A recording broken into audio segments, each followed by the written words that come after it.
This is Aqua Game, a popular game in Africa played by our ancestors to entertain themselves after each day of farming.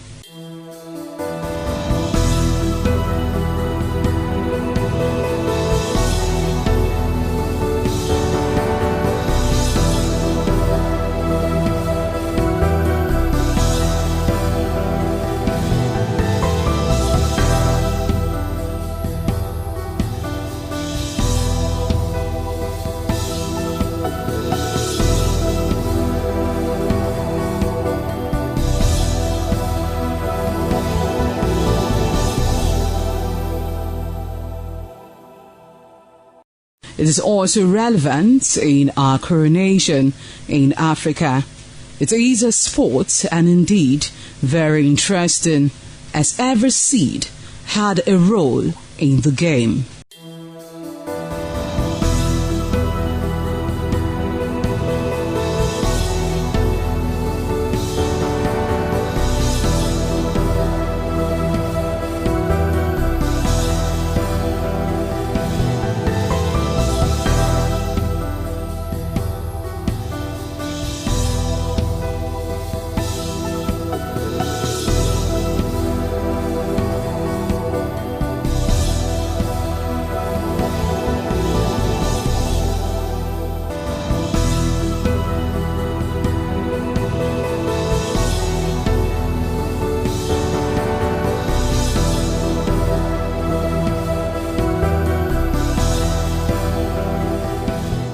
Playtime is 45 minutes per set.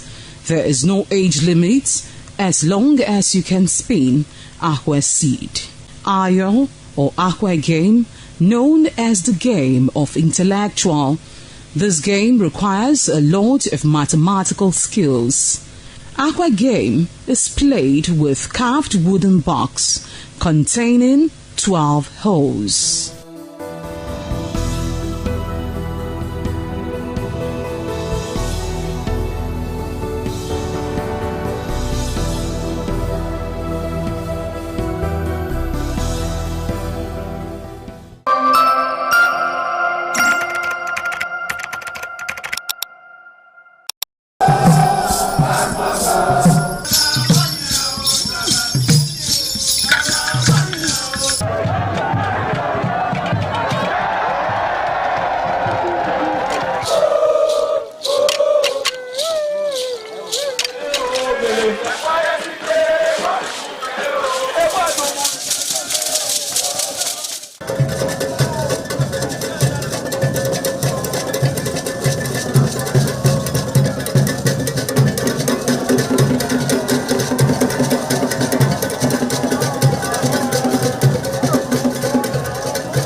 Ojode Atwaje, Abẹ́ẹ̀dọ́pẹ́.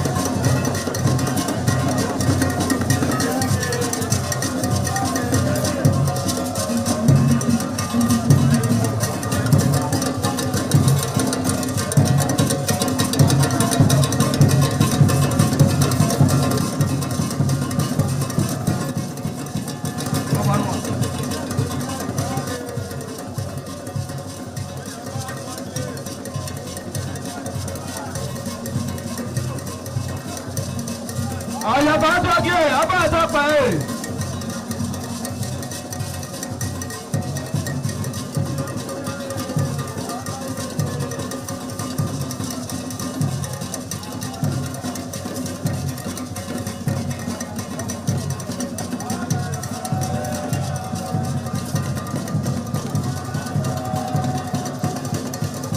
Adaye Atwaje, Abẹ́ẹ̀dọ́pẹ́.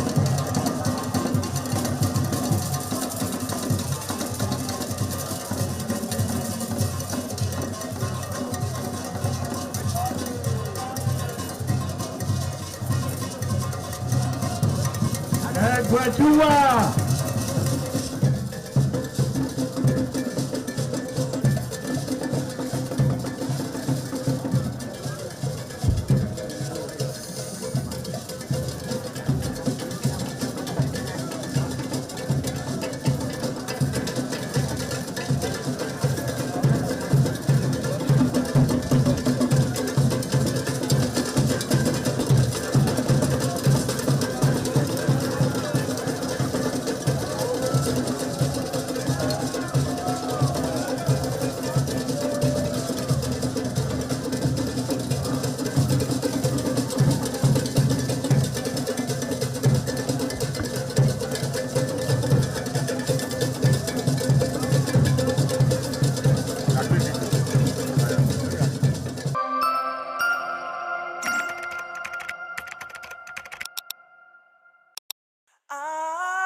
Thanks again. Very interesting story for you on Icons on ITV.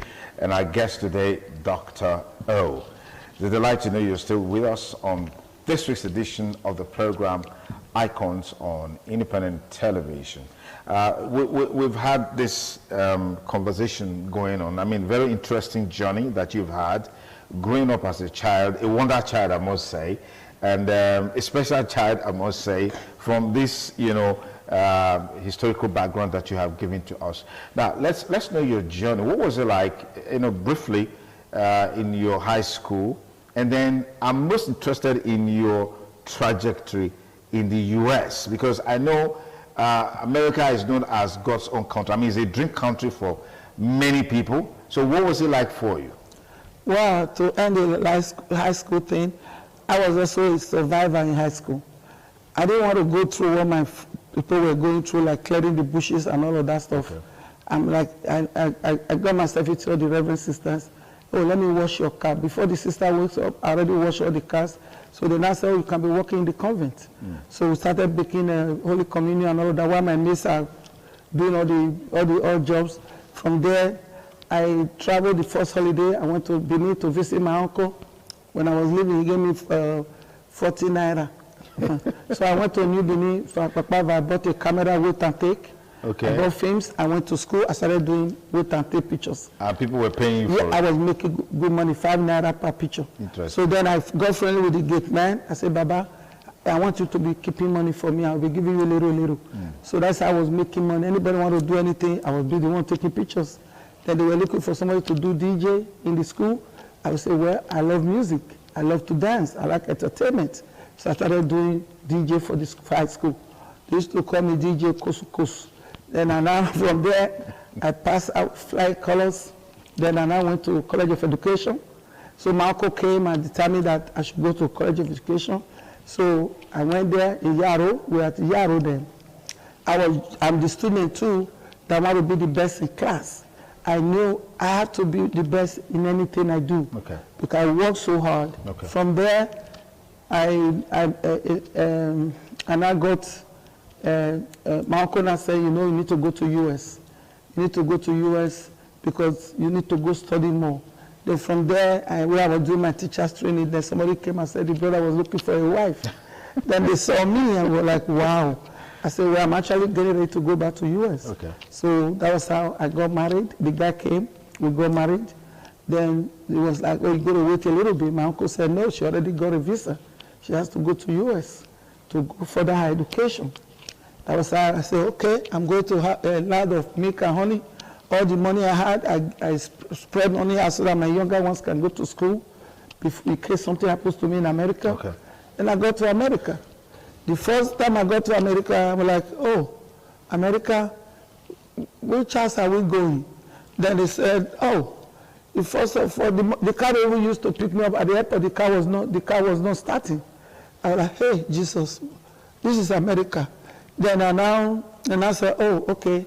Somebody now came and jumped the car, then we went. So instead of people climbing up to go to the house, we went to the basement. In a very little basement, no windows, no nothing. And one day I sat, I said, God, I'm here. This is an unknown land. This is America. I took telephone, I saw telephone, I took the telephone. I died. I said, I died the number. They said, your phone cannot be connected right now. Please call back later. And I said, okay, what time do you want me to call back? Hello? What time should I call back? I need to call my sister. I need to talk to my sister in Houston. Sister Mozelle, my cousin actually. What time should I call back? Nobody was answering me.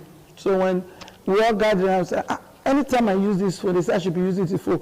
The phone, they just say it's not going through now. Then when they're not talking to me, everybody started laughing. So when I went to America, I went there with, I had like $100, you know, $100 on me, so which I declared to my ex. And I said, oh, well, I got money, big money. With them, $100 was a lot of money. My uncle changed it and gave to me to take to America. So then we changed the money, we had the money. Then I look, I say, you know what? This is marriage, no window, no TV, no nothing. I'm in the closet.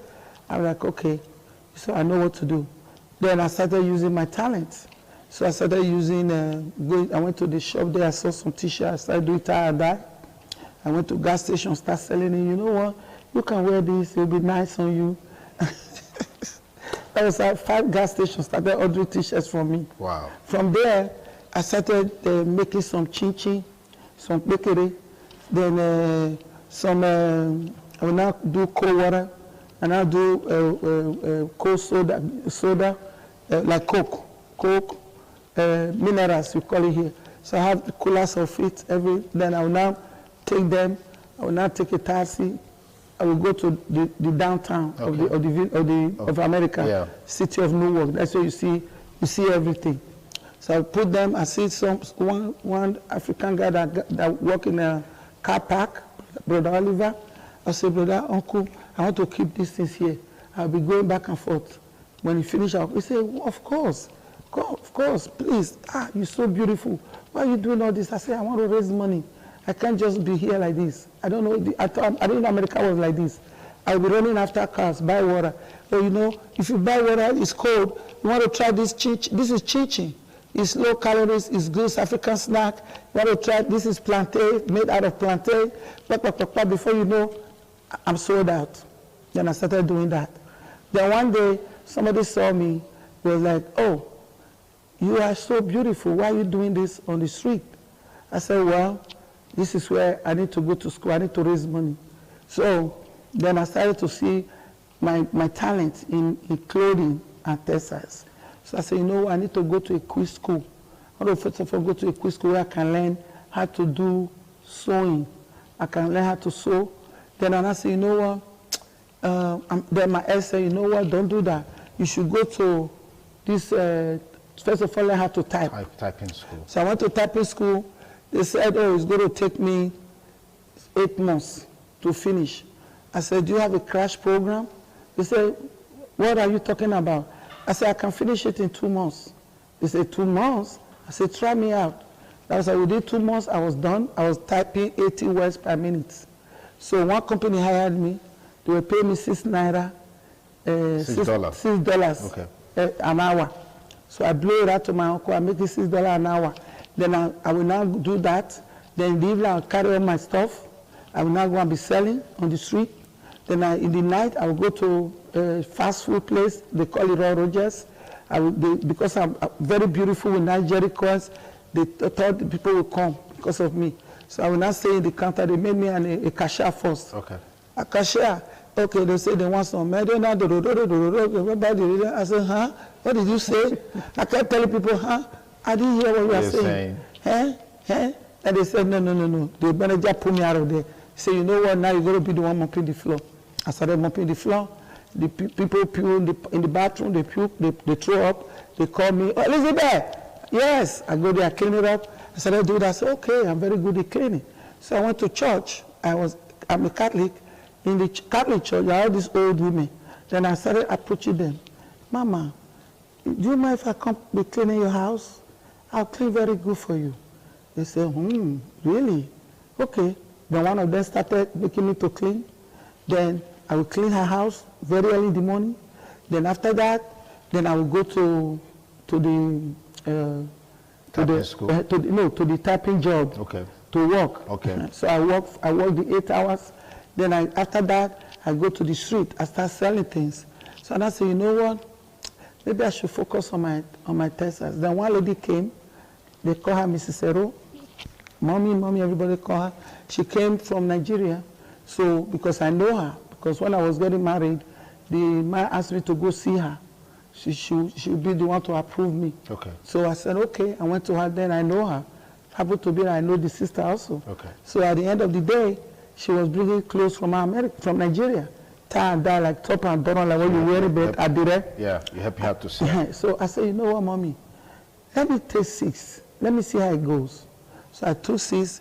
I went to the junk where I sell my water and this, and I displayed them. People were like, oh, this is beautiful. How much are you selling them?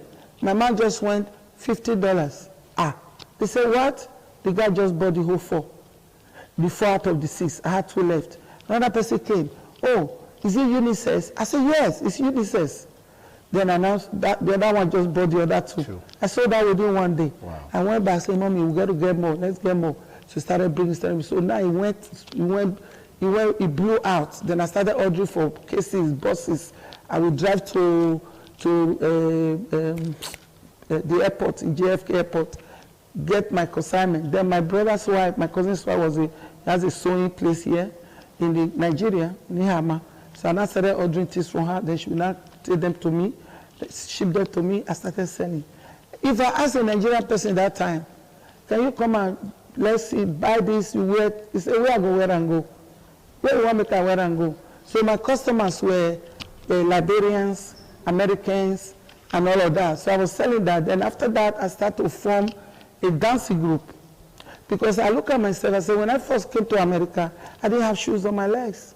Because I went with 1 pair of shoes, and I left one. I forgot one in Nigeria, and only one came to America with me. Then I was walking around, when I was selling my water and all of that, until something poked on my sole of my heel. Then I called my cousin. He said, in Houston, Sister Moselle, he said, what happened to us? I said, sister, my aim is so more and I injured. He said, what about shoe? I said, sister, I don't have no shoe. He said, what? So he now sent me 3 pairs of shoes. So I started using them, me all over. So I was just that kind of person, you cannot miss me. So they will say, this girl, again. I want to ask you this question. Mr. I didn't have children. You didn't have children at this time? No. Wow. So when did babies start coming? So it was, I was looking for babies, but you know, that's the story of another day. I don't want to dip into this conversation. Yeah, I'm going to keep my marriage out of it, and I'm going to keep everything out of it. Yeah. But the bottom line is that you had 4 You have 4 children? Yes, I have 4 children. Yeah. No, what happened was, I was now very big. Okay. Then after the clothing business, then I had a lot of money with the business. So I will be making good money. Then I now run it to somebody.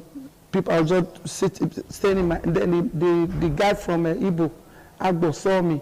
He said, this girl, you're always everywhere. Let motor not go hit you. Let me talk to the mayor of IVT. Maybe. What do you mean IVT? IVT is a city. Like okay. you have a city where? Which of? You have Iroa. Okay. You have Uromi. You have this. Which state now? New Jersey. I've lived in New Jersey all my life. All your life? You've been in New Jersey? Yes, wow. I've been in New Jersey for almost 40 years. Okay. Point of correction, almost 40 years. Almost 40 years, yeah. So then I was just there. Then what I now did, when I see people, one day they were shooting people. I see them shooting somebody by Extra Supermarket. I witnessed it. So I now said, what I should do now? Let me fence this place around so I can be inside the fence. Believe you and me, the fence is still there today. Wow. So I fenced the place, then I will be inside, hanging my clothes, selling.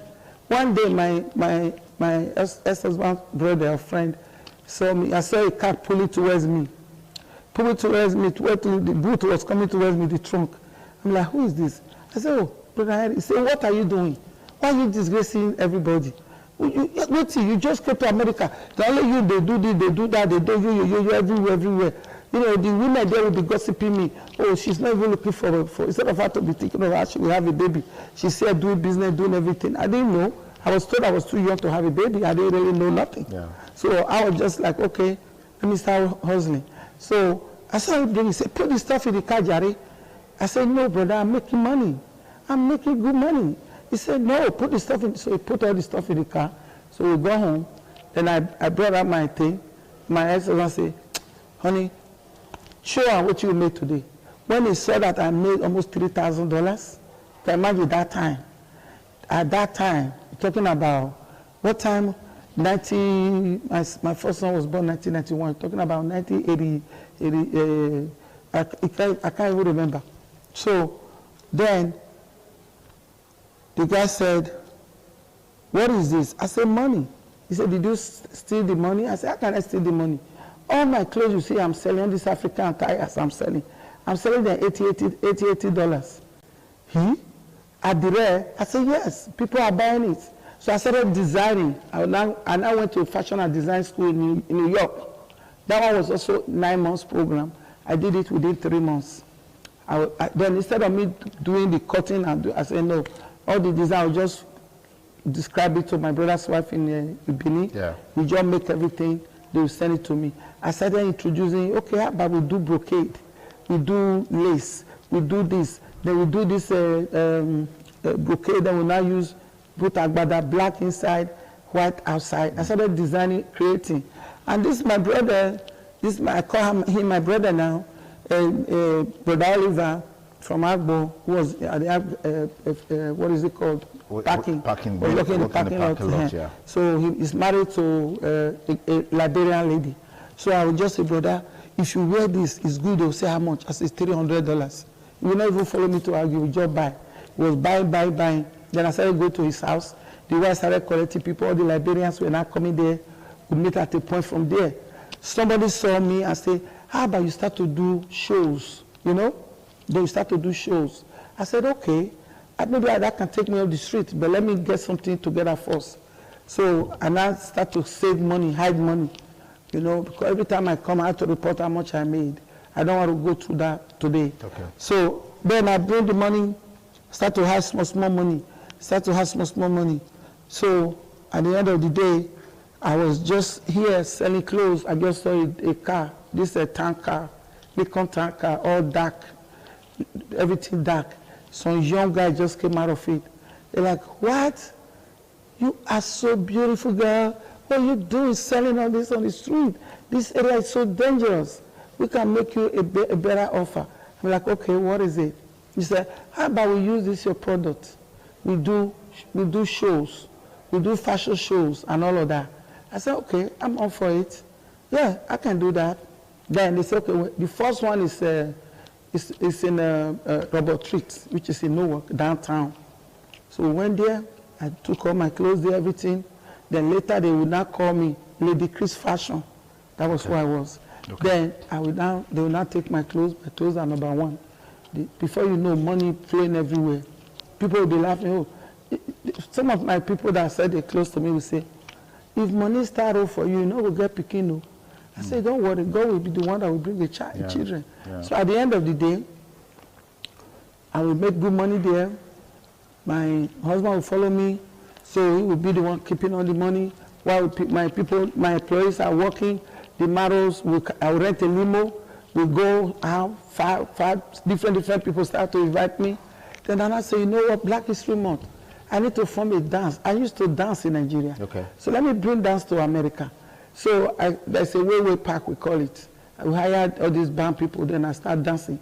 When all the people do their dance, they now say, it's now, here will come the queen, the dancer from Nigeria. I will not just come out, first of all, flip.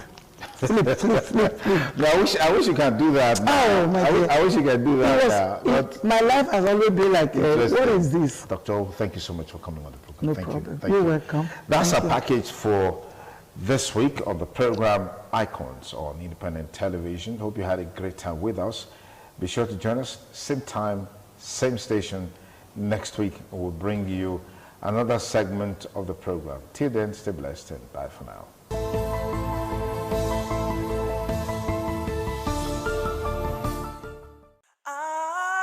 ITV, certainly the best.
Ẹgbẹ̀júwà. Ọba àtọ́pẹ́.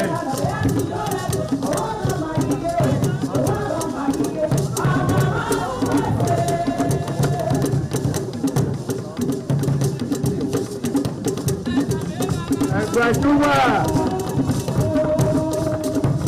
Ọba àtọ́pẹ́.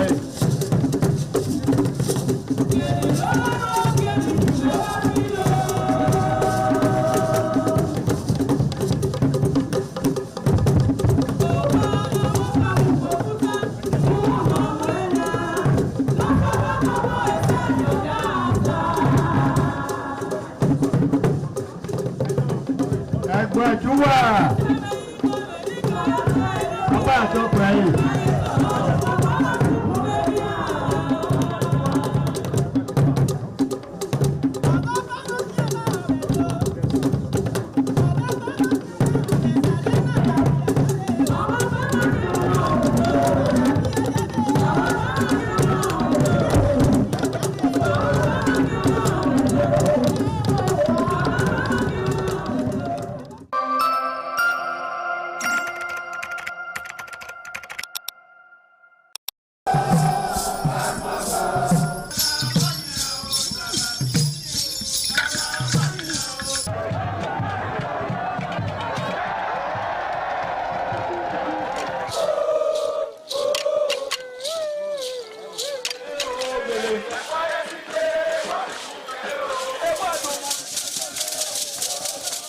The Ugewe is the final ceremony of the series of festivals. It is one of peace and lightheartedness, following the more solemn of the ritual year. Ugewe is the festival of the Ewe leaves, a symbol of good luck and joy. It is the most popular of all that heralds the dawn of a Benin New Year, new vow, newness of life and freshness of life, and a new hope for the future. In the evening, the Ewe leaves are presented to the Oba of Benin in grand style in a colorful ceremony. The Ihogbe society, amidst singing and dancing, bring the sacred leaves that symbolize good luck, blessings, peace, and prosperity. Each of the senior members of the Ihogbe proceeds to give the sacred leaves directly to the Oba of Benin, and others put theirs at his feet.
Akwa akinuto enue aki enue Obala Tope Osanore Umadogemo Akmoye ni awoge wae Ewae nori oba Osanore oba Umadogemo Akmoye ni awoge wae Ewae no bia fave o Opa dije Opa dije Opa dije Opa Tope Banuki were Banuki were Abuki sivyoke o Abuki sivyoke ko Anyara na yoki Ebi na ya yoku wasa ya yewe Eke no kuriere to okumaka Aba yano Bahumayo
ITV, certainly the best.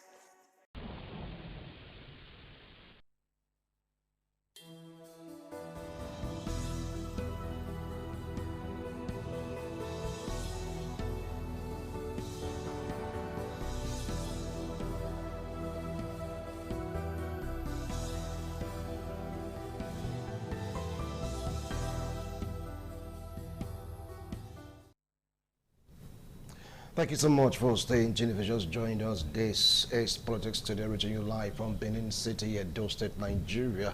What today is all about is happening, politically speaking. You get to see some group of persons coming together to say they are supporting the candidacy of our beloved President Bola Ahmed Tinubu.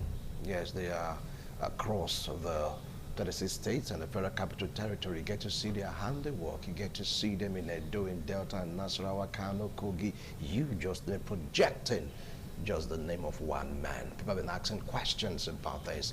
Is the love for our president so massive, or they're being feared by their own insatiable greed, so to speak, or better still, is it for the betterment of Nigerians? After all, the boys are off the street. They have something doing right now. They're occupied, so the man will not go into crime or criminality. All these and more. We'll take a look at today's installment of Politics Today. My far left, I have the voice of the masses. Oh yes, the common man. Join me to welcome Comrade Roy Oribabo. Roy, thank you so much for gracing us with your presence. Thank you for having me. All right, and very close to him, he is Idris Zachary. You know him now, being among foremost activists, cooking food for Akpabio. Anyway, Idris, thank you so much for being here. An absolute delight to be here today. Thank you for inviting me. I hope we don't have to cook today. You have to cook. I need to eat. All right. Then we have, he calls himself the local man. I wonder how local he is right now, because it's international. He made a comment, they can catch someone from Kenya. And we have issues in Zambeza Forest. Anyway, join me to welcome Shedrack Kudugba. Shedrack, thank you so very much for much. being here. It's a pleasure being here. Good morning, my good people of Nigeria. All right, talk about foremost political activism. He's in the front of it. And of course, when they start talking, they get to realize that he has a lot to offer. But they all have a lot to offer. Join me to welcome Emmanuel Ubidi. Thank you so much for coming. Thank you very much, Wisin, and good morning, Nigerians. All right, let's start with Roy Oribabo. Now, what do you feel about this particular, some call it a movement, all in support of President Bola Ahmed Tinubu? The youths putting themselves together.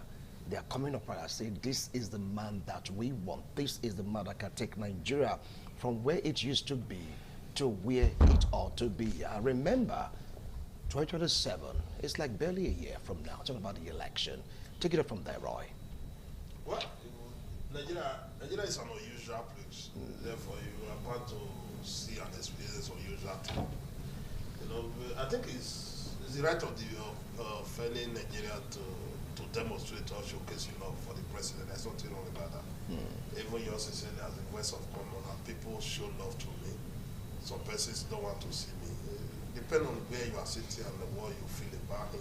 To me, I have no problem about those who are showing love. You know, they are convinced within their radars that the man is doing well. On the strength of that, they have to hobnob with him. They have to sing his political praise. It's not for the generality of Nigeria to say where we headed to. You know, we have a popular saying in political discourse that the minority will always have their say, and the majority will have their way. It is the election that will determine who are the minority and who are the majority. But the critical aspect of it today that people are hungry. There is high level of deprivation, frustration, corruption. You can see corruption physically walking on the street. You can see hunger, the palpable position of hunger, you can feel it. You know, you cannot pretend to a hungry man. No matter the situation, no matter how you want to bend, the man that is hungry is hungry. He will be able to pretend for some hours. He gets to some hours where he will tell you, I can no longer. You have to go and eat. You know, on the strength of that, Nigerians are free to take the position they want to take. They are free to support whoever they want to do. But what will determine this election, as I said, is the hunger in the land. Is the future we need for our children. Is the future we need for the upper generation. Is the future we also need for ourselves. Even the dead, how are we going to position them at the end of the day? It's also an issue. Those are some of the issues that will be shaping the election. You know, because the president and his handler have demonstrated and showcased us that they have done well. On the strength of that, people are in love with them. They are following them. Why some people are saying you have not done well? Depending on where you find yourself in the table, it is there you will not pronounce whether the president is doing well or is not doing well. You recall even in Nigeria, when a man of emotion for Nigeria independent, another Nigerian stood up to say, no, we are not mature enough. We cannot handle independent. There is no way you will not see opposition. You will not see. People must be divided and not the left. If I left my house this morning, my daughter was somewhere waiting on the front, waiting for me to say you have to mobilize this. But I had to sneak her from the back so that I could play. These are the reality about life. That people cannot be on the same page. All right. I expect everybody to be on the same page. All right. The people must also be on the other side. But there are factors that will shape it. Okay. We'll get to that factor. We'll get to the factor. Now, let me come to you, Idris. You get to hear them calling themselves city boys and, of course, older movement. Roy talked about hunger. Doesn't mean that these city boys are well fed. They're just okay what is happening in the country. Hence, they're showing massive love and support for President Bola Ahmed Tinubu.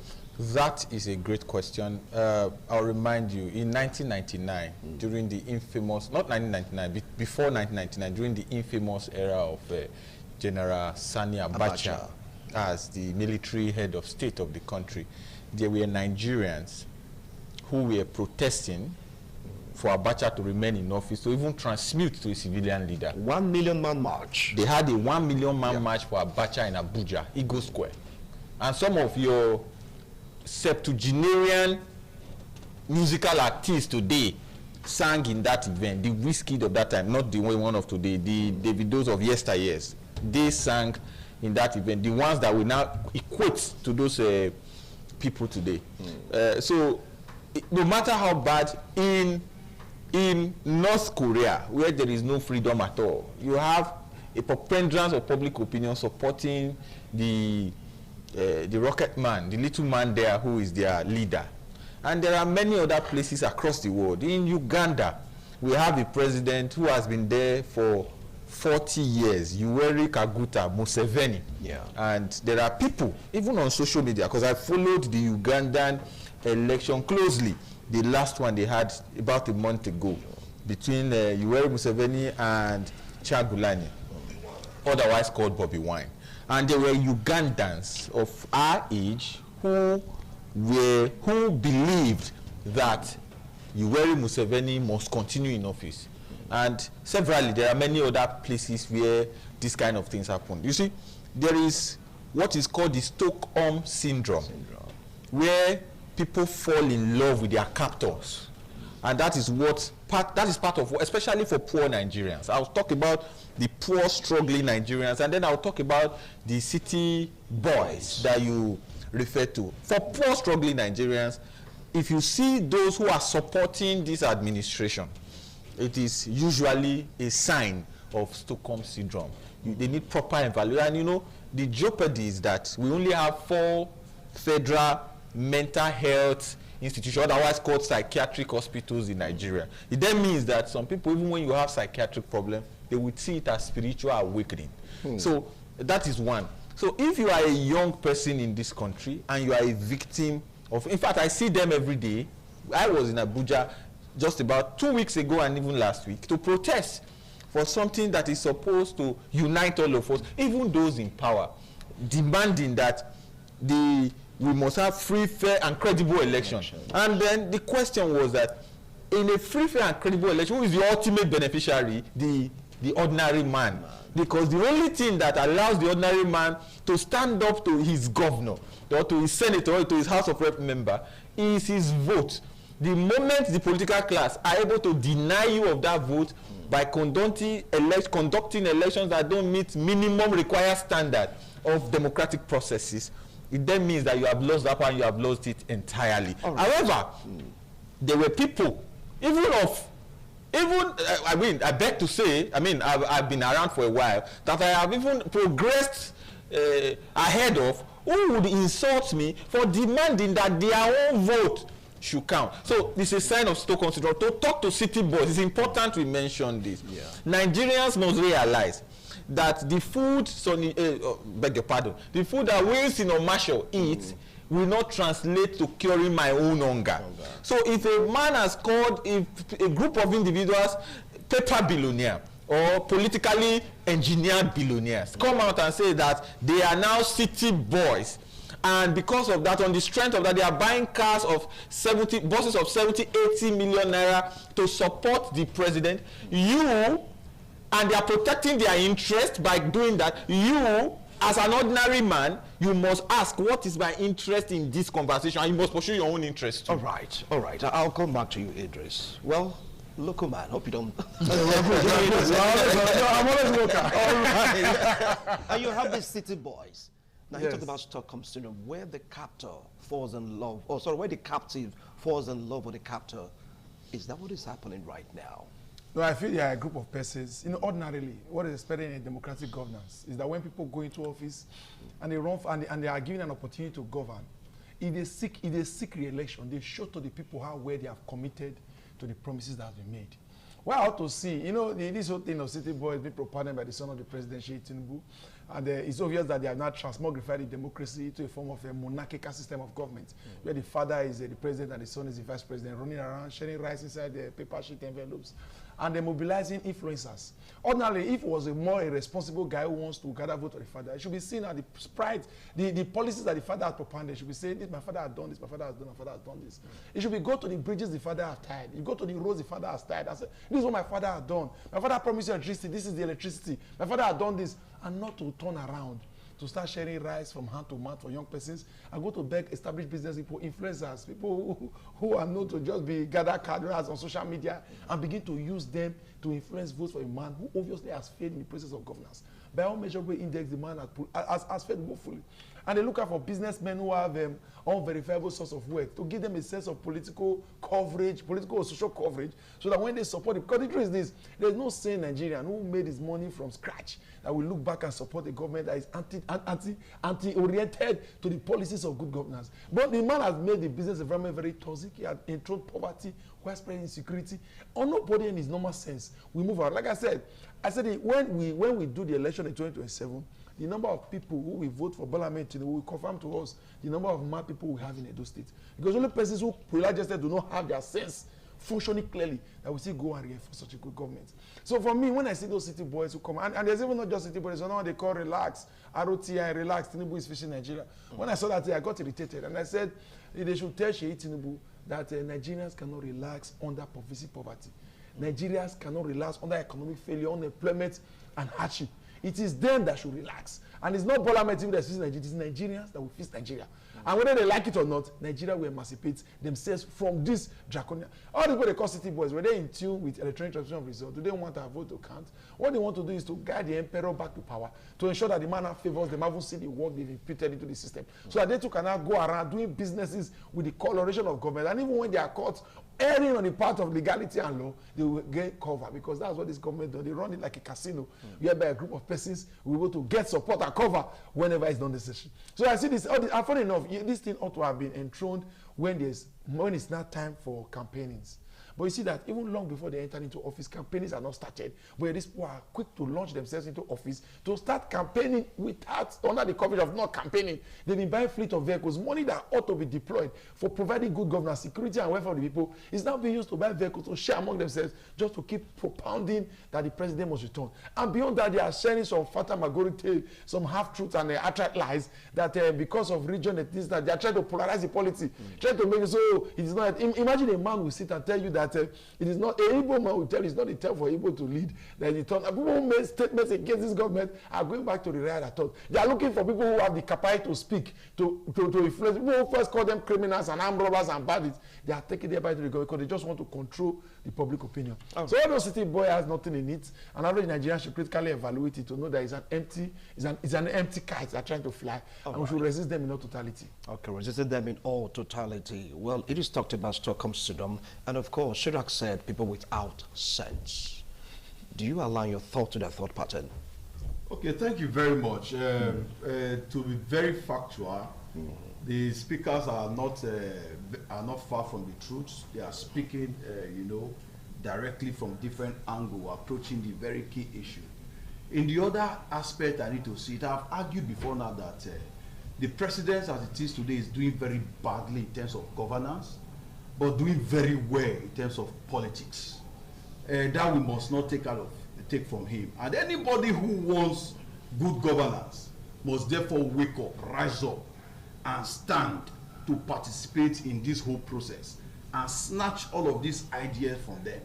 We have the city boy movement, and very recently we have seen a counter, the village boy movement. People who believes that they also have a voice, they also have a say. But if you ask me, I will see one as a movement that is orchestrated by the elites, by what people think they want to grab. Because politics in Nigeria today is a big and a huge business. It's a huge investment. So all of those who are looking at the city boy, they are looking at the current government in power to support them because they want to invest. They want to either secure their investment or they want to find a tap route into the already existing flowing of wealth or opportunities in the current government so that they can begin to tap from there. Whereas you have some other persons who believe that there is need for good governance that will affect the entire Nigerians irrespective of the class that you belong to. And some people have argued many times that many a times the race between an antelope and a lion, we found the antelope winning the race. The reason is because while the antelope is running for its life, the lion is running for food.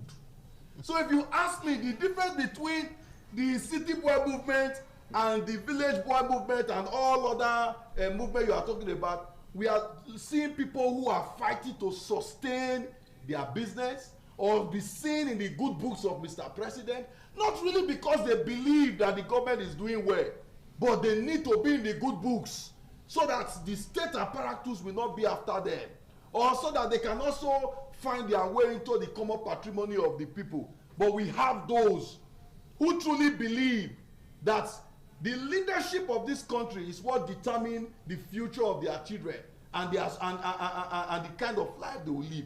So they are fighting for the survival of their life, their soul, their spirit, and their future. Therefore, we cannot stop anybody from aligning with A or B. But what we need to tell Nigerians is that, have your life been very okay for the past 3-4 years of this administration? They promised you a lot of things in the last 2023 election. Are those things on the table? You were promised constant electricity. In Edo State, for example, today, are you having constant electricity vis-a-vis the entire country? Are you having free medical health care for women and children in our hospitals? Are our federal roads good enough?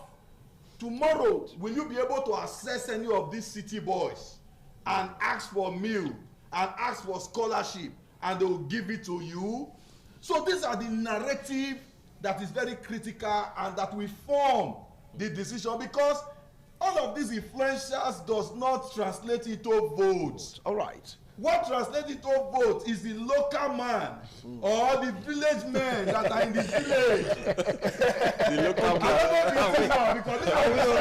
I will come back to you. Those in the grassroots that city boy has never impacted will not have a say in 2027 election.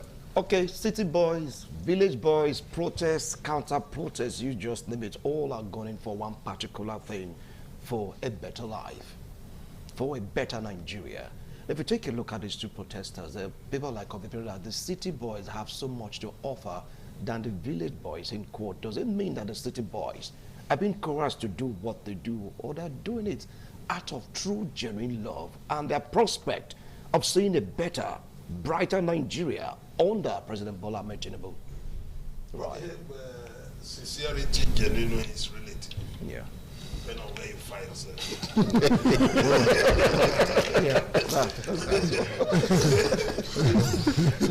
Nigerians are today, the meaning will tell you, that's what we call survival instinct. You understand? You agree how Nigeria is shaped. The winner of any election takes it all. It's not 10 to 90, it's not 40, 50. It's 100%. Once you win an election in Nigeria as a governor, as a president, determine what happened. Anything that happened first squarely on you. And when you remember, how are you going to live? How are you going to face your tomorrow? You will now have thinking around yourself. Should I embrace the city boy movement? Should I be in love with the village boys movement? Which I want to obnose with the relaxed group? You know, it's not left for you to choose. There are, I can assure you, we still have up to a year for election. I can only assure you now that there are many organizations that will come. What you are just seeing now is at the elementary level of organizations. I think I saw it, was it yesterday or today? There is a traditional movement now, the Southern traditional movement. Traditional ruler. The traditional rulers. It's a movement. We have never heard that. Any moment from now, you are going to be hearing from the north. You are hearing from the middle belt. People are looking for nomenclature to be relevant. You understand me? On the strength of that, it's not left for you to know what do I need. You people want to, as the first of the commoners from you can also come right. The village body also come on. You know, these are the issues. People are not looking at where do I find myself. But the bottom line is that what is the future of Nigeria? Is it the society we want to live for our children? Can we conveniently task our child and say we are Nigerian? You know, these are some of the issues that anytime I think about it, I am bothered. Because no matter how wealthy you are, if you are the only person doing well within your local environment, your community, you are still a poor man. The people will tell you that one part of so if you are the only rich person in your family, you are still a poor man.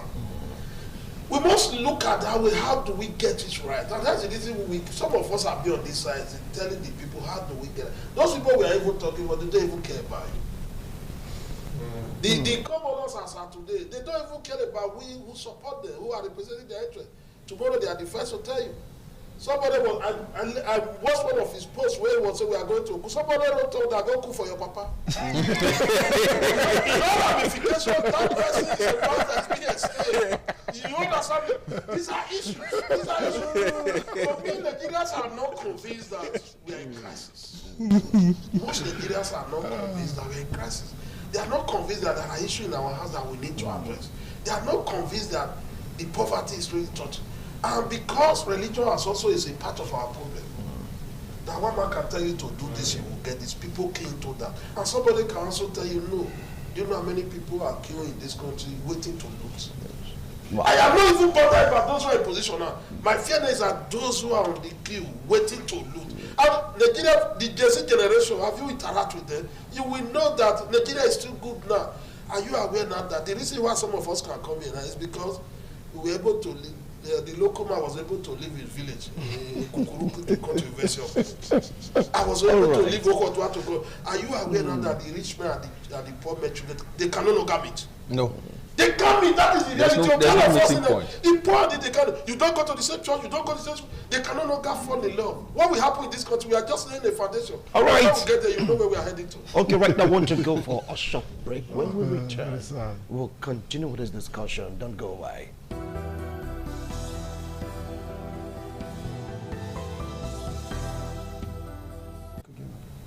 Thank you for staying tuned. If you just joined us, this is Politics Today. Well, let me come to you, Idris. Now, some people have the opinion that this is like a balkanization of the country in the sense that the strength, so to speak, of the country that log ahead. City boys versus the village boy. Can you say that this is all political or the fight between the rich and the poor in Nigeria? The push and pull of politics is natural. I particularly like my brother Ogbidi's analogy. You see, there is a race between the lion and the antelope. More often than not, the antelope escapes the lion. But the one they show us on Nat Geo Wide is the lion killing the antelope. All right? But the difference is that whereas the antelope is running for his life, the lion is running for the next meal. So Nigerians must now see this as running for their lives. Tell me, the numbers are stark. I give you a few examples. In Europe, the biggest economy in Western Europe is Germany. And Germany also has the biggest population. In Eastern Europe, the biggest economy is Russia. And Russia has the biggest population. The biggest in South America is Brazil with the biggest population. North America, United States of America with the biggest population. Asia, China with the biggest population. In Africa, just 2015 here, we were the biggest population, biggest economy. Today, we are the biggest population, waste of population actually. We are not number 1, we are not number 2, we are not number 3, and we are almost falling off number 4 now. And then somebody comes to convince you that this government has given you the best economic policies. The question I always ask is, look at your kitchen. What is going on in your kitchen? When we were kids, we used to insist and demand it of our parents that we must have 3 square meals. Now, you can no longer even eat 2 for yourself. In fact, if you have 3 and you eat it, it's a responsibility. But you must share one with your neighbor who has not eaten since morning. Children no longer demand it of their parents. They have learned to adjust. This is economic reality. You can no longer afford to travel by road, interstate, even from here to Auchi. It's serious business. You have to reserve your transport and then keep small, just in case there is kidnapping, so that they can use it to reach out to your friends and then they do fundraising for you. This is the reality. Now, there is a city boys who are purportedly rich, unexplainable source of wealth. And then there is village boys who say, well, we no go green. First of all, the question I will ask you, is Nigeria a city? Is there any part of Nigeria today that is a city? So if somebody tells you that is a city boy in Nigeria, are you not supposed to be genuinely shocked? Abuja is a soulless city. The city is bland. You can't feel anything vibrant in it. I have visited vibrant cities in parts of the world, not across the world, but in parts of the world. Lagos, there is nowhere in Lagos today you go to that somebody is not begging you for money. Is that a city? In Benin City, where we are sitting today, We don't have light. I've been in this city now for 72 hours. I have not seen 3 hours of electricity. Is that a city? And then in this whole chaos, in this whole frustration, somebody comes to tell you that he is leading a city boy movement, convincing you to vote for a city boy. I don't know how a 79-year-old man can be a boy anyway, but let's even assume that the 79-year-old man is a boy. Is Nigeria a city? So we are in a village. Let us agree that this is a village, and let us work to build this village and make it a proper city. Anything outside that, we should be going to the farm. That's what happens in the village. We can't eat. You are calling yourself a city boy. Okay, I'll come back to it. But remember that in New York, you have homeless, you have destitutes that's begging for money. And New York is a city. You go to the city of Birmingham, you go to the UK. Even the destitute, I'll ask you a question. Even the destitute in New York earns more than a university professor in Nigeria. Anyway, that is yet to be proven. It is proven. They have social security. Shadrach, from what he opined, yes, it's like when Nigerians they only take a look at their kitchen before they go out there to protest. Balkanization and politics. As it stands right now, some of the people know that whether it's a city boy group or a village boys group, whatever you want to call them, they are all bankrolled by politicians of different political divide. What's your take on this? You know, for me, I've come to evaluate the situation of the average Nigerian youth. Yes. Because many of these things are driven by young persons who to a large extent are hoping for a better future, directly and indirectly. You know, we find ourselves in a very precarious situation where the solutions of the quiet past, you know, the solution that was applied in time past, now appears to be inadequate in the current situation.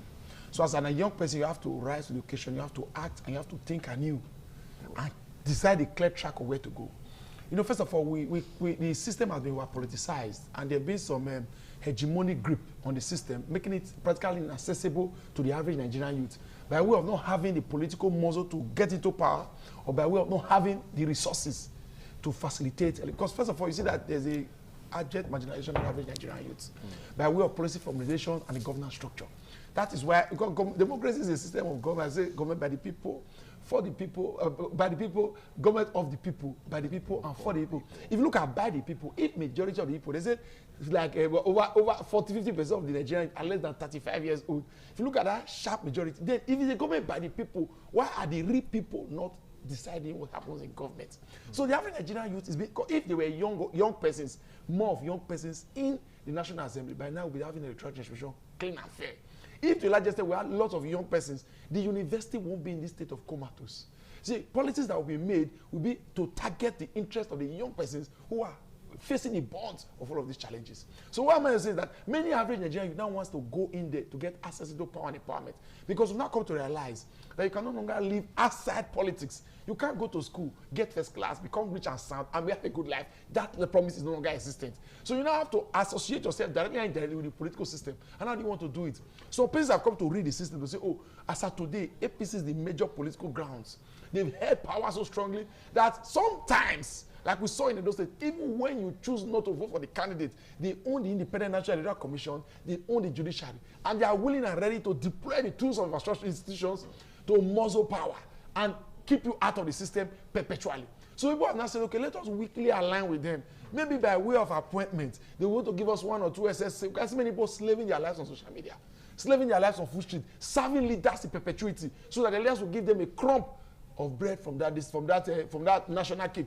I see some other person say, okay, let us go into the system and perhaps work as slaves. Let us continue to follow the system. Okay, let us start by fighting. After we fight, they recognize us. We can go and start eating with them and begin to get our share. There's only a microcosmic few who feel that what is right, and we must stand against the box. So when people make decisions to say they want to either go city boy way or go the village boy way, it is the economic push and pull, the power accessible to them, the quality of life they are currently living, and the life they hope to live.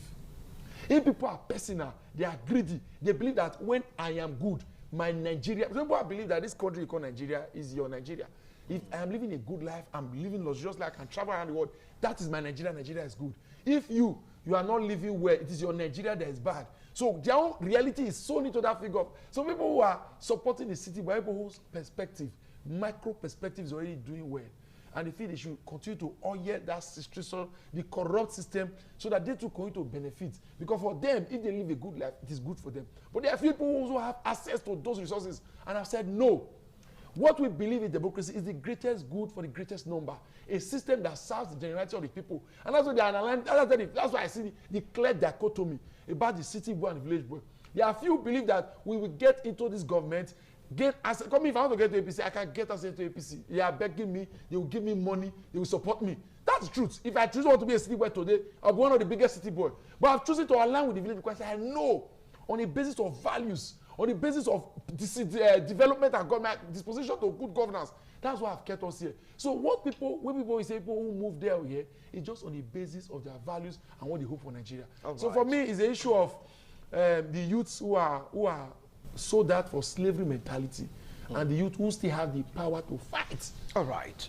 Let me come to you, Manu Bidi, because I like the analogy of Idris talked about. He gave us a very simple opinion of how a city should really feel like. He talked about our own city. It's not up to the standard yet.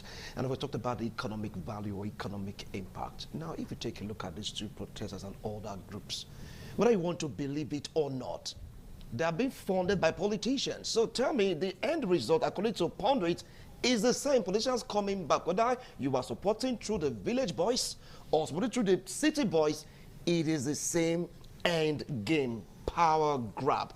What do you have to say about that? Yeah, now, we must, if you look critically into all of this perspective and all of this alignment, you will be able to demystify very clearly that there is an aspect that seems to be very organic in terms of mobilization, in terms of spontaneous reaction, in terms of reality of what is on ground, and in terms of participation. And the support that drives political success or victory in any political dispensation is an organic movement. It's an organic mobilization where you do not need to influence ABC, either by leader, either by big names, either by influencers, or whatever celebrities you have. Now, there is another aspect that has to do with mobilizing support by whipping people to line. Whipping them to line. By whipping them to align with the current realities and with the current government or forces in power. If I have an empire and I know my empire is not quote unquote clean in terms of the source of my kind of business, the wealth I parade, my brother, I will support and do everything to support the government of the day, because as it is today, they have all the security apparatus to either bring down my business or sustain it. So some of this city boy movement, as it were, and the influence that you see is mobilized from the angle of the first son of Mr. President of the federation, is as a result of the influence that is whipped by way of that angle I've talked about. So those kind of influence does not really translate. It gives popularity. It gives all of the hula baloos. It gives all of the jamborees. But it does not give organic participation. Some of these guys in question on election day, they will not come out. I'm telling you, some of them, a few days to election, they will either be out of this country or they will be in 5-star. Some of them will not be in their village. But you see this organic development, organic movement that is driven by personal conviction. All we need to do as Nigerians is to continue. Those of us who are elected, I will continue to encourage Nigerians, Nigerian youths who knows the direction, not to be wary. Irrespective of your experience in the 2023 election, do not be wary. We must continue to mobilize and sensitize. What Nigerians need now is the proper sensitization to understand what it means to support and make a choice that will determine your future for another 4 years. Not a decision that will make you feel belong or solve your middle bed problem for just one day. So if we can get the orientation very clear and align people to an organic mobilization of what you truly believe by your conscience, then the election will be determined by the reality of participation or the reality of performance of the government of the day. If the general performance of the government of the day to every Nigerians, looking at the macro and microeconomic indices as it were today, then majority of the vote and participation will favor them. But if it is not in the reality, then there will be an outright rejection, because Nigerians know what they feel now. All right. Thank you so much, Emmanuel Ogbidi. If you just joined us, this is Politics Today. The next question that Roy is going to tackle is, these bodies, these movements, are they truly organic? Both the city boys and the village boys. We'll be right back after this break.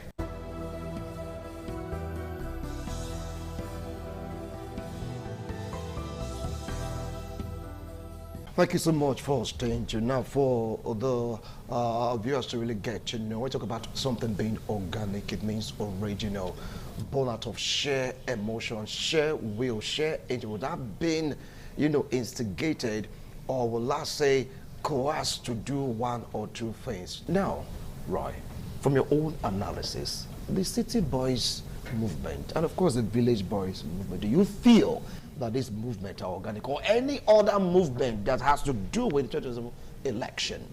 From your own analysis, are they organic? When you use the word organic, I don't know what you're talking about. It's nothing but trigger a process. You understand? I saw, I was in Owerri by last Saturday. Yes. I saw the city, we met at the airport. I saw where the City Boys were arriving, and I said, wow. You understand? Yes. The next day, I moved to Lagos. When I got to Lagos, I saw some boys. They said they are the Village Boys. Whichever way you view it, there must be something. There must be an oxygen from somewhere coming. Let us know this. Oxygen from somewhere coming? Nigeria is an unusual place. All right. 4 years ago, all of us, we took a decision that is obedient. There are some personalities who benefited from the obedient movement and struggle, who were able to find their way to have national assembly. Naturally, those persons cannot win councillorship. What happened to them when they get there? They abandoned the obedient movement. They did not even consult anybody. They quickly. As a legislator, you don't need to move. Your salary will come to you. Everything you need will come to you. But these men deliberately abandoned the movement. Today now we're in another set. Some person coming from my village yesterday and said, obedient, where are we going again? To me, that's a mockery. You are asking me after 4 years, every 4 years, I will be telling my mother, you are not voting obedient again now. We are voting here, we are voting here. We have to critically examine what is wrong with us as a people. Because I'm beginning to be bothered about what is wrong with us as a people. 4 years ago, El-Rufai was very prominent in the APC movement. There was nothing he was not talking. He was one of the most popular persons. As of today, what is he singing another song? 4 years ago, Utubai was very prominent in PDP, very close to government. The local man. The local man was very busy. Anytime you come Utubai, can we be saying, west of the commoner, I have a meeting with the SNS. Morning. Well, it's a very wonderful morning. No movement, public holiday, election day, Abuja. So how is it talking about the template of the election? Is it ongoing? The process so far, is it seamless? Hello? Is the process of the election seamless? Is it going smoothly? Well, if you can hear me clearly, it seems the line is breaking. Can you hear me? I can hear you loud and clear. Yes, I think the election is not looking good. The turnout is very low, but very, very peaceful, very calm, very orderly, but the turnout is very low, particularly in very urban settlement. One of our correspondents, Joyce Ikogu, is at a polling unit in Highbrook, Guzape, Asukoro district. She just called us now about 3 minutes ago. The last voter that came in about 1 hour plus ago, and so far they've gotten about 6 voters in the polling unit. In some of the villages, people turned out, but I think the major thing is about the fact that I think the people don't trust the process. There have been so much of court cases that have killed the political parties. Some of them are in court. The last minute defection of PDP candidates stop dropping their ambition for APC candidate and weakening interest. So the voter apathy is very high, and so far so good. The election is witnessing low turnout in urban settlement. In few areas that are organic areas where we have the Abuja indigenes, people look a little bit more, but not compared to what we had before. But so far so good. The election is witnessing extreme low voter turnout. All right, but talking about the electoral umpire right now, INEC, are the staff on the ground? But they are on the ground, but you don't get them. We don't have voters. They are on ground. They are all everywhere. On the ground, but no voter. Let Joyce to go East. The last voter, the one I go. Just keep us posted, okay? Keep us posted. Thank you. We'll keep you posted. Thank you. Thank you so much. Well, that is an update about the election that is taking place right now in Abuja. They call it the FCT election. You heard the complaints about voters apathy because of so much litigation in the political parties, and some of the people that maybe this might just give APC the upper hand in all the states. Well, back to our discussion for today, talking about the organic or inorganic movement. You talked about Udubai. Please don't go personal. Don't go personal. I'm just setting case so that we know where we are coming from. For you to understand your tomorrow, it is good for you to go back to yesterday. You heard the reporter from Abuja now. Are we not going to hold the government responsible? The Nigerians are not willing to embrace change. They are not willing to take their destiny in their hand. People refuse to come on because their mind is said that the election is going to be rigged. Tomorrow we'll start complaining. In the polling unit, we have been told the only six voters are out to vote. You are telling me I'll continue to shout as the voice of the commoners if I inherited Nigeria from my father. These are some of the issues. How can people sit down there? They are not willing to come out to go and cast a vote. Tomorrow, because you have civil society movement, you tell them how to join and go and protest. What are they doing? Why are they sitting down? If a man says we rig the election, I've never heard that kind of man will rig the election. Why not go back to say you can't let us go and vote? By the time only 6 voters are coming out, what do you expect? They just add another 3-0 to it and make it to be another. Nobody will protest there, nobody will do anything. You are giving opportunity to anybody who wants to do. Then you expect people like Zacharias who's supposed to be enjoying the wife at home, who's supposed to be enjoying government money. It's on the street. Nigeria, we need to be better. We are working this system for ourselves. All right, thank you so much, Roy. We're about to commence our dissent on this discussion. Now, I know that you're an activist, Zachary, you've been across the length and breadth of this country trying to propagate good governance.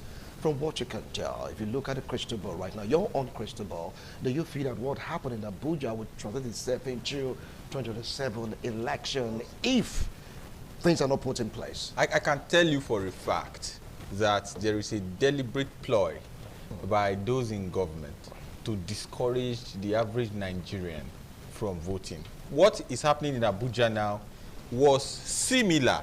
Yesterday, my friend Peter Aka got an invitation to be at a FUTA, and we all went for that function. Young students invited us to come talk to them and encourage them about government and governance and things in that region.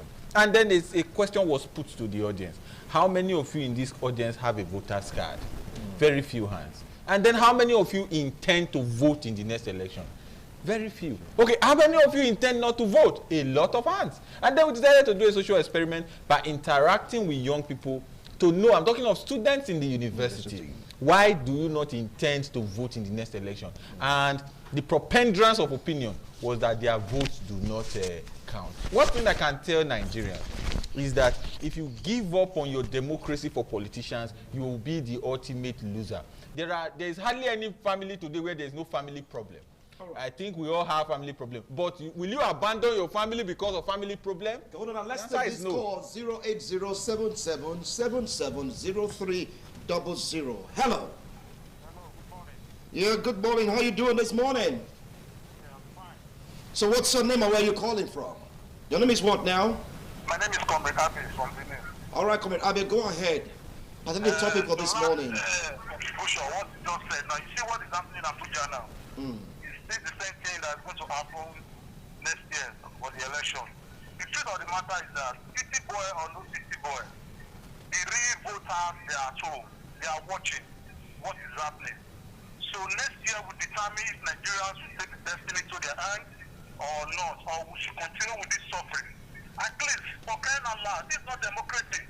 threatening people not to come out to vote. It's God that will help us. Thank you so much. You say, well, city boys or no city boys, a replica of what is happening right now in Abuja, voters apathy might just be what we see come 2027. I'll let people have been threatened. Have you ever been threatened in Dubai? Of course, yes. There have been issue of threats. First of all, threat to come and join the city boys, because we saw that there have been this use of outright force and intimidation. Even here in Edo State, when the APC took over power, they started bullying people, the People's Democratic Party into submission. So people's hotels were locked up, places of business were being collapsed, just to ensure that they identify with the government in power. And even on election day, we see the outright use of force. They tell you that we are the ones running government. We know the renowned touts and agberos in Edo State and who they work for.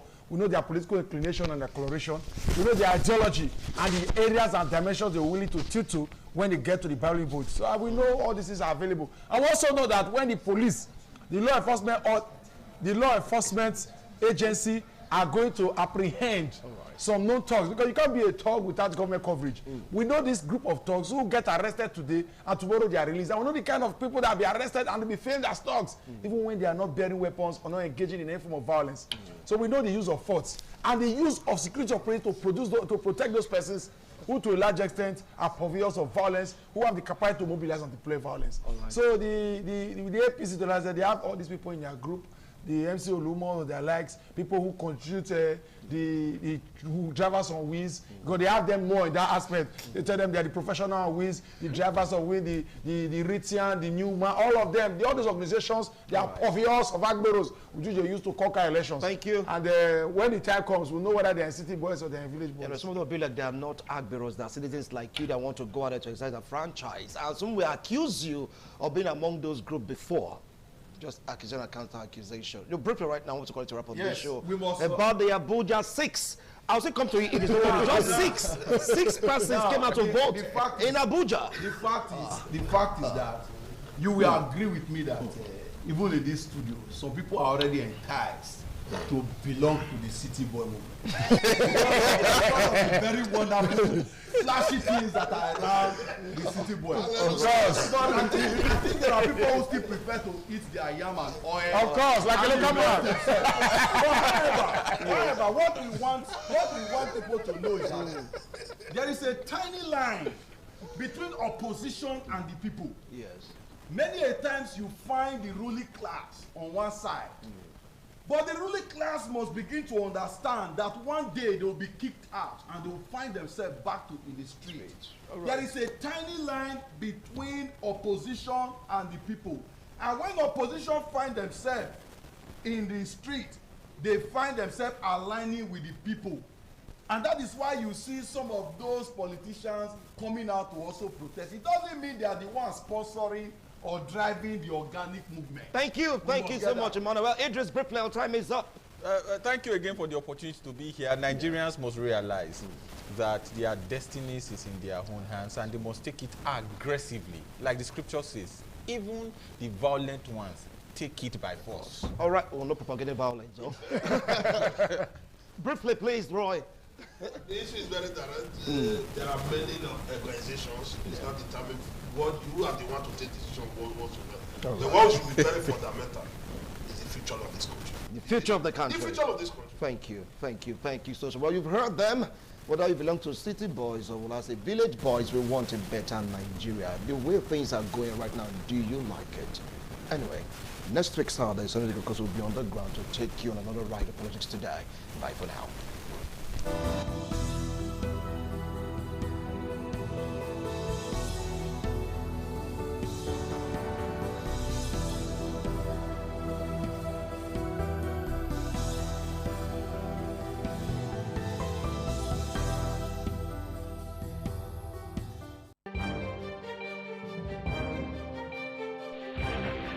This is ITV.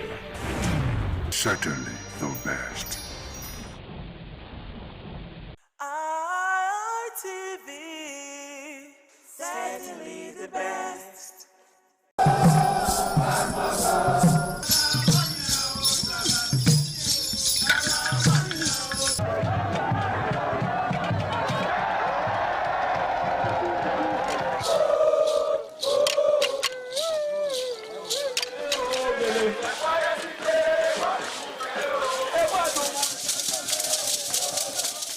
Omonoba Nedu Ukwakolopolo, Ewai II, Oba of Benin, stepped out majestically with loud crowd to perform the Soton rites of his late mother, Queen Mother Ioba Omoni Ikoyeme, Ioba Ewai II, who departed this world 49 years ago.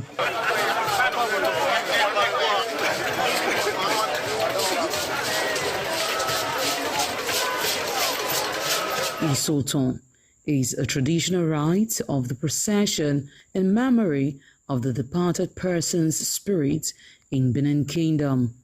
It is usually heralded by public display of the departed person's influence during their sojourn on earth. The display of a human effigy symbolizing the departed royal matriarch was preceded by the Oba of Benin, who led the procession from his palace to the Immortal Shrine at King Square in Benin City, where he offered prayers for the repose of the soul of the Queen Mother, Ioba Ewai II.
Thereafter, the priest assigned to the Immortal Shrine offered Oba Ewai II items for Isoton on behalf of his family.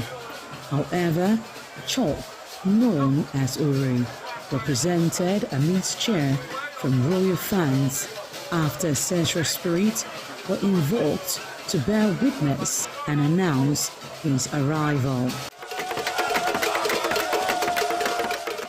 On his way home, Oba Ewai paid tributes at various pilgrimage sites, including Queen Idia Tomb, the side Oba Market, where a cheerful crowd of traders abandoned their wares to catch a glimpse of the royal personage and join in the celebration.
ITV, certainly the best.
ITV, certainly the best.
ITV, certainly the best.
It's always an exciting time to have you join us on the program Heritage with yours sincerely, Oloije Oyikohai. Today on Heritage, we will be taking a ride down to Anambra State. Yes, to go look at what they have for us as far as heritage is concerned. Yes, getting you closer to your culture and tradition. That is what we know how to do best. Now, today on Heritage, we'll be taking a ride to Anambra State to go look at the masquerade dance. Yes, Ekulobia masquerade dance. So wherever you are, take a ride along with us as we see everything, yes, everything that actually happened during the masquerade festival. Don't go nowhere, don't touch the dial.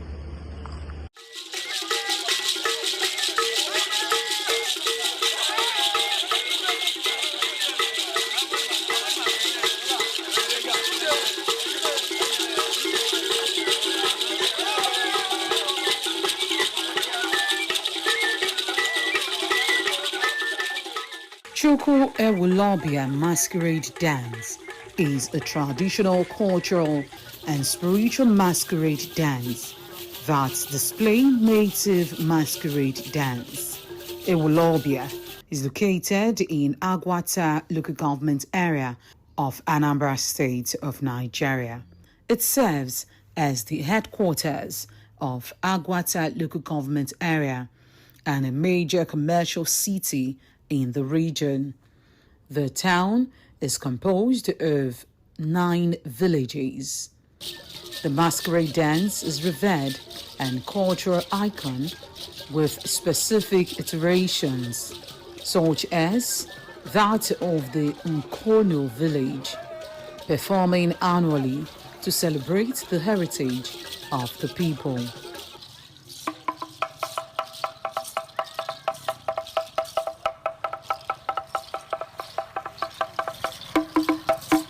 Hey! Ọgbọgwụ!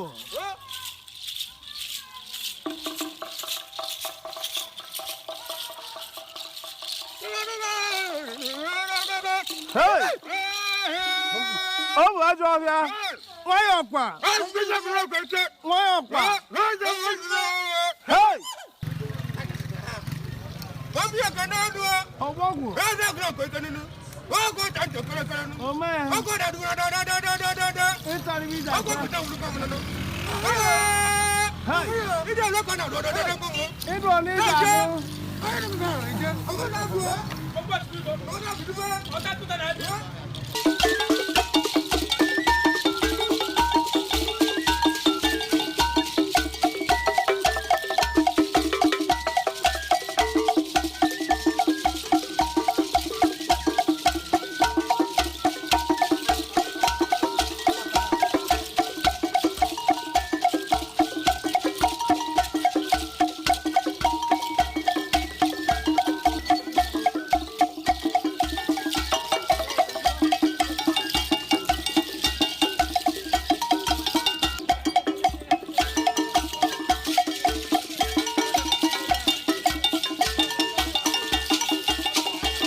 Achuku masquerade originated from the Indigwe Mao traditions of the Igbo people, representing an embodiment of ancestral spirits.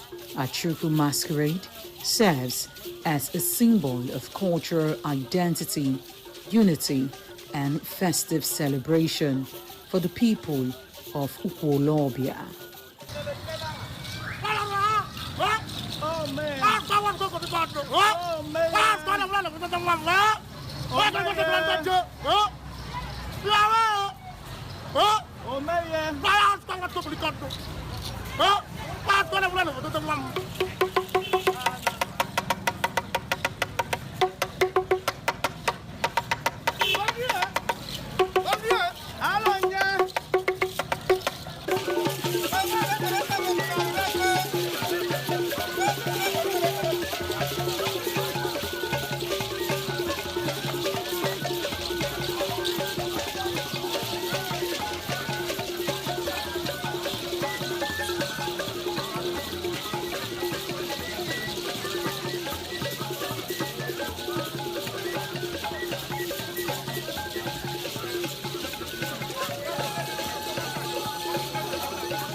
The Masquerades is characterized by elaborate costumes and vibrant displays.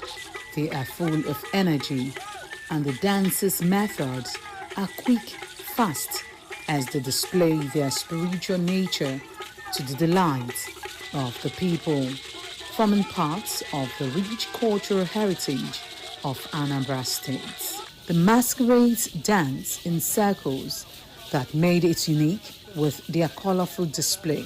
People love watching them as they create fun and entertainment in the community.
Ibo Kwenu.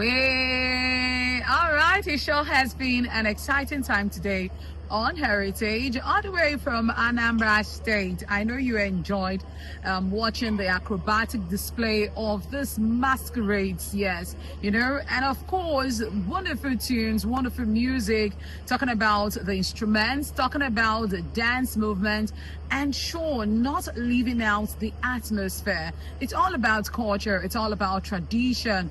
So we'll be seeing again next week for another exciting time on Heritage. To have yourself a blessed day. Bye for now.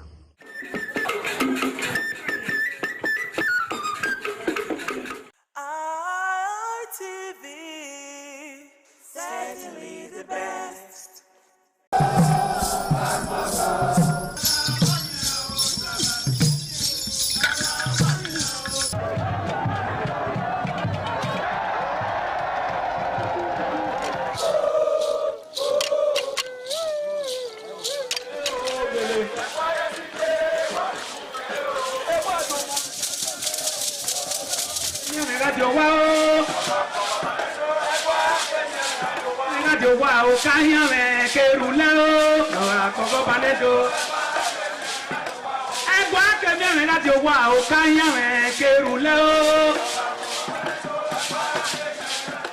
Omonomba Nedo Ukwakwalokpolo Ewai II, Oba of Benin, performing during the 2025 Ododua Festival. Ododua Festival is unique as it was organized in honor of Ioba Omoni Hwoyeme, Ioba Ewai II, as part of activities for her burial rites. The rich traditions and cultural heritage of the Benin Kingdom was showcased when His Royal Majesty Ewai II engaged the floor to perform during Ugie Ododua in the palace ground in Benin City. In the dance performance, the Ogbelaka royal drummers supplied the needed impetus and rhythm for the dance.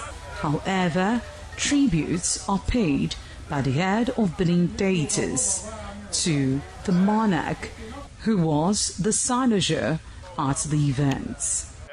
The event can best be imagined as the spiritual rejuvenation, stunned, spectaculars and guests at the colorful ceremony.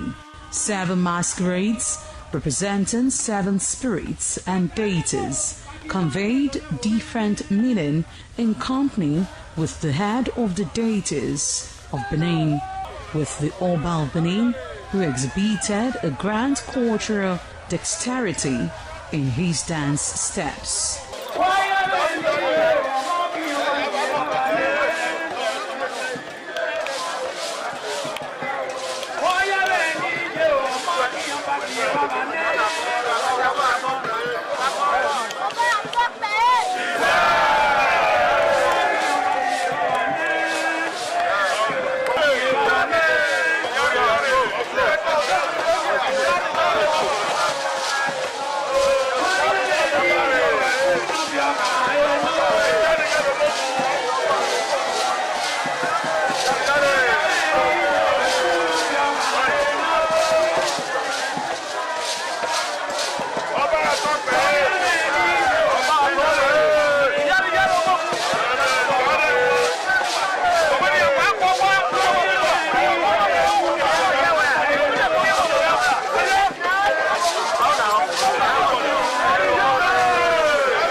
ITV, certainly the best.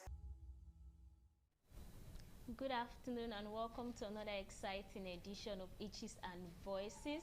We're very glad to have you today. Itches and Voices is a program brought to you by NAPFI, Network for the Advancement of People with Disability, a non-governmental organization here in Benin City.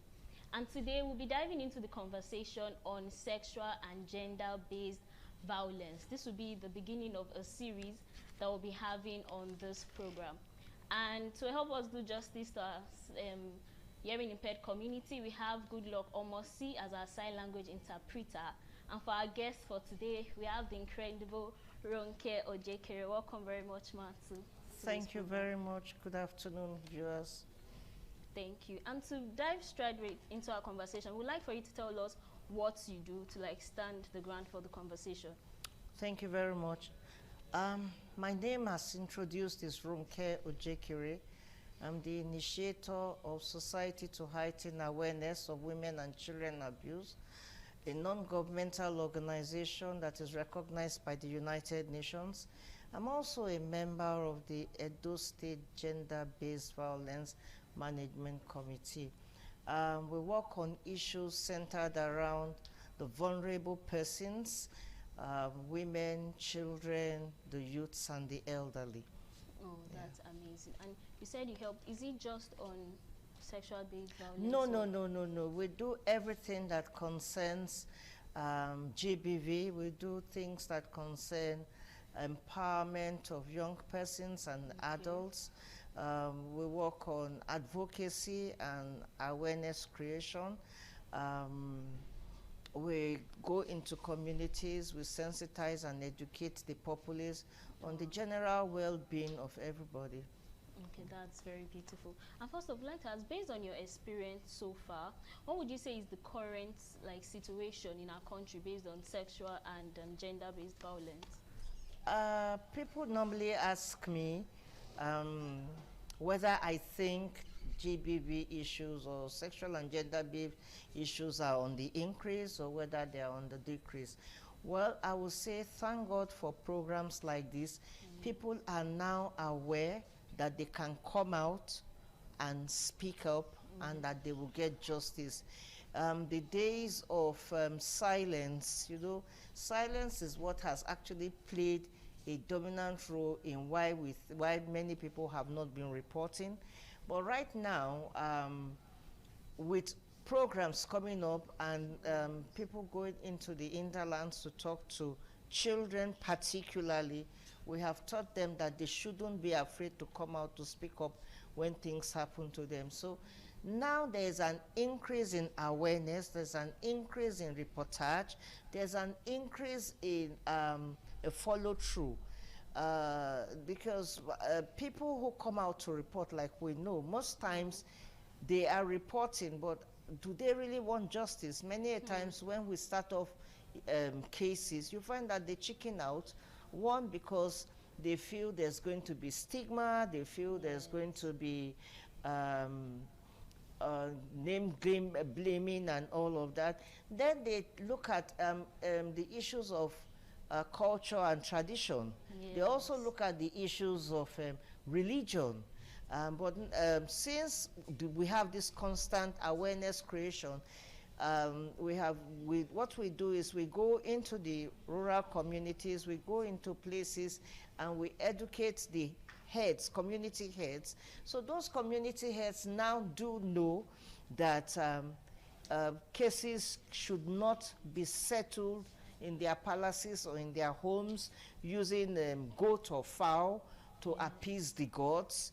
We always say to them, let justice be the one to tell you whether the man is guilty or not, or the woman is guilty or not. So by and large, at least people are beginning to have faith in the justice system. We have also been able to tell the DPOs at police stations that things are not, especially sexual and gender-based cases, are not supposed to be settled in the police station. Sexual and gender-based issues, we all know, are criminal offenses. So if you do the crime, you must be ready to pay for the crime. So we have that increased awareness, and so children are coming out, they are speaking up.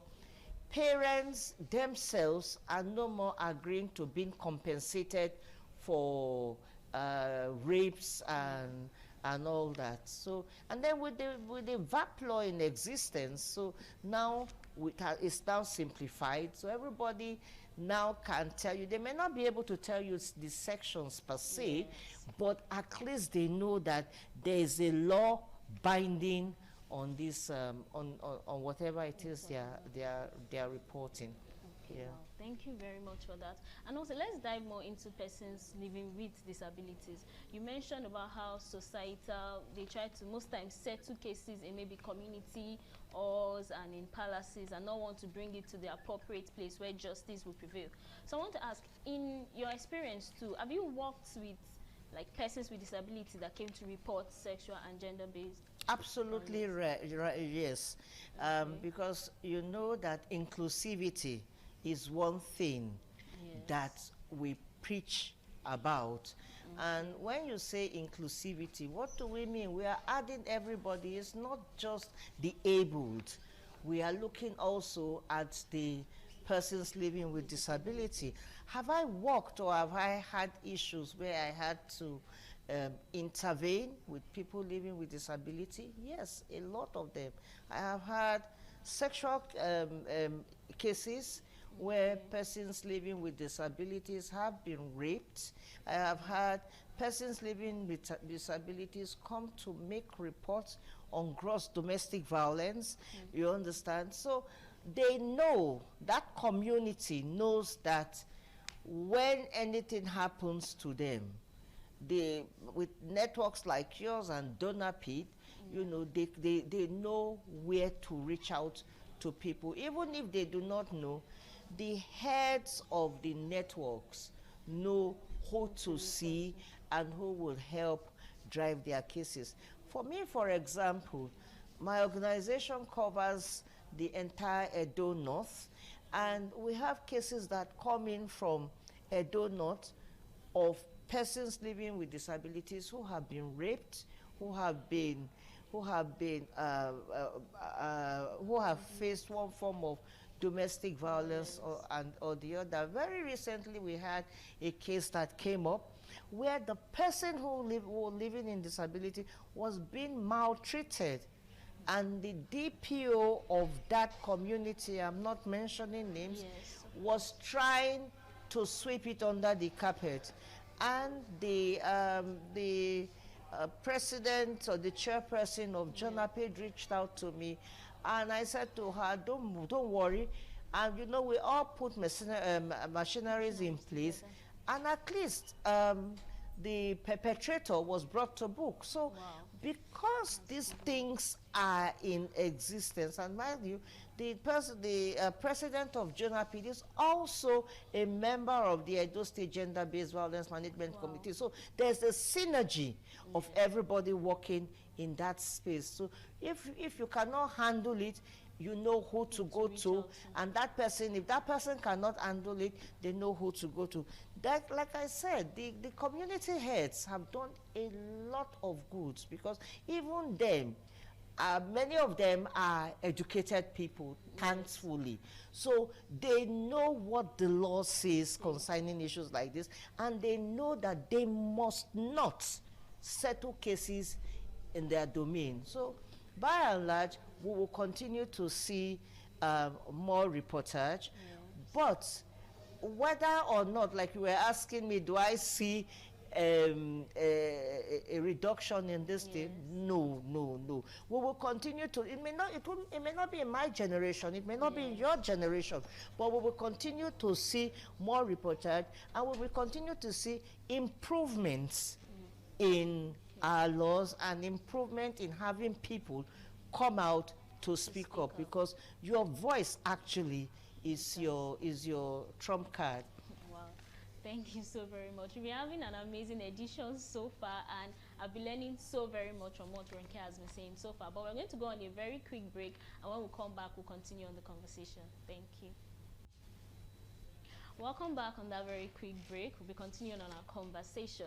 And Ma, you made mention of partnership within organizations and people knowing if they can't solve this, they know who to reach and what to do. So Ma, I want to ask, who, like, when you're referring to a case or solving a case, does it stop at your center, or what's like the process that it goes through, and some other ministries, or should I say societies, that work with you guys? Like I said, we are an organization, and we work with the police. Okay. For cases like rape cases. We cannot handle rape cases, so we work with the police.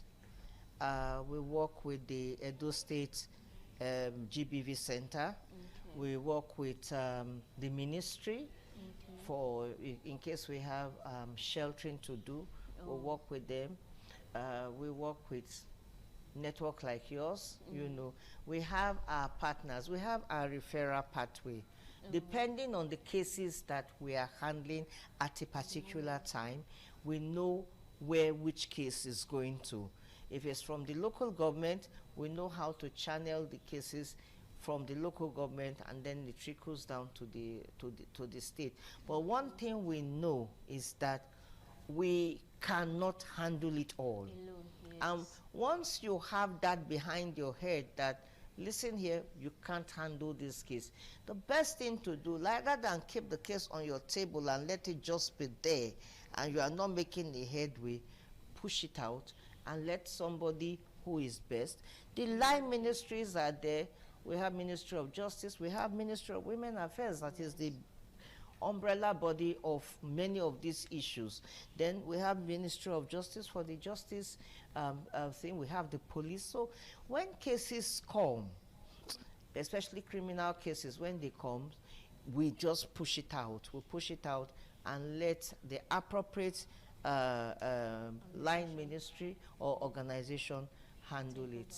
Okay, Yeah. that's beautiful. And still talking about persons with disability, would you say that the experience is different when handling a case for an able person and a person with disability, or you say the response you give and the way you handle the cases, are they the same, or there's a difference when it comes to handling cases of persons with disabilities?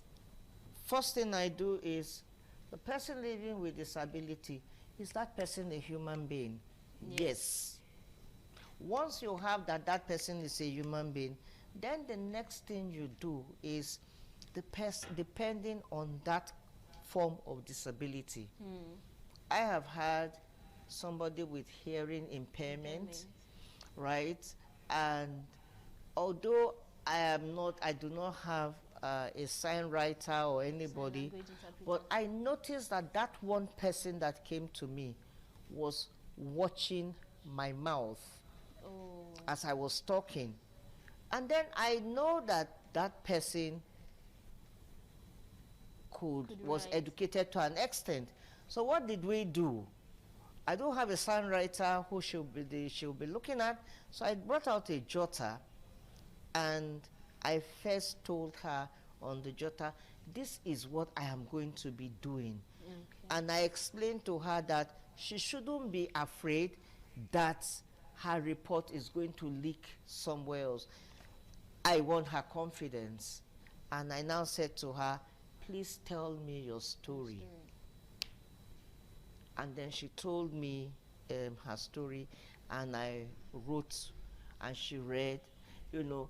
And when it was like, I wasn't getting what she was saying. Yes. You could see that. Yeah, the look on her That face. resentment, no, this is not what I said. So I said, okay, explain to me again. And she did, right? I have worked with the visually impaired, you know, and they had a guard. And I was talking to that person with the middleman interpreting. But the most difficult case that I have had was somebody, I can't remember, was she? I think she was both, either deaf and dumb, or you understand. So it was it was pretty much difficult. And the person who brought her to me also had limited, you know, so it was, but many a times we've been able to get, if not 100% success stories with it, we've been able to get maybe 60%, which is also a pass mark, you understand? And many still come back. You know, many still come back to say what is happening and how they have been able to move on and all of that. But one thing I do not do is I do not express sympathy. I don't do it like, oh my goodness, no.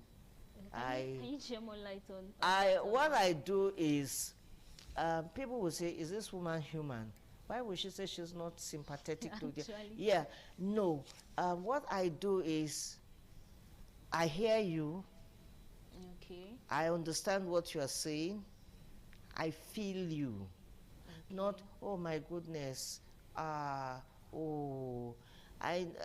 have noticed in the course of my interactions, even with the abled people, you know, I have noticed that when you start telling them, oh my goodness, and you start feeling sorry for them, you know, it might affect the yes, so I make it easier on my part to be able to say, listen here, I hear you.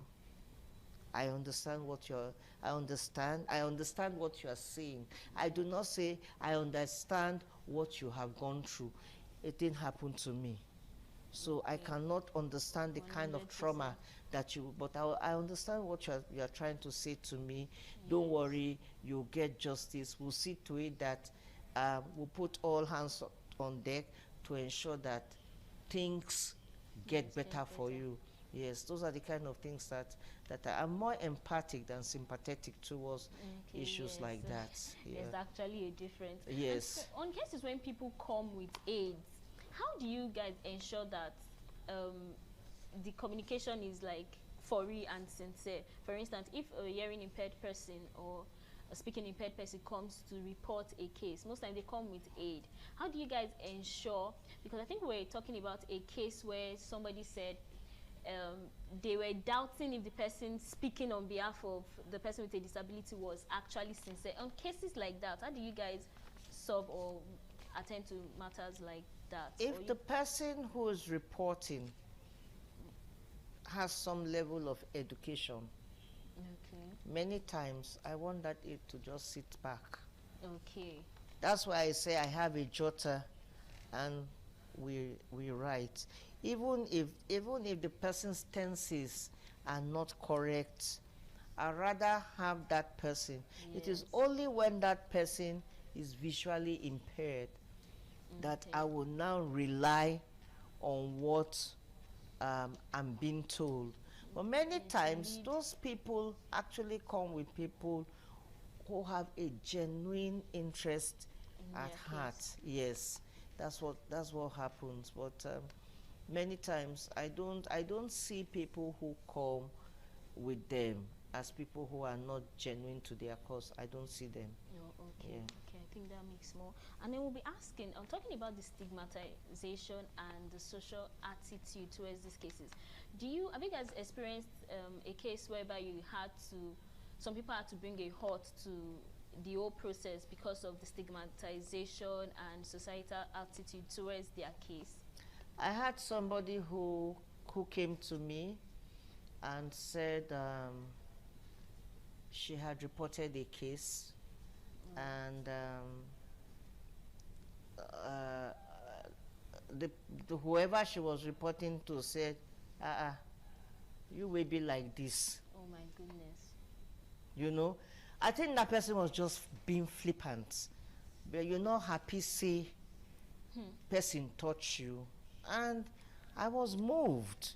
Although I just sat there listening, because like I said to you, I never like to show, you know.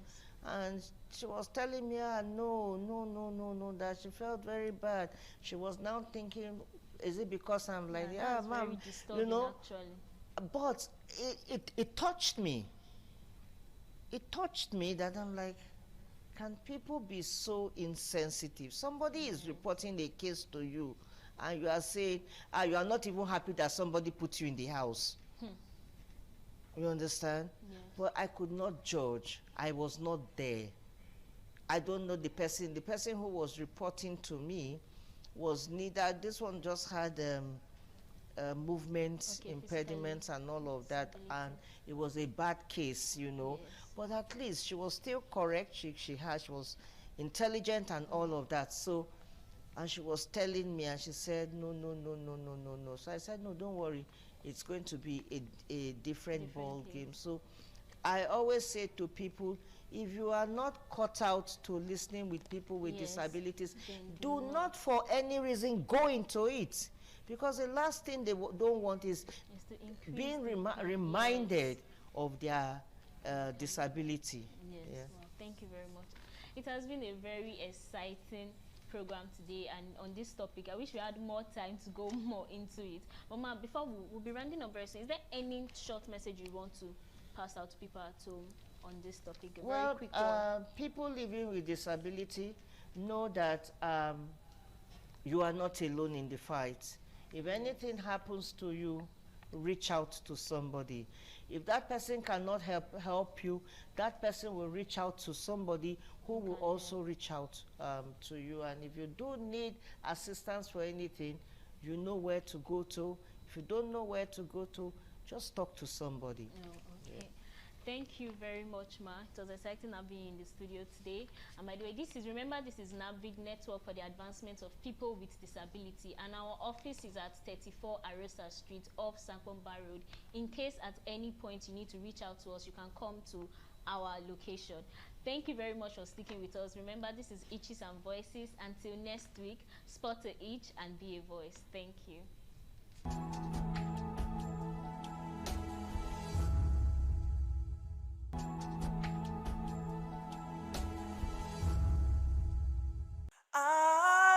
ITV, certainly the best.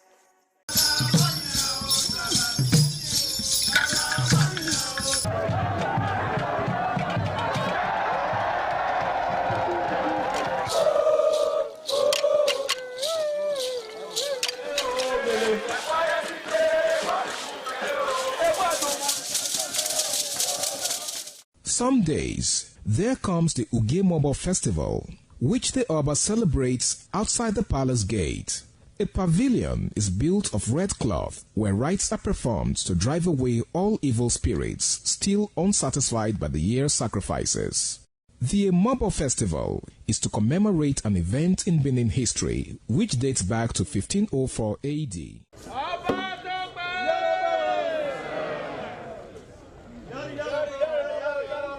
Yari, yari, Oba Tope!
The Oba of Benin added a colorful mood to the year's celebration as he walks round the city center amidst cheers.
ITV, certainly the best.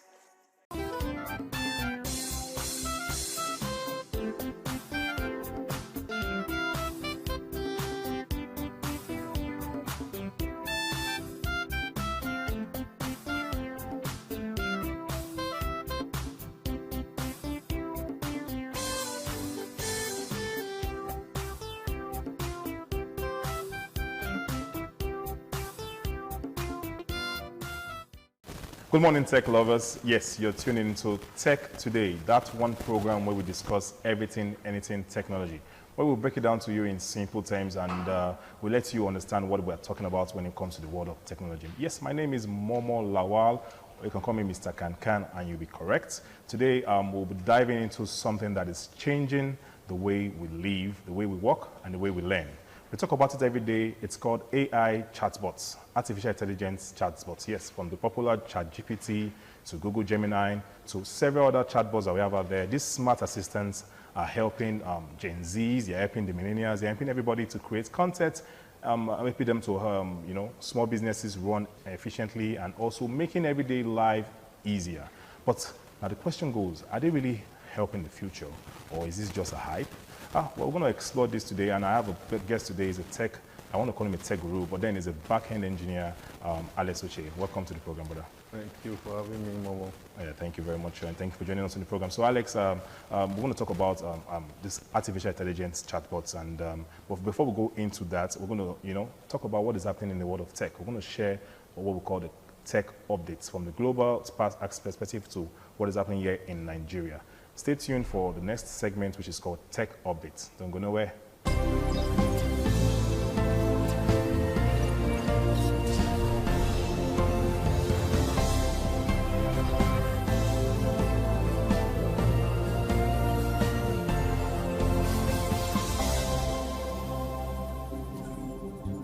Welcome back to the program. Yes, it's still Tech Today. And going straight into the Tech Update segment, we have first globally that robots are now smarter at working with humans. That's what Fujitsu is saying. So Fujitsu has introduced a new technology that allows robots to understand and predict human movement when working in the same space. So what this just simply means now, before now, we all know robots just follow instructions. But with this new system, robots can now sense what a human worker is about to do and adjust their actions, like it's slowing down or if a person is moving, you know, aside. So why this is important for us to know is that with this new technology, it makes the workplace safer. You don't see a robot walking into a wall or just, you know, going because you say move, it just moves. It now knows when to stop and not when to keep going. It reduces accidents in factories and in industries. This also shows that robots are being designed now to assist humans and not to replace them, for popular opinion. And also this means that this future of work is a collaboration and not competition. Alex, this tech update about robots, you know, we all know what robots are before, and now we're having them now doing things like assisting their, you know, and not just following instructions, but now becoming an assistant. What do you think about this update, brother? For me, I think it's amazing. Okay. The fact you have somebody who understands you, a boss who understands you, yeah, who can even think for you. So it's amazing. It's a good one where it's a good one. It makes you active. It gives you insights. It lets you know what's happening, what's going to happen, and what has happened. All this together, sourcing all these informations, and you have it at your fingertips. It's amazing. They were making life easier. All right. Next on the tech updates, we have global and experts are warning about AI, that is artificial intelligence, becoming too powerful. So over 800 experts, tech leaders, and public figures worldwide are calling for a pause on developing artificial intelligence systems that could surpass human intelligence. So what is happening right now is that AI is getting smarter very, very fast. I believe you all know, because sometimes you think, before you think something is already even acting in that way, it even has sarcasm and all of that. Before people say AI could not have emotions, but now you'll be talking to your chatbot and it's even saying, come on, you're funny. And it's giving you all those emotions and you think you're interacting with a real human being. So experts now fear that if it becomes too powerful without proper rules, humans may struggle to control how it is being used. So AI already is affecting some jobs, and then social media, and you see some fake news flying around, and it's even affecting decision making. So what those 800 plus experts are saying is without regulation, proper regulation, it could be abused, and governments are being urged to act early. Alex, I think this is a wake-up call for governments and people around that use AI. So this update is a valid one, and it's a good one. It is, and it's here to stay for us to actually regulate the AI, know what it's about, and then make sure it doesn't go overboard. Yes, it's a good one. Imagine AI. I think I watched an episode on a series one time when you see the name of the series is Love, Death and Robots. Okay? So this AI chatbot now started overdoing the work. It was supposed to be a cleaner, a vacuum cleaner, but now it now started being a smart vacuum cleaner, and now started purging the house and purging the owner. So without regulations, we don't know where AI is going to go. So the message is very simple. AI progress must go hand in hand with safety and responsibility. Lastly, on the global tech updates, we have that McDonald's is using artificial intelligence to run its supply chain. So McDonald's has developed AI, artificial intelligence, to manage how food and supply move across its global outlets. So AI now helps McDonald's predict how much food customer will need, where it is needed and when, so they don't overstock or run out. So this is something we should care about, and it's an update that we should know, because now it means that we'll have less food waste and faster services and lower costs, which can even help to stabilize prices. What do you imagine this, Alex, being brought into Nigeria here, and you see our food out? It seems you like food very well. Exactly, my point. You know, if this is being brought to Nigeria space, you know, it will cut down a lot of wasteful resources. I agree, bro. Where you get to know how much it's been. But for example, you have to employ an accountant who has to know how much you need to manage. But with this source of AI, it gives you everything. You need this amount for today. We use X amount tomorrow. And then it's all wrapped up. And people don't get to, there's no food wastage anymore. Exactly. Cuts of labor, so many things. It's cut out. It's cut out. AI is really helping the world. Now, going local now, the tech updates happening here in Nigeria. First, we have Nigeria's approved satellite internet companies. So Nigeria has approved satellite license for companies like Amazon's Project Cooper to provide internet services. So what this simply means is that instead of relying only on cable, that's fiber cables, optical cables and all of that, or network masts, internet can now be sent directly from satellites in space. We have one, like I think Starlink does that. Starlink. So yeah, this means you have better internet in rural areas and remote areas that don't have masts that's up to that area. Exactly. You have support online. This can also support online education and also encourage remote jobs. And also, it can also boost Nigeria's digital economy. Alex, I think this is a welcoming one. This is a good tech update from Nigeria. I really appreciate the Nigerian tech team. I really like the tech experts for actually bringing this around, because it's a good one. If this stays in our internet, you know how much we use the internet daily. You know our issues with our internet. So things are streaming us right now within the internet. Exactly. So you know how it is bringing the Starlink, and you know others will come in. It's a competition, and then we get it right. Yeah, I agree. We'll get it right, and then we'll now bridge the gap of how people can access the internet. People in the rural areas especially can have these services right in their doorstep, because it's just to access the satellites. Next on the tech update locally, we have Nigeria takes action against abusive loan apps. So there are new regulations that have been introduced to control digital lending platforms, especially these loan apps that harass borrowers. So now, what this simply means is that loan apps can no longer shame users. They cannot send threats or contact families and friends aggressively over unpaid loans. So this is Alex, I don't think have you ever experienced something like this before? Not directly. Okay. Do not be directly. We're on the internet and we see what happens. Okay, people lashing out on people. Yeah. And now with all this AI, you see that it cannot just come in. You see that they tell you that they call their friend to tell them that their friend is owing them money, blah, blah, blah, use their name as collateral, which is just lies. Family and friends. And they don't know that you borrowed money from a loan app. We even heard at the time, one time, some loan app would take videos or pictures of some of their users and start sharing it online. That's a breach of privacy. Now, why is this very important for us as a tech update is because this protects the user's dignity and privacy, like what Alex just shared.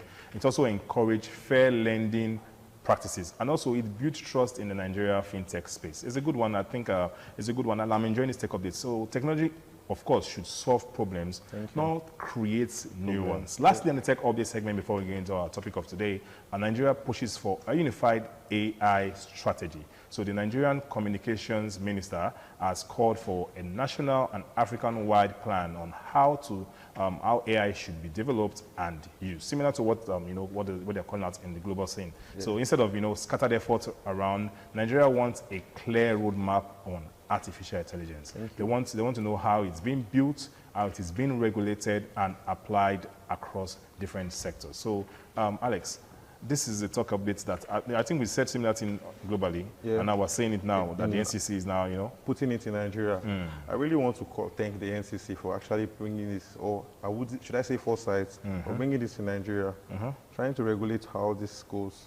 Because we see a lot of things happen on social media nowadays. You don't even know what is real and what is fake nowadays. People just use it anyhow. Nobody to regulate these things. If you see what you believe and you go and spread false rule, that's how it is. So we need to actually have these regulations to know once somebody who comes up with a fake AI information, it's out there. This is AI too. This is not real. This is AI. Yeah. So yeah, like Alex is just saying, this will really help Nigeria startup, compete globally, and also prevents the misuse of AI. And also, I think it also positions Nigeria as a tech leader in Africa. So, you know, countries now without an AI plan risk, and you know, they're falling behind in this global tech race. Now, we're going to short break and we'll come into the topic of today, which is talking about artificial intelligence chatbots. We're going to tell you different chatbots and maybe just divert your mind away from the one you think you already know and, you know, give you other options and tell you how you can work with them with your different businesses out there. Don't go nowhere. Still Tech Today on Independent Television.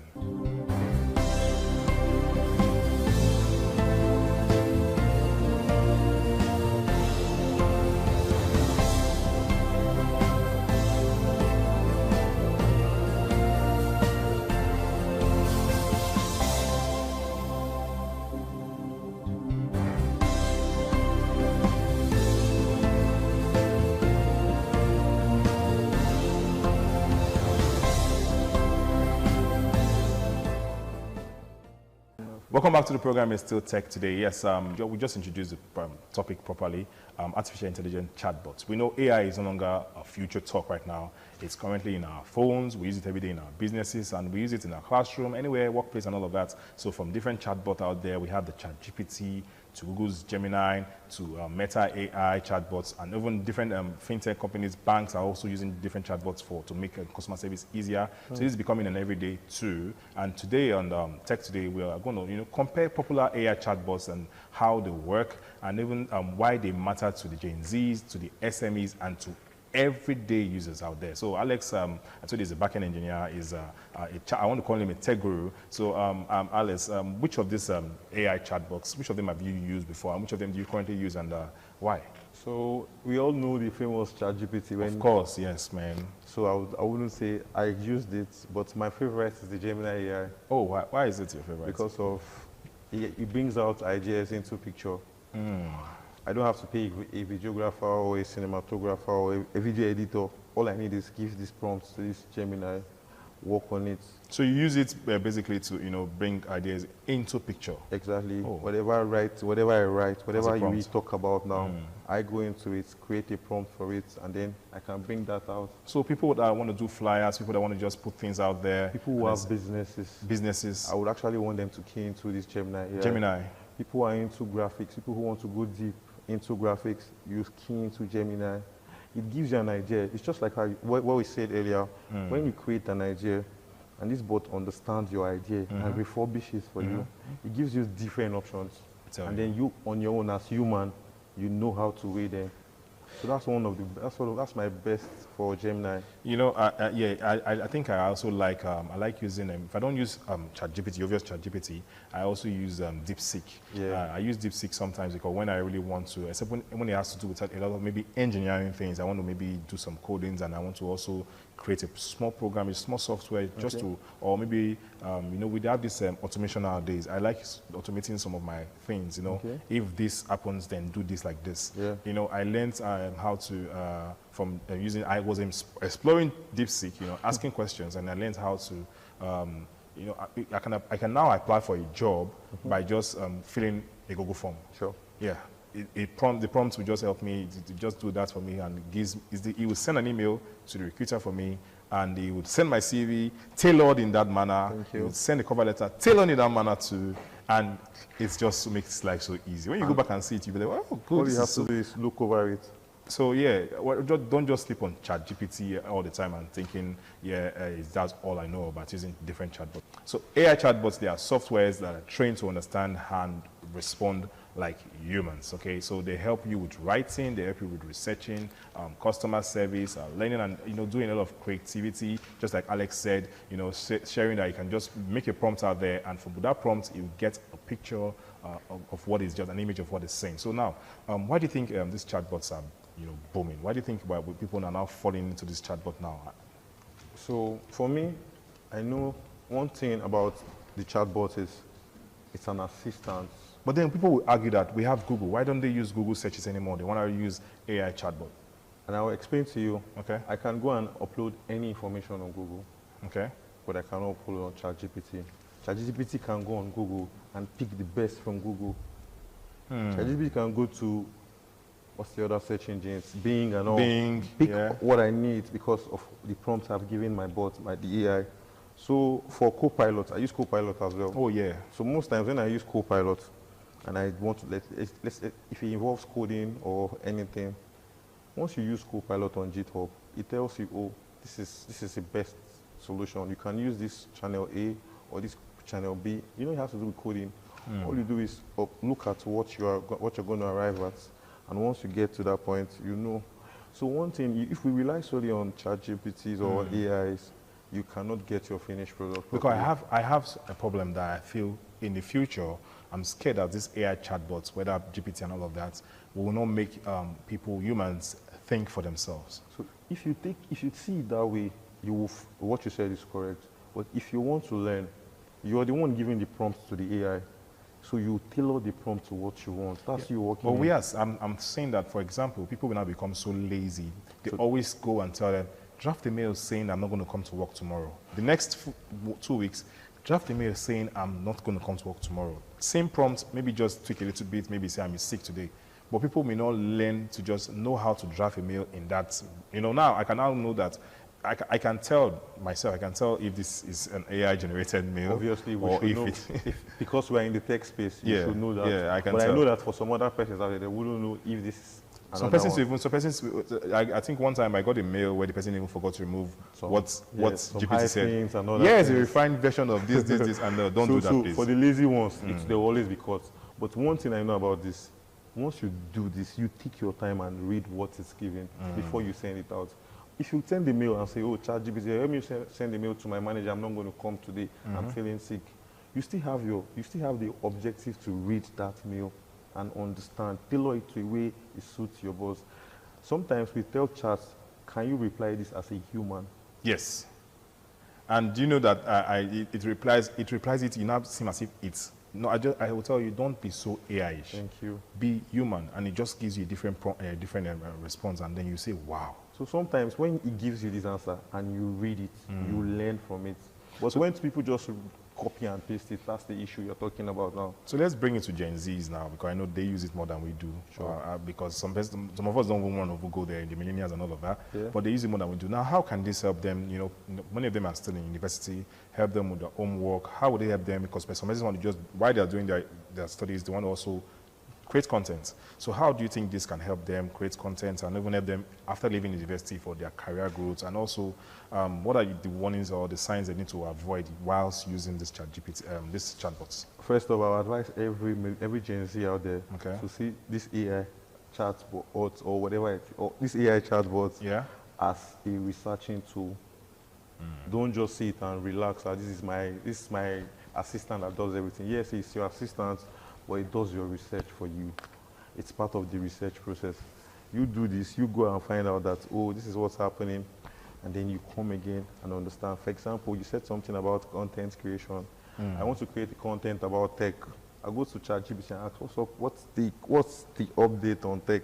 What's this? It gives me, I cannot just come and take whatever chat gives me. I go myself, I understand it. It's point of us reading it. We ought to read whatever chat gives us. And I will tell you, the chat is not always correct. It's not always correct. And they won't tell, they put a disclaimer out there. That's why you have to know. I think prompt engineering is something that people need to know how to prompt, tailor your prompts to this particular thing you're looking out for, and don't be so generic. Yeah. Now let's move to the entrepreneurs, the SMEs. How would you think using this AI chatbot will help them in their business, assuming they are, they are for customer support or for the social media, managing social media, or they are, pushing their content out there or advertisements, and also helping them for maybe their business plan or proposals, or how do you think this AI chatbot? I'll come from the customer experience side, customer service aspect, because it's very, very good tool for that. Okay. You have a business, you're not available 24/7, but with that bot set on your website, it answers your customers for you. It gives people, if Momo is into, let's say, Momo has this airline services. Okay. Momo is traveling in Belgium now, and I want to book for a flight for myself. I reach out to Momo, and the bot will help me because of the prompt you've given your bot. Yeah. He sets my flight for me, gives me the exact prices, and then it makes it easy. That's for your business. Yes. Now, for, let's say, small customer success business, I don't want to start mentioning brands. No, let's say you have your business right now, and then your customers, there's a glitch somewhere. Your customers are furious online, texting, hi, this is not working, this is not working. The bot is there to help them know that Though we know Nigerians, I will tell you, we are not patient with the bot. But once you arrange your bots in a way, it lets them know that this is the issue and this is what you should do to troubleshoot. Yeah.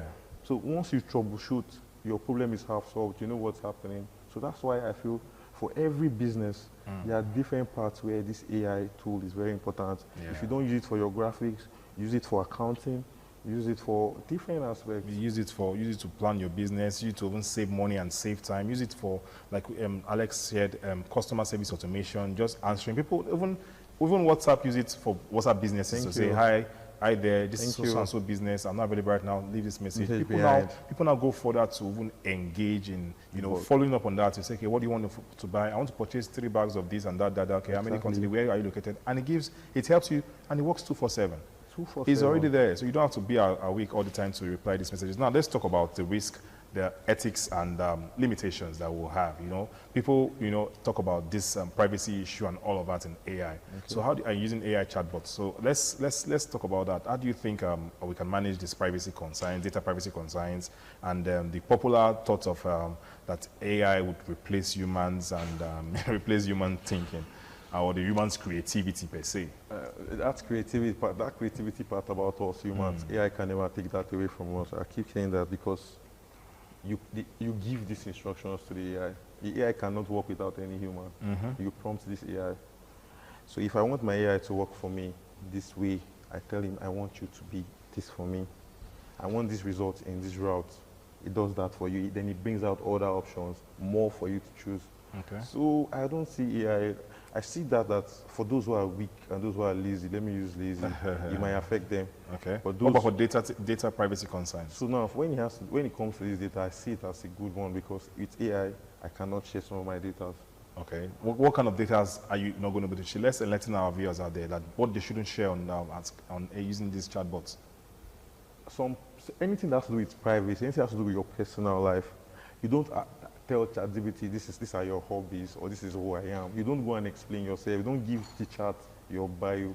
Don't go and start telling your chat, oh, my name is this, I'm from this. That information is too much to give out. But some persons may want to argue and say they are telling that so that the AI response can be tailored exactly for them. But that information is out there in the open now. But nothing out there can be secret. Even when you take a picture out there and say, I'm right here in Texas or I'm right here in New Benin Market, it's already out there uploaded on the internet. As soon as you post something and say, hi, I'm down here. No matter if you delete it. It's still there. It's still there. Even on your phone. Even if you delete it on your phone, I can still get it on your phone. But at least people should know that AI is a tool and it is not a master. So you control it. Don't let it control you. Yeah, exactly. Now, wrapping up on this interesting conversation, I want to ask you this question. Okay. Would you trust AI to run your business for you? 101%. Oh, really? Yeah. You would just trust AI to run a business for you? I would give my AI my prompts, monitor it, and let it run it for me. And you think it will make a mistake to do something you don't want? It won't make, it would make mistakes, but one thing is I get to correct that and it doesn't happen again. Because once you set a prompt for an AI, I will take you to chat, customer service again, respond on this gambling, respond to this. It cannot make mistakes. AI cannot take an answer for something else to drop another thing. Yeah, actually. So, although there was a time I was using ChatGPT. He made a mistake about a particular figure when I was calculating, and I was like, "Why did you make this mistake?" And all of that. He said, "I'm sorry, I forgot. I thought you wrote it as this, exactly. And he explained why the mistake happened. And then I was like, "Don't do that again. Always cross-check, double-check before you give me a response." And he said, "Moving forward," and he stored it in my memory that I would like that. So, wrapping up on the program, for those who don't really use all these chatbots, what is your last word? What are your final words to tell them about that have not used chatbot before? And maybe they are using only one particular chatbot and they don't use any of this that I just mentioned. The world is evolving. I don't want any of you to be left out. We have to use these tools. These are meant for us. We started this thing started as little as text. Now the AI is everywhere. We have bots. Yeah. We need to use remotes to do things. Now it's just by saying your voice command and then things are moving. So how long would you wait? All we have to do right now is get along with this, join the band, use it and be beneficial, get productive with these things. Before you go and call someone and say, I want you to come and help me do this, the bot has done this for you. The AI tool is already ready at your beck and call. All you need is a phone, a smart internet, and then you are good. So for those of you out there, I don't want you to sleep on it. Go into this thing. Whatever issues you are having, ask your bot and see. It will give you an insight. Then from there you can start solving your problem. Thank you very much. I did not want you to even stop giving that advice out there. Yes, it's been Tech Today. Thank you very much, Alex, for joining us on this program. Yes, I want to just end by saying that AI chatbots are not here to replace humans, but they are here to assist humans. So the real advantage out there is, like Alex shared, is knowing how to use them wisely. So whether you're a Gen Z, you're a business owner, or just curious about this, or just watching the program for the first time, AI is now part of your world. So, you know, those who understand AI today will lead tomorrow. So before we leave the studio, I want you to know that we do this also on radio on Monday by 8:30 p.m. till 9 p.m. Every Monday is on radio, 92.3 FM, Independence Radio. So thank you, Alex, once more for coming to the program. I really appreciate your time. Thank you. We'll be seeing more of you again. Surely. All right. Always know that in this world of artificial intelligence, in the world of technology, it's good to stay curious, stay connected, and stay very informed. Until next week, my name is Momo Lawal. Bye for now.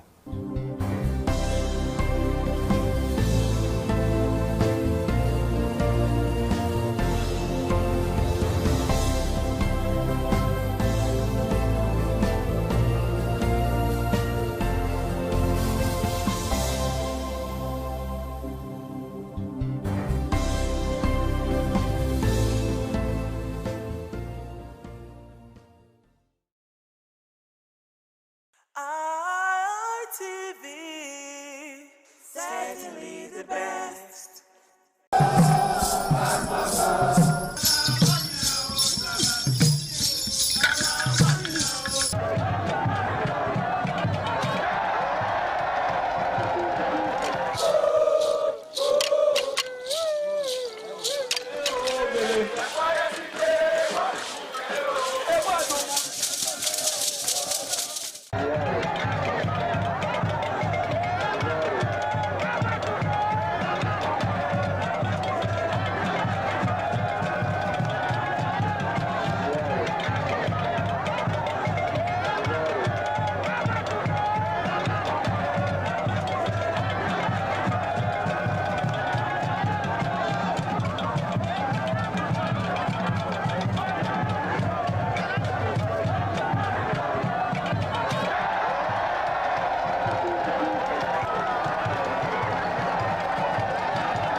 certainly the best.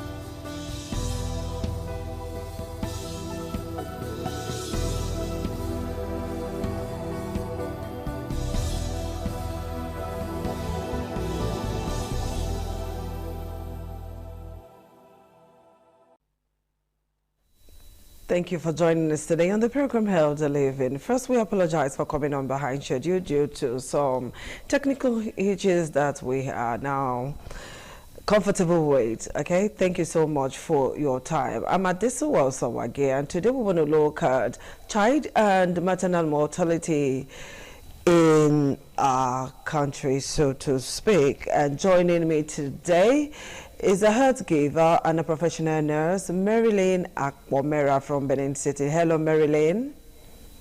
Hello, ma. Good afternoon. I must apologize for that technical itch. I don't know if it's from your end or from my end, but the thing is, let's apologize now.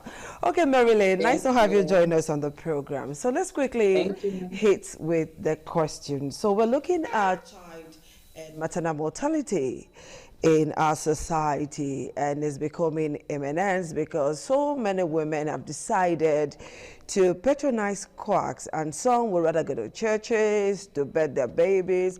Others will want to do it at home because they think that healthcare, accessing healthcare is quite expensive. So some want to do it at home. Now, what is the current state of maternal and child health care in Nigeria? And where do you, as a professional, think we need to focus on?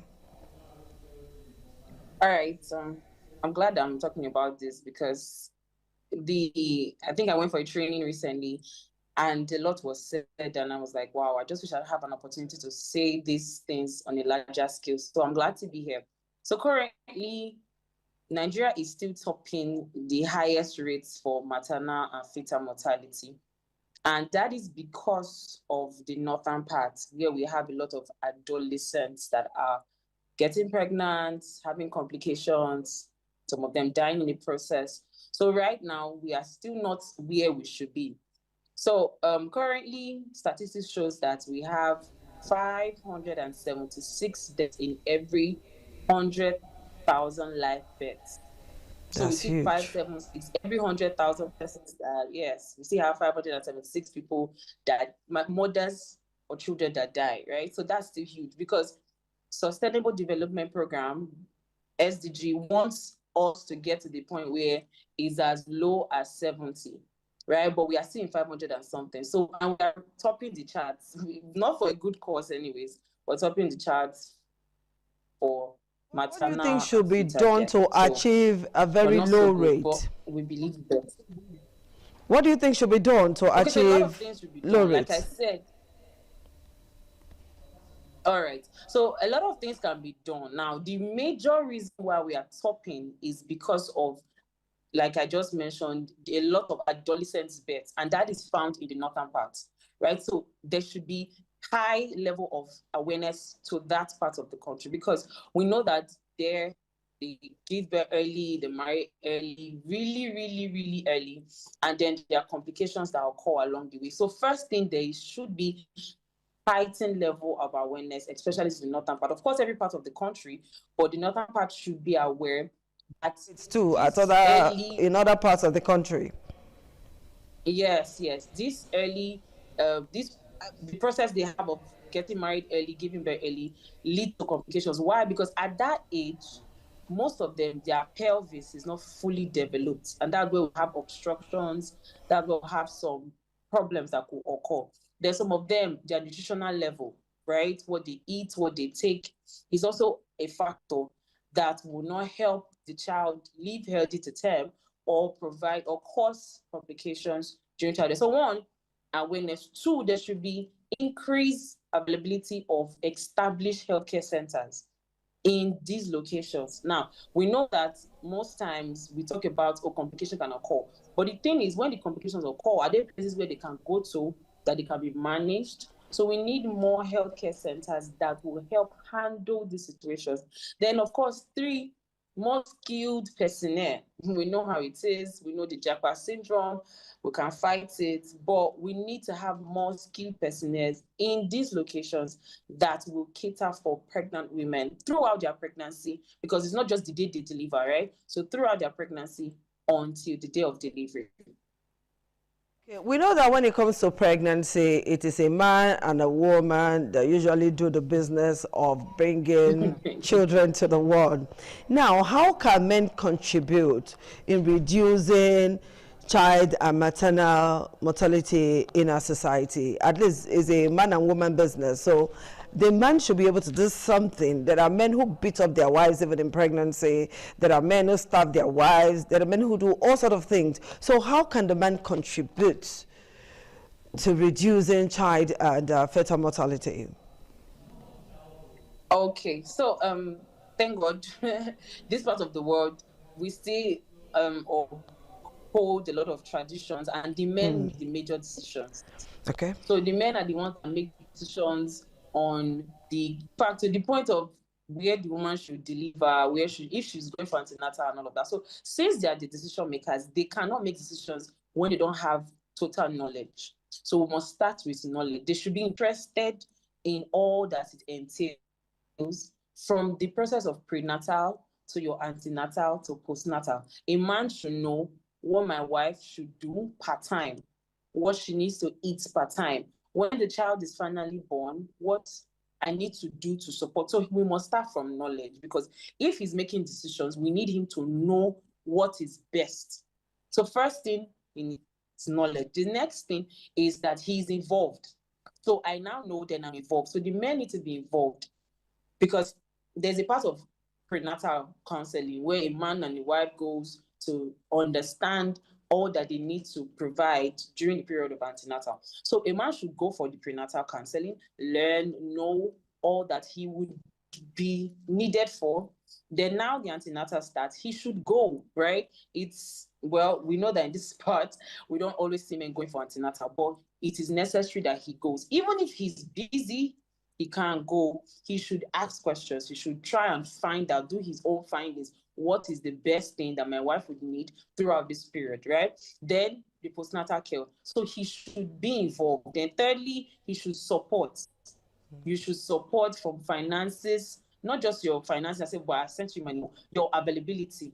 Part-time, you are also involved, because the child is not just for the woman, right? The child is for the two of you. And like you were saying, is the process also started from the two of them. So the process should continue with the two of them, and not one way is just one person. So he's also supportive throughout the process, asking necessary questions part-time. At least I know some men that they're even the ones that will say, oh no, my wife, don't eat this. The doctor said this. Remember the last time we went? Remember? So they can't fully remember, because sometimes women, they are overwhelmed, they are stressed up, and they can't remember everything. But because the man is involved, he can know what she should do part-time. So there's a lot of involvement that is needed. Then, of course, when the child is born during the postnatal period, they should support the woman through she's breastfeeding. So they also help to carry the child. They also support, because most times she gets so tired and she cannot do so much. So then the child is born now, they share responsibility. So he being available and he making decisions based on his knowledge.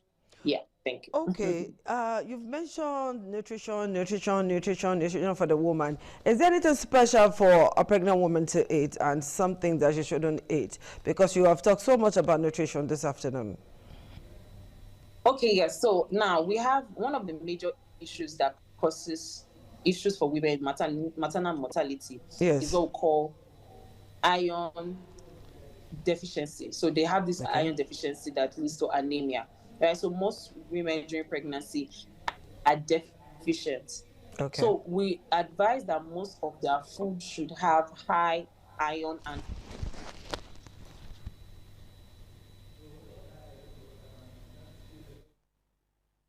ensure that they are not eating too much processed foods, right? You're not junking on foods. I am craving this, I'm craving that. We always mention that your crave must be within a healthy range, within a healthy boundary. You're not going to be craving what's not healthy, right? So you should also eat healthy meals, cooked meals, not fast food meals, cooked meals at home, not processed meals. I'm buying burger, I'm buying shawarma, I'm buying pizza, and that's what I feel like eating today. Or what have you eaten since morning? I've eaten pizza. No, that's not proper. So more healthy meals from the day you find out that you're pregnant. In fact, normally you should eat healthy, but you should increase the healthy meals. Then, like I mentioned, there's need for increased iron and folate in your meals. Now, that's basically what we also give as supplements when this iron and the folates, like you said. What are the food now? It's giving us. So vegetables, green leafy vegetables are high in iron and folate. So that's why they say take vegetables. Yeah, green leafy vegetables are very, very necessary throughout, enough of it. Then fruits, and so yeah, basically. Okay, now when the child is born, is there special care for the mother, special care for the baby? Because sometimes you see a woman who just gave birth is in the market almost immediately because there's nobody available to do the cooking and all of that. And sometimes we have some very wonderful men. Wonderful men in the sense that they will remind you of those times when their mothers were pregnant or used to get pregnant, or those women in the village. They just have a way of comparing the woman to another woman who is breaking blocks with her pregnancy and all of that. So is there a special care? Because we know that sometimes some babies die at birth. Almost immediately they die. Sometimes it could be a week or two, or maybe days. What could be responsible? Is there something that was not done right? Okay, yes. So there could be many, of course, there could be many factors that could lead to the child dying, many factors. But let's start from the care for the mother. Of course, yes, she needs adequate care. Now, what happens during pregnancy is that most of the organs, there's a lot of changes that occurs from your heart to your lungs to your uterus. So there's a lot of changes in the body of the woman that occurs. And so it is expedient that she needs to have adequate amount of rest before she returns to her normal, regular routines, right? So yes, we are grateful for the kind of bodies that some of our mothers have that, oh, they're already energized to start working again. But what is necessary is that within the space, because we have this postpartum period of course 6 weeks, where the woman's body recovers, right? So throughout that period of that 6 weeks, we don't advise, at least the first 3 weeks, you shouldn't be doing so much strenuous work, right? You should have support.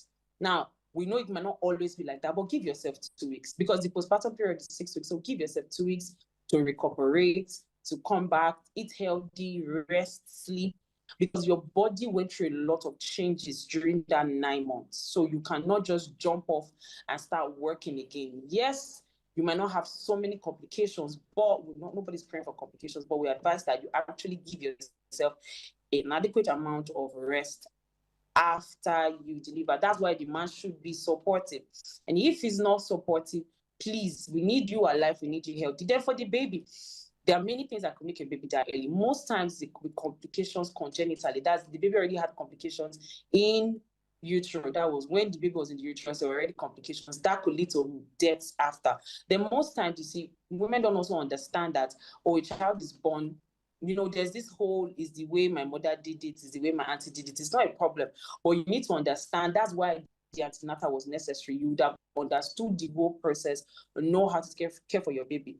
And the basic thing that I would just mention today is the advantage of breastfeeding. We always talk about exclusive breastfeeding. Now, it is very, very necessary for the woman to learn that once a baby is born, 1 hour after birth, the woman should start giving breast milk, just breast milk, because that's what we call exclusive, for 6 months, just breast milk, because that is where a lot of infections can be curbed. That is when the child's immunity can be built. You know, the breast milk is sufficient enough for the baby. Most times we'll say, oh, give him water, give him this, give him that. That's not true. That breast milk is sufficient. So start giving breast milk because it has all the necessary nutrients. It will prevent infection and to help the baby stay strong. And it also helps the mother and the baby bonds together. So please, let's stick to breast milk only. Thank you. So, Marilyn, if we follow your advice this afternoon, we'll be able to reduce the rate of child and maternal mortality to a large extent, true? Yes, ma'am. Okay. Thank you so much, Marilyn, for finding time to be with us on the program today. We'll do this again very soon. Thank you so much. All right, guys, this is it for today. We'll see you again next week. Bye-bye.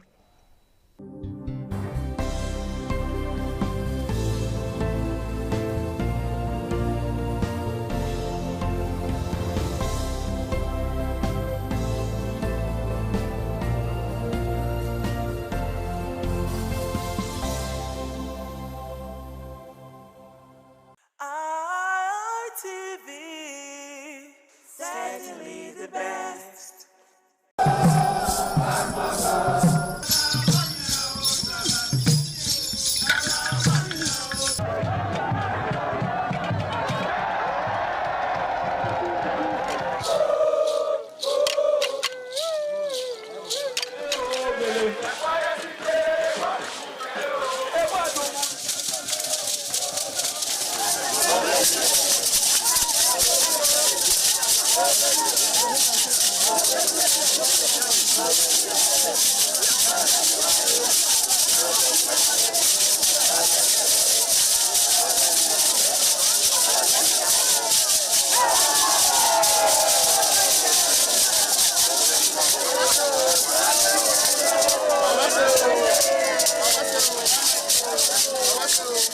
Top on the list of the initiates was the eldest son of the Esama of Benin and former governor of Edo State, Chief Lucky Nosakare Igbenedion. 11 of his siblings, namely Bright Ayamekwe Igbenedion, Honorable Charles Osenwige Igbenedion, Peter Osawari Igbenedion, Dr. Fred Osanwi Igbenedion, Barrister Mike Osarene Igbenedion, Efosa Douglas Igbenedion, Upuma Enes Igbenedion, Osawe Igbenedion, Edosa Igbenedion, Dr. Daniel Omorige Igbenedion, Agbon Steve Igbenedion, as well as the Executive Director Operations, ITV and Radio, Chief Elder Ugbeide Nwonse.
It was a vital aspect of Okada community's cultural heritage, which emphasized the significance of age, responsibility, and community service. Over 50 notable sons of Okada were also initiated. According to tradition and customs, those initiated, dressed in white traditional attire, were made to undergo some rituals, while the Odionwe pronounces blessings on them and assisted them to take a seat with the elders.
The Ugiawe is the final ceremony of the series of festivals. It is one of peace and lightheartedness, following the more solemn of the ritual year. Ugiawe is the festival of the Ewe leaves, a symbol of good luck and joy. It is the most popular of all that heralds the dawn of a Benin New Year, new vow, newness of life and freshness of life, and a new hope for the future. In the evening, the Ewe leaves are presented to the Oba of Benin in grand style in a colorful ceremony. The Ihogbe society, amidst singing and dancing, bring the sacred leaves that symbolize good luck, blessings, peace, and prosperity. Each of the senior members of the Ihogbe proceeds to give the sacred leaves directly to the Oba of Benin, and others put theirs at his feet.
Ọba tó pé Osanore Umadogemo Akmoye ni awoge wae noni ọba Osanore ọba Umadogemo Akmoye ni awoge wae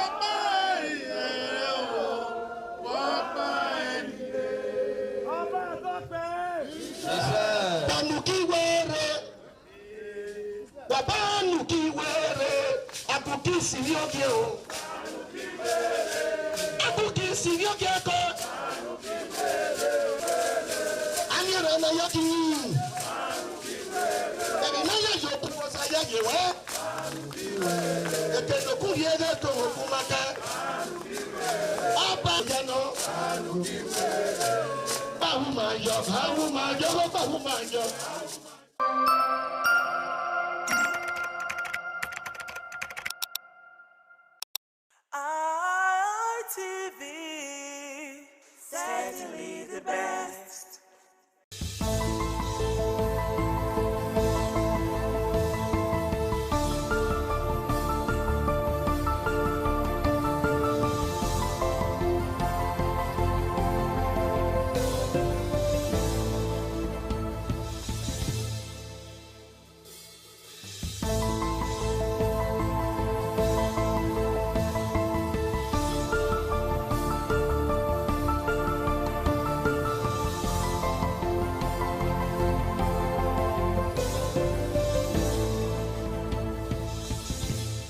Thanks again. Very interesting story for you on Icons on ITV.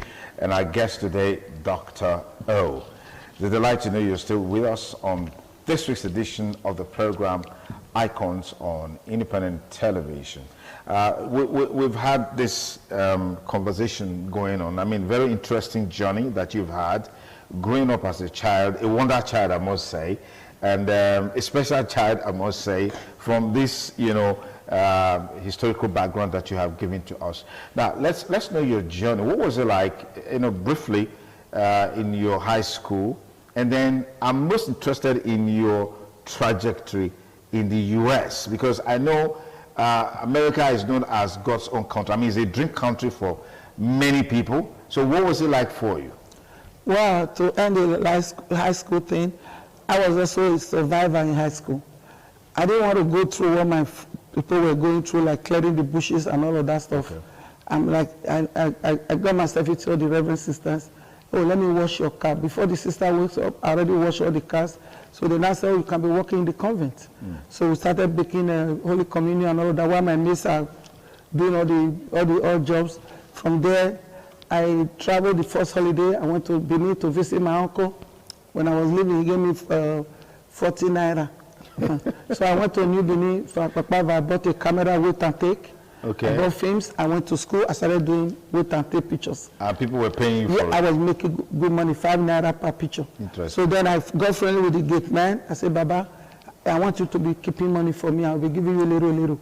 So that's how I was making money. Anybody want to do anything, I would be the one taking pictures. Then they were looking for somebody to do DJ in the school. I would say, well, I love music. I love to dance. I like entertainment. So I started doing DJ for this high school. They used to call me DJ Kosu Kosu. Then I now, from there, I passed out flying colors. Then I now went to College of Education. So my uncle came and determined that I should go to College of Education. So I went there in Yaro. We were at Yaro then. I'm the student too that want to be the best in class. I knew I have to be the best in anything I do. Okay. Because I work so hard. Okay. From there, and I got, my uncle now said, you know, you need to go to US. You need to go to US because you need to go study more. Then from there, where I was doing my teacher's training, then somebody came and said the brother was looking for a wife. Then they saw me and were like, wow. I said, well, I'm actually getting ready to go back to US. Okay. So that was how I got married. The guy came, we got married. Then it was like, oh, you got to wait a little bit. My uncle said, no, she already got a visa. She has to go to US to go further her education. That was how I said, okay, I'm going to have a lot of milk and honey. All the money I had, I spread money out so that my younger ones can go to school in case something happens to me in America. Okay. Then I got to America. The first time I got to America, I was like, oh, America, which house are we going? Then they said, oh, the first of all, the car that we used to pick me up at the airport, the car was not starting. I was like, hey, Jesus, this is America. Then I said, oh, okay. Somebody now came and jumped the car, then we went. So instead of people climbing up to go to the house, we went to the basement. In a very little basement, no windows, no nothing. And one day I sat, I said, God, I'm here. This is an unknown land. This is America. I saw telephone, I told the telephone. I died. I said, I died the number. They said, your phone cannot be connected right now. Please call back later. And I said, okay, what time do you want me to call back? Hello? What time should I call back? I need to call my sister. I need to talk to my sister in Houston. Sister Mozelle, my cousin, actually. What time should I call back? Nobody was answering me. So when we all gathered, I said, anytime I use this phone, they say I should be using the phone. The phone, they just say it's not going through now. But they're not talking to me, everybody started laughing. So when I went to America, I went there with, I had like $100, you know, $100 on me, so which I declared to my ex. And I said, oh, well, I got money, big money. With them, $100 was a lot of money. My uncle changed it and gave to me to take to America. So then we changed the money, we had the money. Then I look, I say, you know what? This is marriage, no window, no TV, no nothing. I'm in the closet. I'm like, okay. So I know what to do. Then I started using my talents. So I started using, I went to the shop there, I saw some t-shirts, I started doing tie and dye. I went to gas station, started selling it. You know what? You can wear this, it'll be nice on you. That was like 5 gas stations started ordering t-shirts from me. Wow. From there, I started making some chin-chin, some bakery. Then I will now do cold water. And I'll do cold soda, like Coke, minerals, we call it here. So I have the coolers of it then I will now take them, I will now take a taxi, I will go to the downtown of America, Yeah. city of Newark. That's where you see everything. So I put them, I see one African guy that work in a car park, Brother Oliver. I say, brother, uncle, I want to keep these things here. I'll be going back and forth. When he finish, he say, of course, please. You're so beautiful. Why are you doing all this? I say, I want to raise money.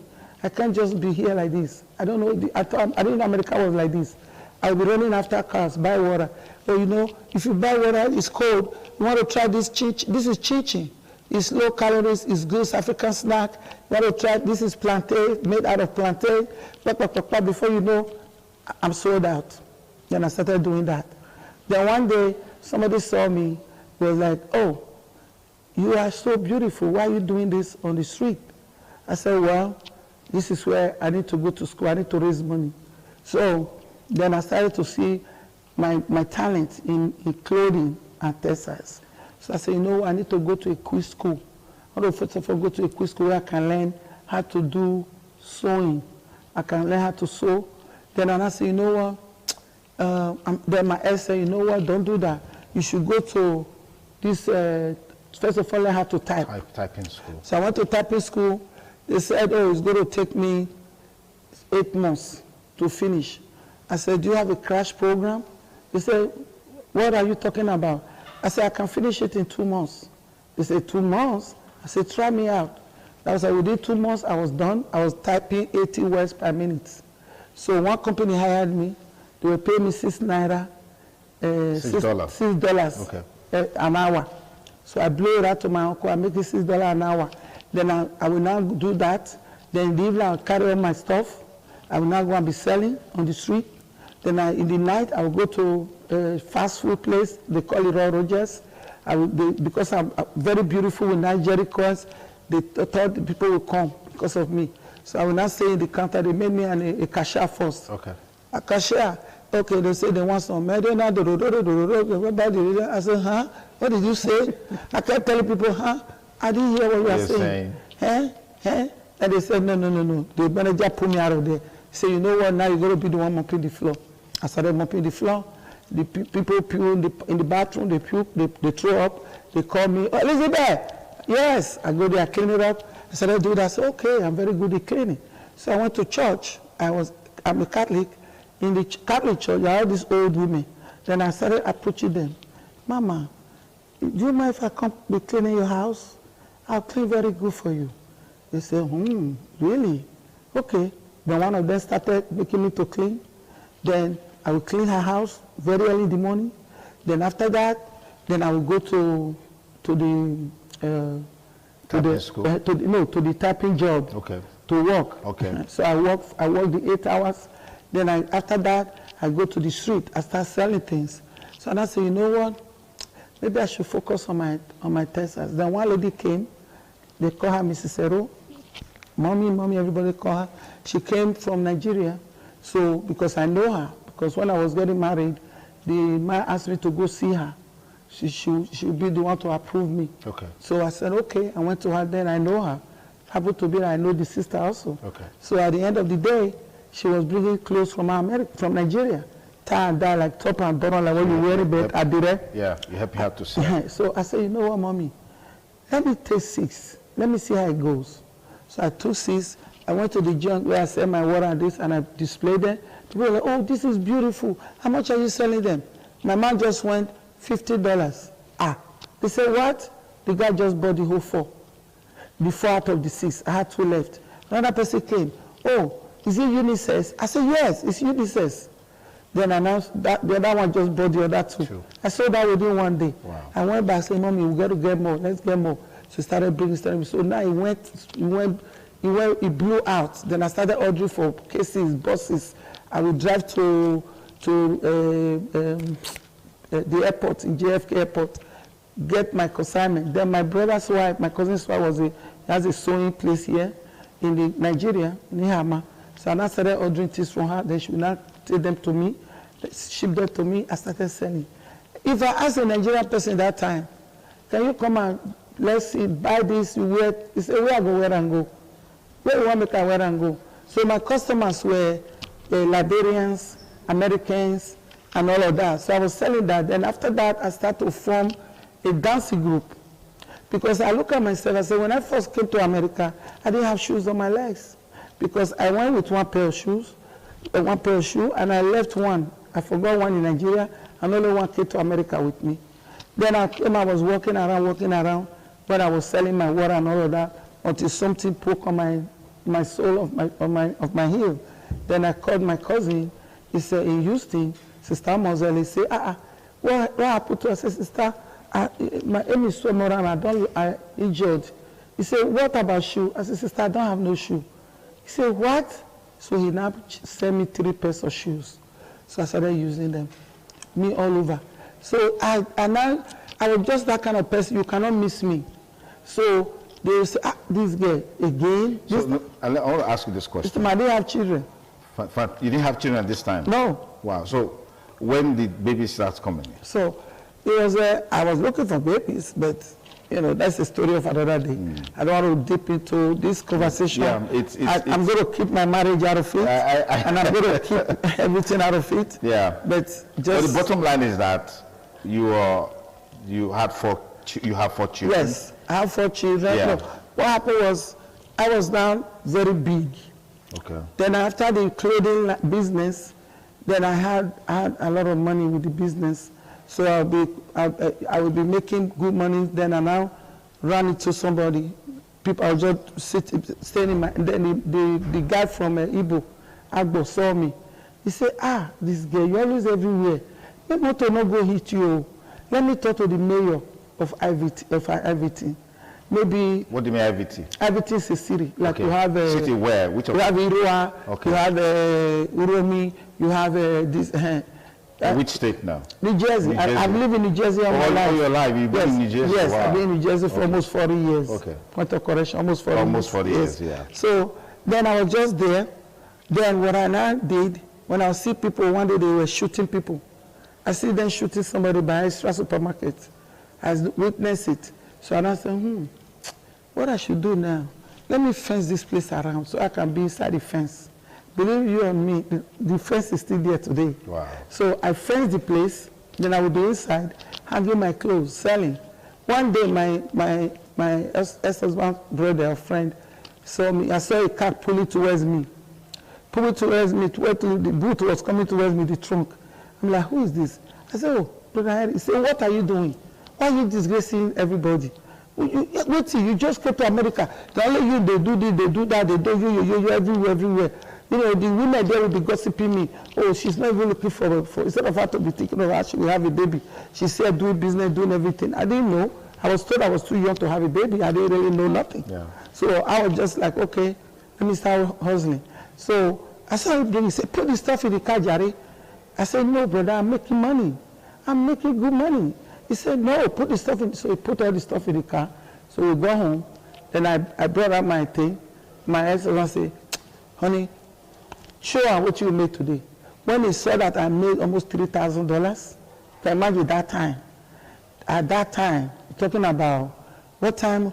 My first son was born 1991. Talking about 1980.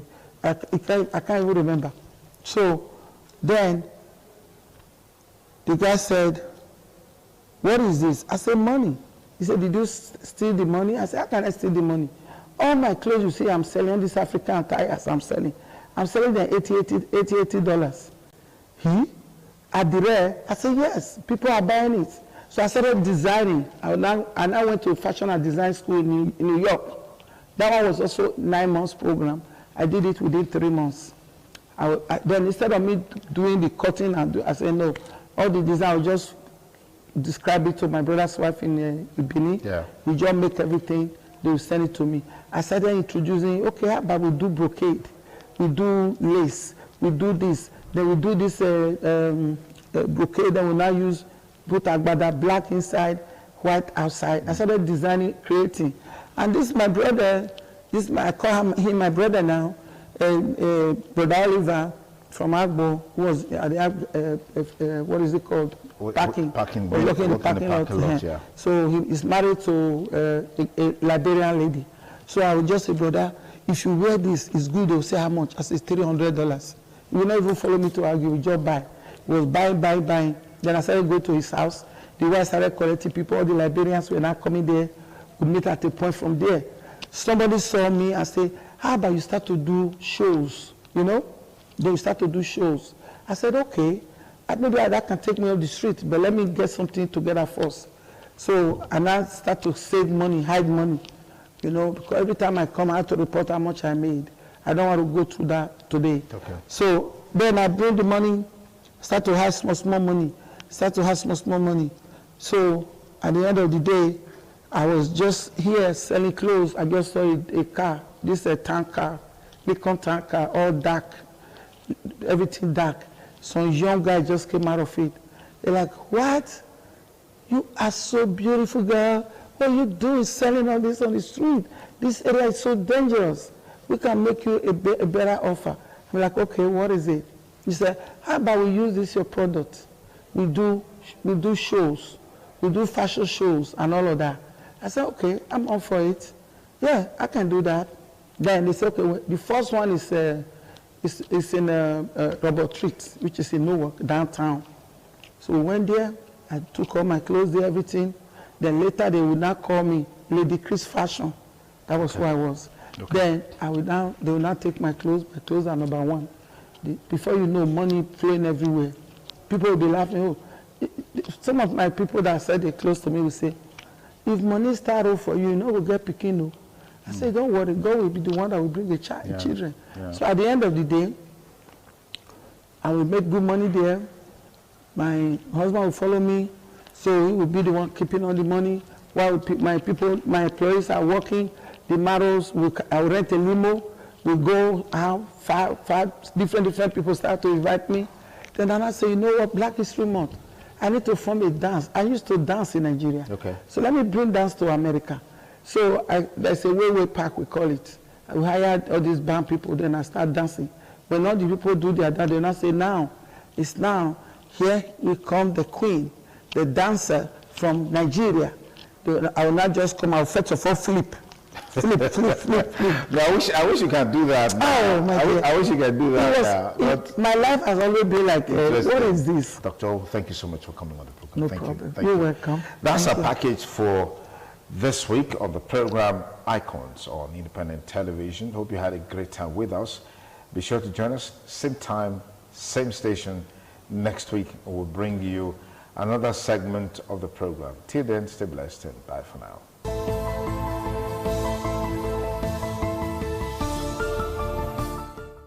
ITV, certainly the best.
Ojúde aṣáájú abẹ́rẹ́ tó pẹ́.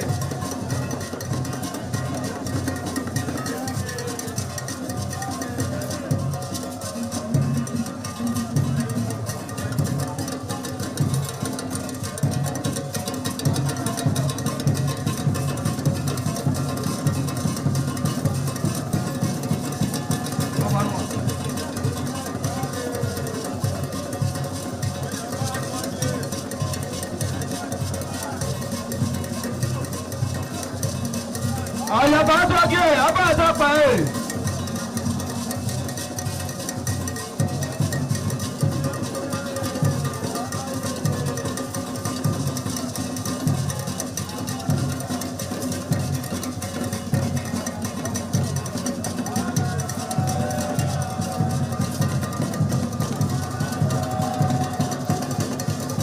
Àdàyè àtọ́jú abẹ́rẹ́ tó pẹ́.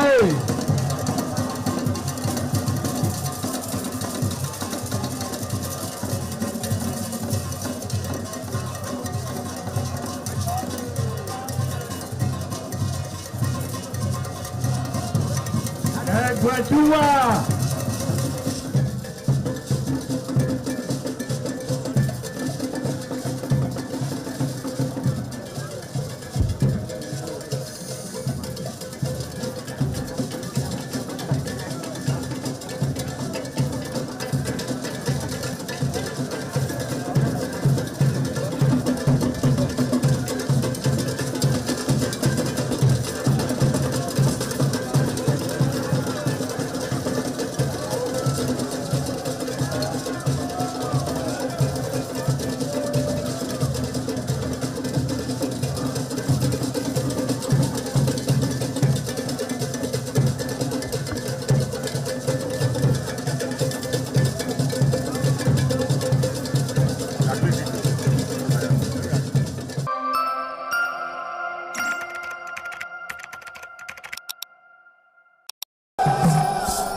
ugieni madonna. Imagine Overo. Obviously, I'm an ugieni madonna. You will have to serve the community for 30 years before you come to this stage. They will ordain you ordain title. Then by then you are one of the elder. This year now, we don't read the year, so that's why we can do this year. Historically, joining the Elders' Council, an individual must have reached a certain age and must have made significant contributions to the community through leadership, service, or other meaningful ways. There was jubilation in the community as sons and daughters of Okada, both at home and in the diaspora, trooped out to be part of the ceremony with various hymns of the initiates agog with festivities. Friends and well-wishers of those initiated into the Elders' Council jubilated at the Ogwedion after performing all traditional rites. The elders, known as Edion, in company with their loved ones, danced to their various homes where guests and family members were entertained.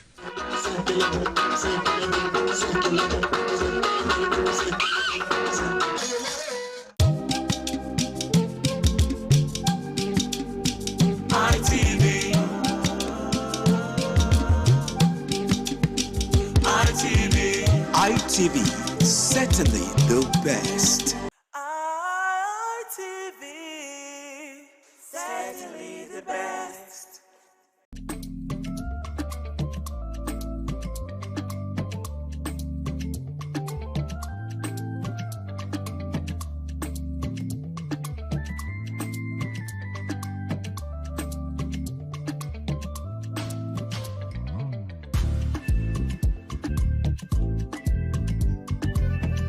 Hello and welcome to WIC Women in Conversation on ITV. My name is Patricia Uremu Gabriels, and this is a place where women sit together to discuss those affairs that are affecting women. We talk about everything. When I say everything, I mean everything. But today we're going to be talking on polygamy. I am not doing this alone, but I'm not going to let the cat out of the basket. Let's talk about polygamy before I call my co-anchors. Yes, we're going to be talking about polygamy. The topic for today is polygamy. So some people say polygamy is unhealthy. They say no matter how much money you throw at polygamy, you can't find true peace. While some people say polygamy helps maintain marital discipline. And for Ned Nwoko, he says, I feel sorry for men that have only one wife because they stand on one leg. I am going to be doing this today with Chisom Agbafu. Chisom Agbafu is a barrister and a legal practitioner. Yeah, hi, Patricia. Thank you so much for inviting me. Thank you for coming. Did I invite you? You are a house member. I didn't invite you. You are a member of WIC. So, oh, yeah, that's true. Yes, you walk in here yourself. That's true. And then, of course, I have on my left, Princess Edith Madejemo. Princess Edith Madejemo is CEO, Friedrich Gold Global Limited. Edith, you're welcome. Thank you so much. Good day and welcome to WIC. I'm just saying welcome because probably I'm the one starting today's program. But these two people here are in-house women. Hold them responsible when you see them outside. They are members of WIC. So let's go proper to today's program. The topic today is polygamy. Chisom, let me start with you. What is polygamy? Polygamy, I think we all know what that is. You know, when a man has more than one wife, you know, 1, 2, 3, 4, multiple wives together. So I think that is what polygamy entails. And so polygamy for me, it all depends on purpose. You know, a lot of people go into polygamy for different reasons.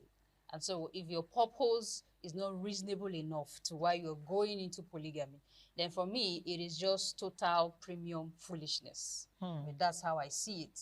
You know, so if your purpose is just to, you know, satisfy lust or just to do what others are doing based on you need it for pride, because of your pride, you're a chief and you just need 2 or more wives to be there, then the purpose is not enough, unlike what we have as a den, where the purpose is for legacy, you know, for keeping your legacy alive, for making sure that you have 2 or 3 people you can bring together to increase support, you know, something like that, to create a family, a longer generation of family. For and all farming. of that. Yes.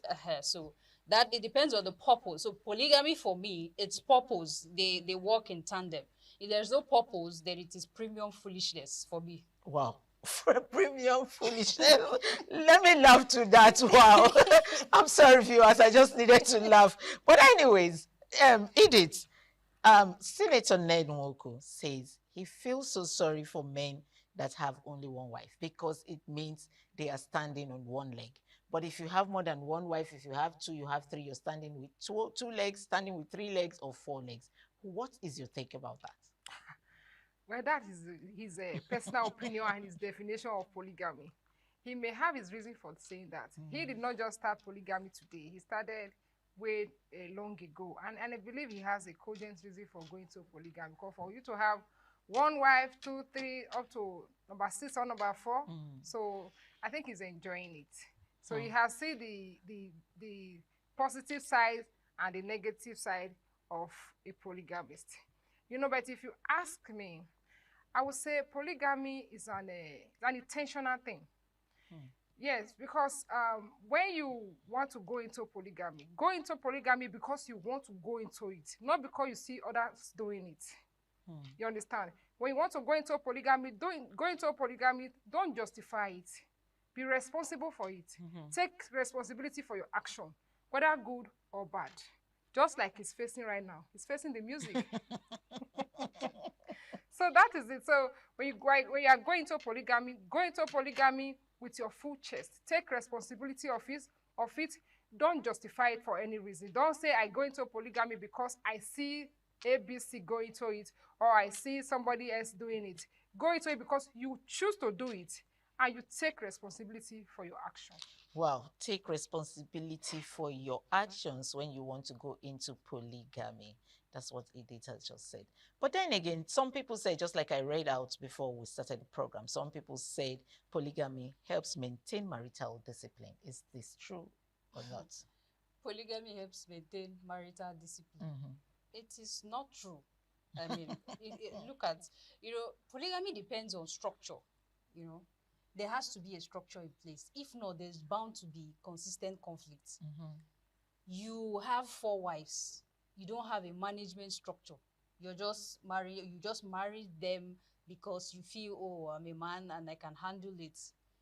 There's bound to be conflict. So the area of discipline goes out of the picture when there is no structure in a polygamous home. So that's why I said, if we are talking about polygamy now, let's compare it as at then and now, when our ancestors were doing it. They had a structure in place, though they were not rich. So I won't say polygamy now is based on, oh, if you have money, because the conflict, if you can't manage it, then there's bound to be issues. So as at then, they had a structure in place. They knew the purpose to which they did that is because these are my children. I have multiple wives. They'll give birth to multiple children and all of that. The first wife is her turn to go to the farm. They had a lot of structure then and respect.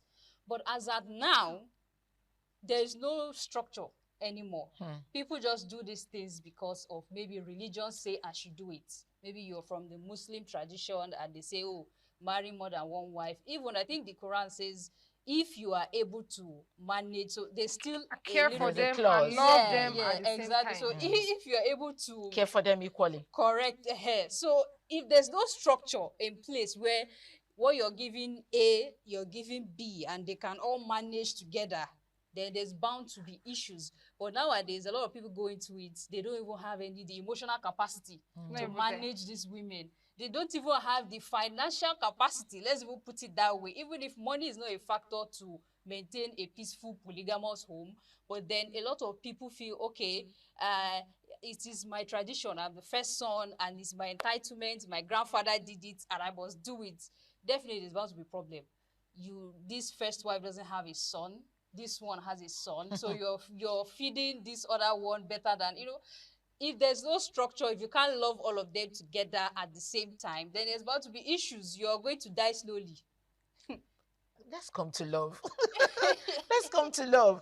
Can you love more than one wife or more than one person? Because I do not know what people define love as. Yes. The Christ kind of love, you can actually love multiple. But the other kind of love, I don't know how you want to love more than one person. Is it possible to love more than one person? Can a man love two different women at the same time? Yes. I don't think that's possible. Mm-hmm. You can love this particular woman at this moment because of one reason or the other. And before you know, the table will turn. I don't think a man can love two different women at the same time for the same purpose. No, it's not possible for me. I'm not a man, but from all perspective, I would say that is not possible. But then, when you decide to go into polygamy, like Chisom rightly said, you have to be emotionally ready, financially stable. You need emotional to back that's your big polygamy home that you want to put in place. The wives, the children, the finance. Because this one will start having children and the other one is having children. You will not ask this one to pause because the other one is having children. You understand? So you have to be emotionally ready for it. Then polygamy, is it biblical? Okay, this is where I miss Abiodun. Yeah, because she would have quoted a part of the Bible where it says polygamy, it's not allowed as a Christian. So some people would say, yes, Solomon was a polygamist. Solomon was a polygamist, and the man is a polygamist in nature. That is what is giving men this big head. Oh. This big head and this big heart to do the unthinkable. Yeah, that is it. You know, this notion that it is a man's word. Man is polygamist in nature. So when they are going into it, they already have a backup. They already have somebody or some persons, you know, that will back them or like that is a natural thing that if I go into polygamist, it's not a new thing. I'm not going out of place. Are you getting it? So now you are saying Solomon married 300 wives. Will that stop cheating? When Solomon married 300 wives, he still went ahead to have 700 concubines. Wow. Does that stop cheating? So it's in the Bible. Abiodun should have been here. So it's in the Bible. Yeah, it is. It is. To be a polygamist. Yes. Wow. Will that stop cheating? If you ask me, I will say no. Being a polygamist will not stop cheating.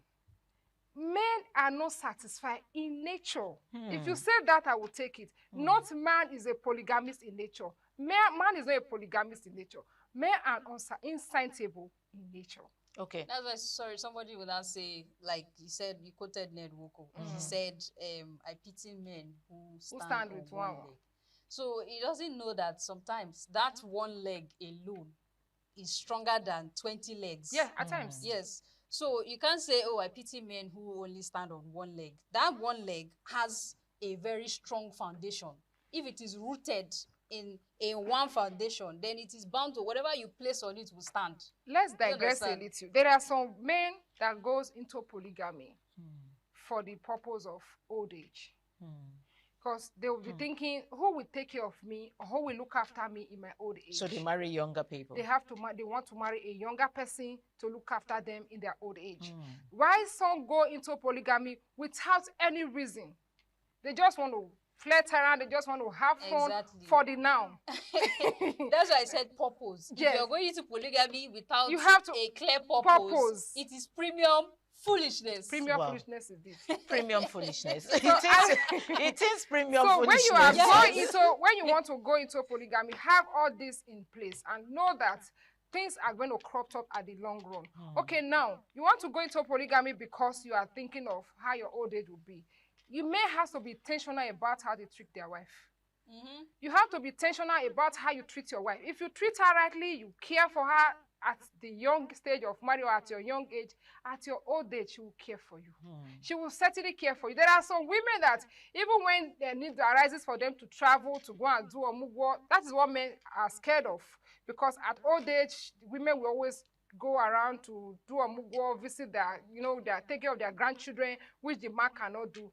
But if you can travel with your husband. If you take care of your wife, you treat her rightly at your young age. I kid you not, the kids will make sure they put things in order to take care of you, even when your wife is not around. They could even carry the two of you. I have seen that. Yes, I have seen that. A young friend of mine, when the parents had to go to the UK for her elder sister's omugo, both the father and mom went. That depends on the They wife. just came It back. also depends on how you treat your wife. So If that you it treat has the to do wife, with what you're if you- saying. Yes, if you treat your, be intentional about it at your young age, because whatever you sow, my dear sister, you will reap it. No, it's not me. We're talking of the men. We're talking of the men. my men, whatever you sow at your age, Yeah. at your young age in marriage, you will definitely reap it. Yeah. So treat your wife well. Be intentional about it. Treat your don't just push her to the corner. Time is coming where you will need her more than she needs you now. You know, when you treat her rightly, when it's time for her to go for the amugo, she can tell her daughter or her son, if you are not taking my husband with me, I'm not coming. You know, depends on how you treat her well now. So if you treat her rightly, she will know, okay, I'm coming for Mugo. I'm spending just 2 weeks. I would have spent 1 month, but because of my husband, I will stay for a short time. But if you know you want me to stay longer, please take me and my husband. You know, that But depends. my issue with this thing is how they resolve conflict. In the You know, polygamous home. yes, how they maintain order. We are in the going to be, polygamous. we'll come back to all this. I just need us to go for a short break because the man in the house is already giggling. I don't know why he's doing that. So we're I going hope to I'm be not serving hot today. You are doing that. He's already giggling and I'm sure he's hitting him. Maybe he has 2 wives. We'll find out when we go for this short break and we'll be right back. Please stay tuned.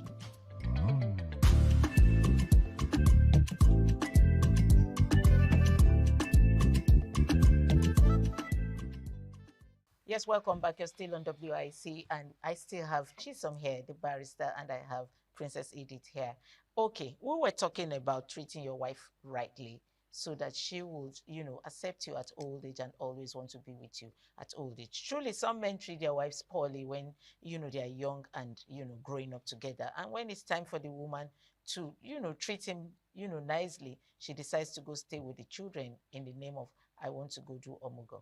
Men, Edith was advising. It is good measure, according to the Bible, press down, shake it together, that we women will give unto your bosom at old age. That's serious. That's so serious. That's how it is. So if you serve your wife good, you take care of her. You take care of her mental health, her physical health. You treat her rightly, make her have a sense of belonging. At old age, she will adore you. She will honor you. In this polygamy we are talking about, the backbones in it, if you go that route, you won't like to talk about polygamy. Okay, so this brings me to a short story. From this story, we're going to be asking ourselves questions from there. Okay, I once had a guest in my political program who came in and said, we just were talking and he said, I have 4 wives. No, he said, yes, I have 4 wives and 2 on the way coming. So I was like, are you joking? He said, no, I'm serious. That was behind the camera. He said, no, I'm very serious. I was like, seriously? Yes. He said, I'm a Muslim, so I have 4 wives and 2 on the way coming. And he gave me this instance and the stories how these 4 wives came to be. Okay, the first wife had left him because the second wife was the first wife's very good friend who was always telling the first wife, no, if your husband is not doing this or he's not treating you nicely, if he's not doing this, not. And so the first wife got upset and said, you're not treating me nicely, I'm leaving. And this second wife was like, the first wife is a fool. I've been wanting to come in. Oh my and God. so she came into the marriage. And that led to 2nd, 3rd, 4th, and the 5th and the 6th are on their way. So I asked him a question. I said, do they cooperate? And he said, yes, they do. And he said, these wives are financial gains for him. That's where my question is going to come from. That he invests in them and they triple his investment. Oh, that's true. Wow. Because they are all in a competition. Because he says, when you have tripled maybe the business that he put in your hand and you begin to tell me, oh, I multiplied it over the years, I got 10 million, I did that, that. Me wants to, oh no, let me supersede you. So the business he puts in my hand, I try hard to make it work so that I can come and say, oh, my financial gains are more than yours. Wow. And then you hear all this from the 2 of us, I know I must be the best. And you begin to put all effort. They compete amongst themselves financially, not even wanting to have his love. Who loves me, who he will love more or not. They want to supersede each other. That man must be an Igbo man. Because he's doing his own business. Okay, so I told him, I said, I want to have 3 of your wives on WIC. He said he will bring them by himself. I hope to be here. I said, will they come? He said, yes, they will come, and they will come and tell me all these things that he's telling me. So what's your take in that? Do you think he's greedy, or do you think he married them out of love, or he married them out of come and work for me and make money for me? Okay, that's why I said, I keep saying it, that it depends on purpose. So these women, they know that, okay, financially, they are also gaining from the man. I'm sure that they are in the business together and all of that. They are building a home together. And they don't have a problem with sharing space with a co-wife where we're talking business. Any money, I'm taking so percent. So polygamy, if you have, a very good reason, it says, okay, financial reason is good enough to take care of your kids, to keep trust funds and all of that for your children. So if you're into polygamy because you want a financial support, you don't just want to lean on one person alone, you want to build a financial empire, a business empire where you can be getting money from different sources. Your woman is handling this, she's the treasurer here, it's a good reason, as much as you can maintain order and there's no drama. Because it's also a very risky thing, because in the area of finance, there's always bound to be issue. How much did you give this one, or how much is this one making, and all of that? So it breeds competition. Just the way you're saying these ladies will compete among them. It breeds, and competition now breeds envy. Yes. So the way the thing is going, which is very dangerous to a family. Which is very dangerous for a family. Yeah, it's very, very so you think his idea of polygamy is very dangerous? You said something, Patricia. You said, now he invested in the wives. Now he's reaping it, he's gaining it. I have to ask the tribe where he comes from. Now, anything put in a woman's hand, a woman will always replicate or double or triple it. Anything you give a woman, give it to a woman when it comes to that. Give a woman a very good thing, she will give it to you back. Double it. Give her bad energy, she will give you negative, double, triple. So now, this man married these wives, doing investment with them. They are co-pilots, they are business partner. They are not just in marriage alone. They are business partner. I can relate this to our forefathers that married for the purpose of farming. Farming, yeah. So our forefathers married for the purpose of farming, to have a very large farm. They can have rice farm, yam farm, potato or pepper farm, cassava farm at the same time, granite farm at the same time. And when it's time for harvesting, oh God, you will see their barn, you market every time. The wives will be going to the market while the children are going to the farm, harvesting all the crops. So that man has a reason for going. That is our forefathers now. Yes. Have a reason, a very cogent reason for going into polygamy, to have more hands instead of looking for hire to come and jobs to come and do the farm work. Now this man is replicating what our forefathers did those days. So but in a more modern in a modern form. So he's now investing in his wives. I kid you not. This man, as time goes on, the children start growing up, he will start doing safe business with his kids. But on the long run, this man is pressurizing his wife. He's pressurizing these women. And these women are not seeing it because they are beclouded by the competition and the money involved. And women, when it comes to competition, we are not too good in it. We will throw everything to the caution to the wind, because we want to outshine the other. That's the problem. As I said, it breeds envy. Yeah, it breeds envy, and this is going to affect the children. Of course, the children born into that home. This picture, this scenario you just painted for us. The children born into that home, this thing is going to affect them negatively or positively. Take it or leave it. In future, this man will see it. Are you getting it? Are you sure they see it? Because he told me 4, 5 is on the way.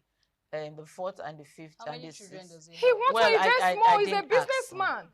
He's a businessman. He's trading with his wife. He's not stopping at 4. No, he's continuing. No, he said 2 more are coming. Okay. 2 more are coming. If you get to a point, let me tell you, Patricia, before you cut me down, before you cut me out, these women, if we get to a tone, they will turn around and start trading with him. I'm telling you. Trade with him how? Oh, if you can explain. Okay, now he's trading with them. Maybe they've not realized it because they've been clouded by whatever is on the table. They will turn around and begin to use him for business. In the sense that, you see, this money he invested in them, this money may not be remitted. We can decide to say, okay, he's our husband after all. Okay, this part of the money, I will invest it on my own. They will invest the money in another business with their name or with their children's name, or not to the man. Well, it's still in the family. If you ask me, it's still in the family. Okay, so this brings me to a quick question. Having said all of this about polygamy, some girls, especially young girls, are still ready to get into polygamy for the sake of money. Do you think they're doing the right thing? For the sake of money, you know, like you said, young girls of nowadays, you know, there's a lifestyle, there's a particular lifestyle that every young girl wants to meet up with, you know. The flashy money lifestyle, you know, to maintain the skin, maintain her family or whatever else. So you going into polygamy because of money, it is not advisable. Except if you know the consequences and you're ready to bear the consequence. Because if you're going into it because of money, you're not the only one sharing the money. They have a lot of people that you need to respect. We have co-wives that you will need to, you know, adjust for when it comes to money. You're not the only person. So any lady who is going into polygamy because of money, you need to have it at the back of your mind that it is not just you. Because they will make it feel like it is you because you are new. You're the new wife. So just to make you feel welcomed and all of that, you feel it's just you, but it is not. There are multiple women before you, which you have to pay respect to. Homage. Homage. You have to pay respect to. And because of that, they will see anything you do as your attitude is bringing disrespect, or if they get any kind of funny vibe from you, then there's now serious competition already. Because you're young, does it mean this is how you'll be behaving and all of that? So it is not advisable for a young girl to go into polygamy because of money. You can go into it because, oh, I want to build a legacy as a woman. I mean, the man has an empire, yes, and you feel like his resources can help you build your children's legacy. Something that if you're no more, your children would definitely have something in place. They will have houses and all of that. But don't just center it on only that factor because of property or financial gain. You have to ready your mind. In fact, prepare to fight different battles. Okay. Chisom has talked about money in polygamy. I'm going to bring love to you in polygamy. Do you think any woman will get into polygamy because she loves the man? Is it possible for a woman to love a man who already has a wife, but says, I love this man and, you know, I want to marry him because I love him? Is it possible?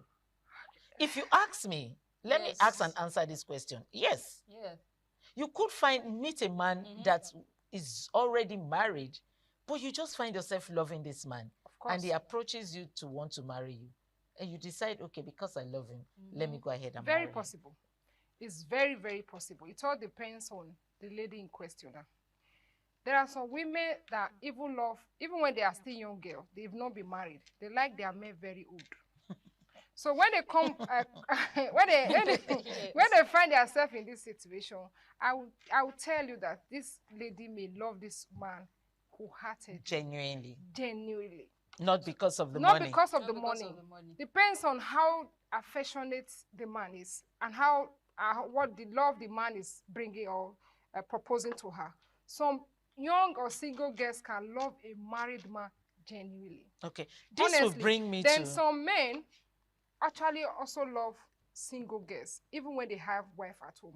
There are some men that go into marriage because they want to have they want to behave and act young. Let me use the case of Okoya, you know, as a case study.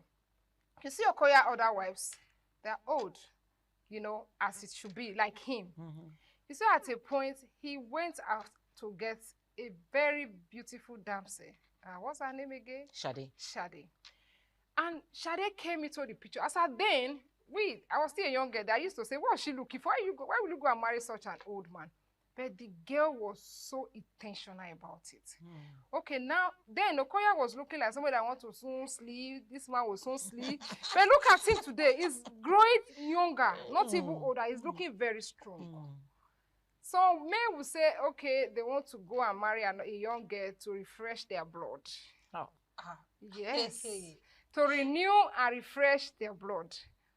Thereby making them having this young, energized, and having acting this, like a younger person. Like a younger person, then energized and, you know, have this younger look.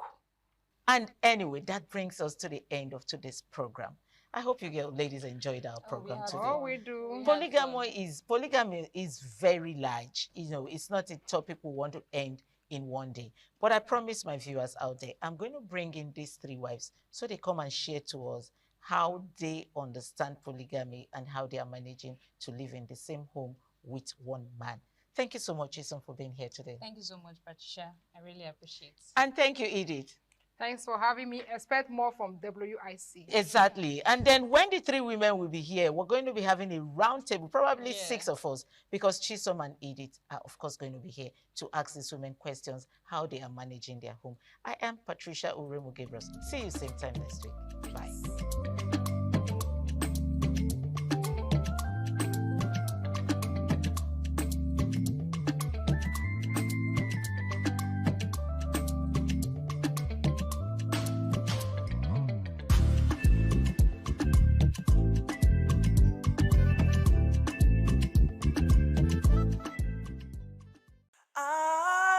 ITV, certainly the best.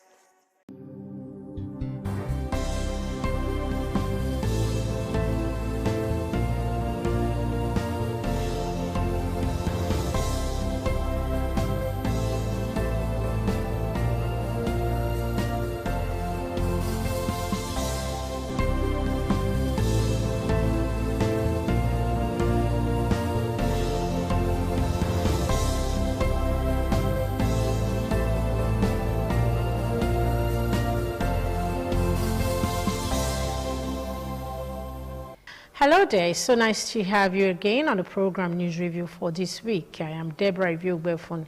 Thank you so much for joining us on today's edition of News Review.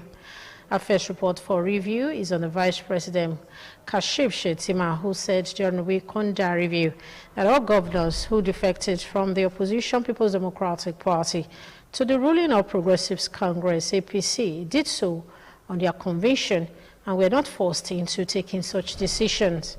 The Vice President spoke at the interfaith breaking of fast for Ramadan and Lent held at the State House, Abuja. This is an iftar session President Bola Tinubu organized for ministers, aides, and heads of agencies at the new banquet hall of the presidential villa. The attendees include members of the Federal Executive Council, the Central Bank governors, and other senior government officials. Vice President Kashim Shettima was the main speaker at the event and lauded his boss for bold reforms. On politics, he says contrary to comment from opposition quarters, governors defecting to the All Progressive Congress were not forced into doing so. Politically speaking, we're in a much more comfortable position now than in 2023. And nobody twisted the governors or Rivers or Delta or Akwa Ibom or Kano or Adamawa or Taraba or Enugu to join the APC. It's at their own volition because they have seen the light of the end. He also says the implementation of the new tax reforms will eliminate the burden of multiple levies and charges on small businesses. Shettima says the reforms would also remove tax burden on low-income earners and help reduce poverty. He says the planning and implementation of the reforms were carefully designed to improve livelihoods. 3 years, the economy has bounced back.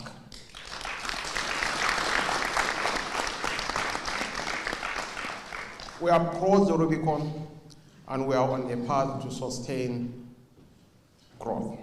The vice president also highlighted gains of the administration's economic reform, including increased foreign exchange reserve and streamlined exchange rate. He also cited the removal of fuel subsidy, which he says had benefited only a few for many years. Senator Shettima says the president demonstrated courage by addressing long-standing economic distortions. From the Aso Rock Presidential Villa, Abuja, I'm Ikaro Atta, ITV News. The All Progressives Congress in Edo State General Week-on review received support to facilitate the re-election campaign of Bola Ahmed Tinubu ahead of the 2027 presidential election. Governor Monday Okpebholo received the latest donation from a grassroots supporter of the party, Uwadia Ozengbe, at his residence in Irua, Eastern Central local government area of Edo State. The group, led by Engineer Wadiale Ozengbe, are in Governor Okpebholo's residence in Irua, Eastern Central, to present visibility and publicity materials, including branded wrappers, shirts, and other items, as part of efforts to mobilize grassroots support for the re-election of President Bola Tinubu.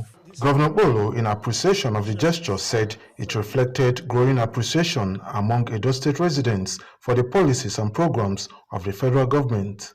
He's happy with what the president has done for Edo people, especially Eastern Extraction. So for that reason, they are already making contribution to support him. That means our 2.5 million vote is not negotiable. We are happy to receive this, and I believe that the president will hear of it. We are so grateful, and thank you very much. Initiator of the project, Engineer Wadiale Ozengbe, said the donation was inspired by the developmental strides of the governor, adding that more campaign materials will be provided in the coming months. We've seen the massive work development that are going on across the entire state, from the Edo North to the Edo Central to the Edo South. You see construction work everywhere. So we came here with these materials, they are visibility materials, to support the government. Because when the government is performing, all you need to do is to support that government to continue in power so that more development can come to the citizens. Items donated include face caps, vests, t-shirts, and other customized paraphernalia of the APC. Kingsley Uchebu, ITV News. From the Palace of the Oba of Benin came the report during the week-on review that His Royal Majesty Ewa II, Oba of Benin, assured security agencies of the continued support of the palace and the ancestors in strengthening security correctional administration in Benin City. The Oba of Benin gave the assurance during a court visit by the commander, 4th Brigade Nigerian Army, and the Assistant Comptroller General of the Nigeria Correctional Service, Zone G.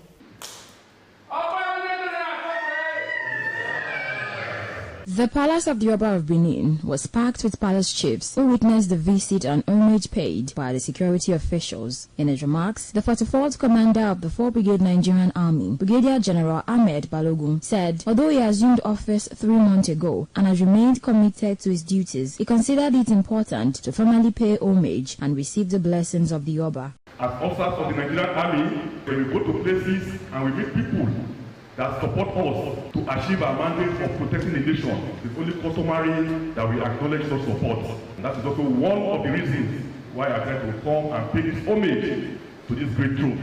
Also speaking, the Assistant Comptroller General of the Nigerian Correctional Service, Zone G, covering Edo and Delta State, Josephine Ogbefo, described the Benin throne as more than a symbol of authority, but a testament to courage and enduring leadership. She also sought the royal blessings of the palace for the success of the command. As your daughter, I have come to seek for your prayers, guidance, and fatherly blessings. May your Royal Majesty's reign be long and prosperous, and may your legacy continue to inspire generations to come. Responding, His Royal Majesty Eware II, Oba of Benin, appreciated the dedication of the security chiefs. He assured them of the continued support of the throne in efforts to maintain peace and security in Benin and its environs. I want to assure you that once you have the support of people already, you have support of this palace. You have support of my ancestors.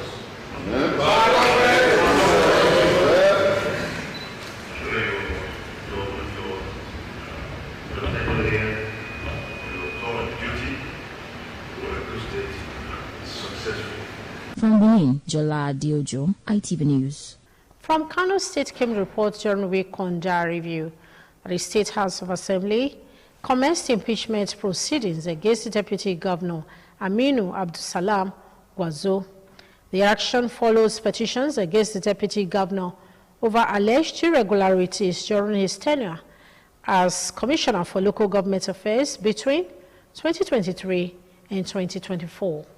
The motion for the impeachment proceedings against the Kano State Deputy Governor Aminu Gwarzo was moved by the Majority Leader Lawal Hussaini during the plenary. The legislature said the decision to initiate the impeachment process is in line with the provision of the Constitution of the Federal Republic of Nigeria 1999, citing alleged gross misconducts. Speaker of the State House of Assembly, Jibrin Palgore, said the process will follow constitutional procedures. These include the constitution of an investigative panel to examine the allegations to make recommendation to the Assembly. This article of impeachment, sir, is a formal notice by the Kano State House of Assembly in compliance with Section 188 of the Constitution of the Federal Republic of Nigeria 1999 as amended against Aminu Abdulsalam on 10-year allegation of gross misconduct, abuse of office,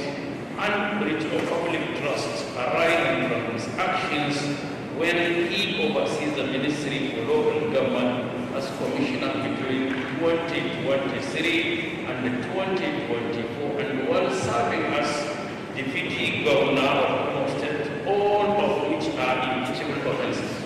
I hope the members will agree and adopt this report for further process. Do I agree with this report?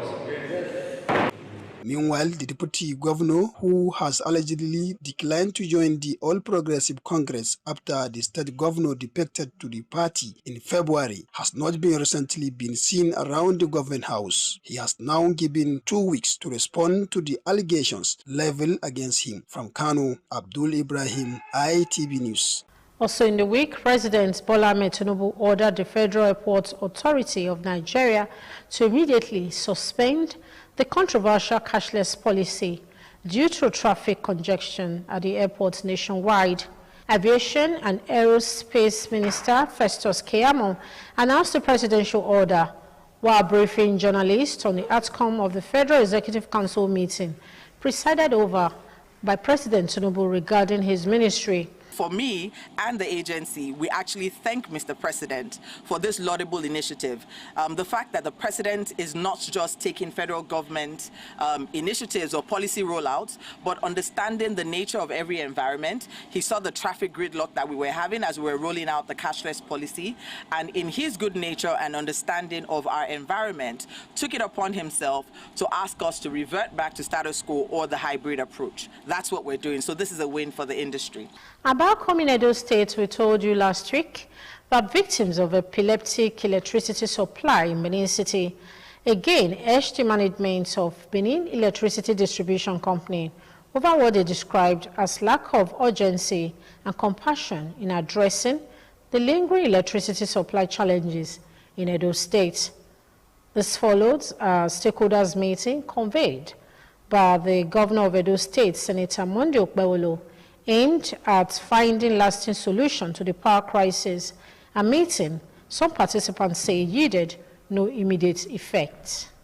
Recall that some residents staged a protest on Monday over epileptic power supply spanning several months, drawing the attention of Governor Monday Okpewolo, who subsequently called for a meeting with stakeholders and the management of BEDC to deliberate on possible solutions. However, some residents who attended the meeting said no concrete resolution was reached. According to them, the governor proposed an expanded stakeholders meeting to include additional bodies such as the Transmission Company of Nigeria and Electricity Generation Company in order to broaden discussions towards a more sustainable and permanent solution. They expressed dissatisfaction with what they described as the reaction and disposition of BEDC's management to the petitions and demands presented by stakeholders. The meeting started and ended with no progress made. The civil society, the representative of the people, presented their demands and their petition to the governor. In response, The BDC responded shallowly. And after that, the governor said we should reschedule the meeting for another day. So we are looking forward to hear from the government side on the time that we need to sit down together again. Let's look at the matter holistically. Our very concern was the way and manner the BDC management is making some statements with brazen impunity, as if they owe Edo State people nothing. For us, however, it is worrisome. We might be forced, as a matter of urgency, to begin to launch another level of engagement in this struggle. They said the people are not satisfied and insisted that practical and measurable steps must be taken to ensure effective and reliable power distribution across the states. Ikmomosa Ugiagbe, ITV News. Edo State House of Assembly also summoned the Benin Electricity Distribution Company, BEDC, to appear before it on Monday, March 9, 2026, to address the ongoing power supply issues in Edo State. The decision was reached during plenary on Wednesday last week.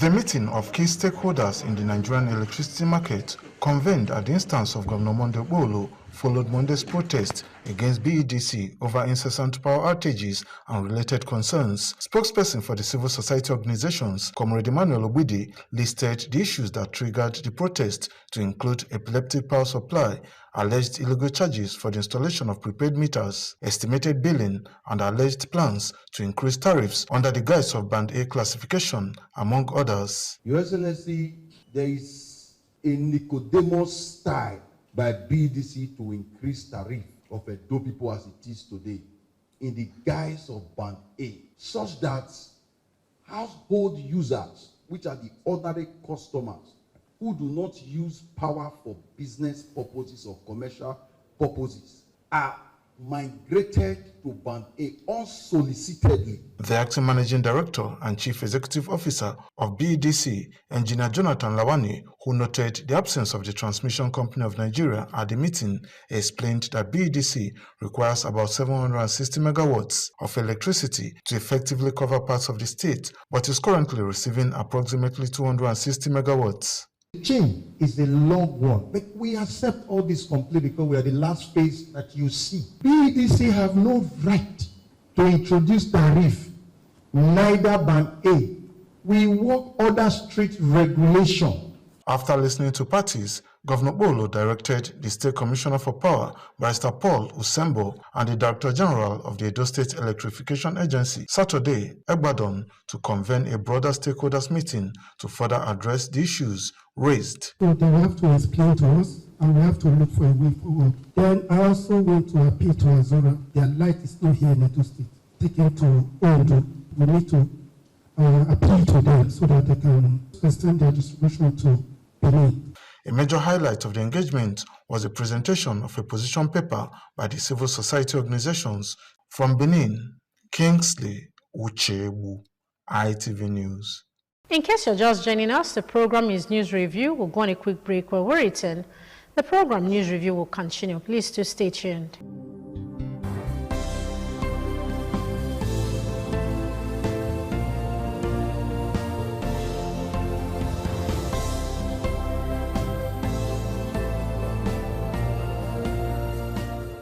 On a sad note, we reported on Weekend Review that the body of 42-year-old Daffy Oganekome was recovered from a forest in Igbobazuwa weeks after he was adopted from his home. Operatives of the Edo State Police Command also dismantled the kidnapping syndicate allegedly responsible and recovered 2 AK-47 rifles. The discovery was made in Iguela Didi Forest, where the father of one was allegedly left to decompose after his adopters collected ransom and cut off communication with his family. The deceased, Edafe, and one Favor Igasa were kidnapped on February 4th from their residence in Utese village off Udo community in Ovia Southwest local government area, while Favor regained their freedom 5 days later. Hope gradually dimmed for Edafe as the kidnappers ceased communication. Determined to unravel the case, the command, acting on the directive of the Commissioner of Police, Monday Agbonika, intensified investigations, a move that led to a breakthrough. A 21-year-old suspect, Abdusalam Muhammadu, was first arrested and reportedly provided information that led to the apprehension of other key members of the gang. They include Kende Adetunji, identified as the syndicate's local informant within the community, and Nasiru Yao, alleged to have supplied food to the kidnappers at their forest hideout. Police say the suspects have confessed to the kidnapping, ransom collection, and the murder of Edafe. During follow-up operations, officers recovered 2 AK-47 rifles with breech numbers 1686 and 2357, as well as 3 Dane guns, further underscoring the gang's operation. The command says efforts are ongoing to track down fleeing members of the syndicate and has assured residents that all those connected to the crime will be brought to justice. Jola Diojo, ITV News. From the Nigeria's premier private university, Benin University Okada, came the report during the week on their review that it was a moment of pride at the institution as it held its 80th edition of its White Coat Day ceremony for newly admitted medical students. The colorful event, organized by the College of Health Sciences, formally inducted 156 students of the School of Clinical Medicine into the next phase of their medical training. Worthy of their trust. The oath-taking ceremonies saw the inductees pledge to uphold ethical standards and dedicate themselves to the service of humanity. Addressing the students, the Vice-Chancellor, Professor Ikechukwu Ezemonyi, urged them to embrace diligence, discipline, and humility as they begin hands-on clinical training. He also urged them to support one another and remain committed to excellence. To put on this foot, remember that we are walking in the footsteps of giants who are passing through the doors, and you are laying foundation for those who are yet to come.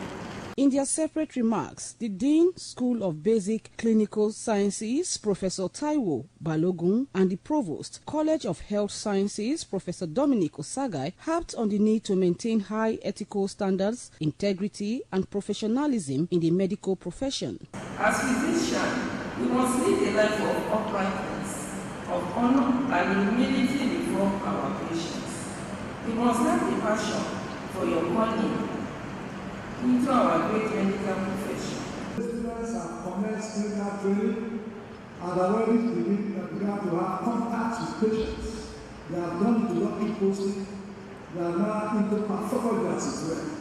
They have been introduced into the diagnostic process. Guest speaker, Professor Gerard Ikechi Eze, in a lecture titled Doctor in the House, encouraged the students to embrace responsibility, continuous learning, and patient-centered care. You must be a smart doctor to be a doctor. And to be smart, you must study, you must read, you must interact, you must ask questions, you must be humble, you must be smarter than your patient. You must be smarter than a layman in healthcare matters, in caring for the patient. High point of the ceremony was the symbolic robing of the students with white coats marking their official entry into clinical practice. There were times that we doubted ourselves. There were times that we needed each other. There were times that we had to be resilient because the workload is very, very, very bulky. I feel very good. I feel really nice. It's more of like, I would say, a compliment to my journey, and it's something I always look back to, and also, you know, just because this white coat basically is just a proof that I passed my first MB. So yeah, so just like an award to myself. So I'm really, really happy about that. The event concluded with the presentation of a plaque to the guest speaker. White Coat Ceremony. White Coat Day remains a significant milestone in medical education, symbolizing commitment to service and compassionate patient care. From Igbileja University, Okada, Patience Osaugiwa, ITV News. Independent television and radio during the week on Diary was described as a dynamic and impact-driven broadcast station. one to be proud of and a force to reckon with in the media industry. The commendation came from the matron of Celestial Church of Christ, Generational Builders Parish, during the station's 38th monthly prayer session held at the St. Gabriel Hall, Communications Village, Oluku. The 38th monthly prayer session of Independent Television and Radio featured praise, worship, and prayers for the continued growth of the station and its workforce. The managing director of ITVN Radio, Engineer Elvis Obaseki, described the gathering as an opportunity to appreciate God and renew commitment to service. He urged staff to work smart, remain dedicated, and rededicate themselves to their responsibility for greater productivity. Our working here are conscious of that God. You know we need. My dear colleagues, I'm begging this morning. Whatever we need to do, don't be time smartly and take a rest. Please, let's dedicate ourselves to the God. Delivering a sermon titled Strange Liftings, the officiating minister, Prophetess Folake Akitan, encouraged staff to minimize their God-given talents, work diligently, and embrace unity in order to advance the station's progress. You are dealing with the Lord, and you're dealing with the one who need God. Everybody that works in this kind of establishment, especially those separated, because we deal with people, both principalities. In her vote of thanks, the Executive Director, Finance and Administration, Lady Celerina Ojomo, expressed appreciation to the minister. She also prayed for continued blessings and protection for the founder and Asama of Benin, Sir Chief Dr. Gabriel Osawa Wigbenedion, as well as members of staff. We give God all the glory for the life of our father, Sir Chief Dr. Gabriel Osawa Wigbenedion. May the Lord continue to endow him with good health. Top management officials, including the Executive Director, Operations, Chief Elder Ogbeide Onwonse, were also in attendance. From Benin, Ofuri and Netta, ITV News. With that report, we call it a wrap on today's edition of the program News Review. Do not forget to keep it to test next week. We shall be bringing you the program News Review again. I am Deborah Iviogbe. I'll see you next week. To have a wonderful week ahead. Bye for now.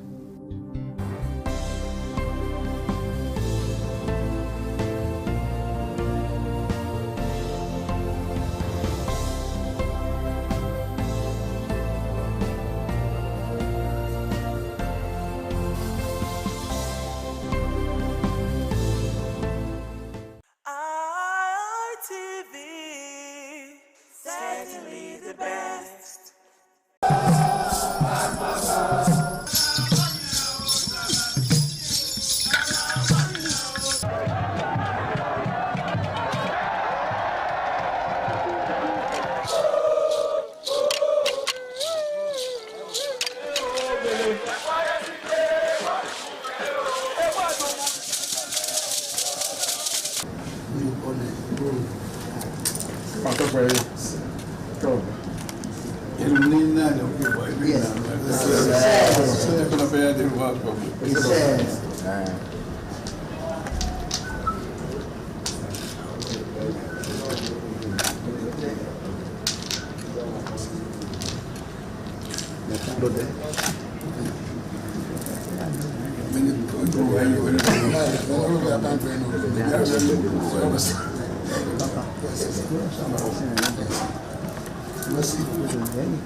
Oh, my dear. Oh, where are you here? Is that the idea? You not over. Yes. You not do so much. Yes. Where's it happening? Where's it happening? Oh, it's not here. Where's it? It's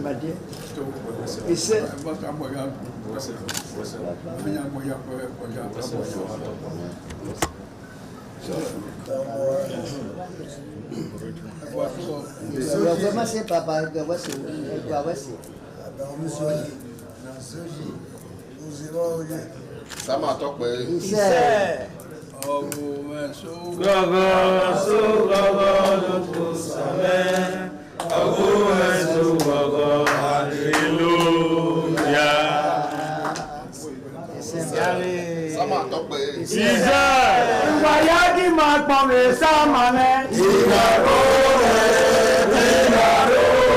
Wayagi makpame samane.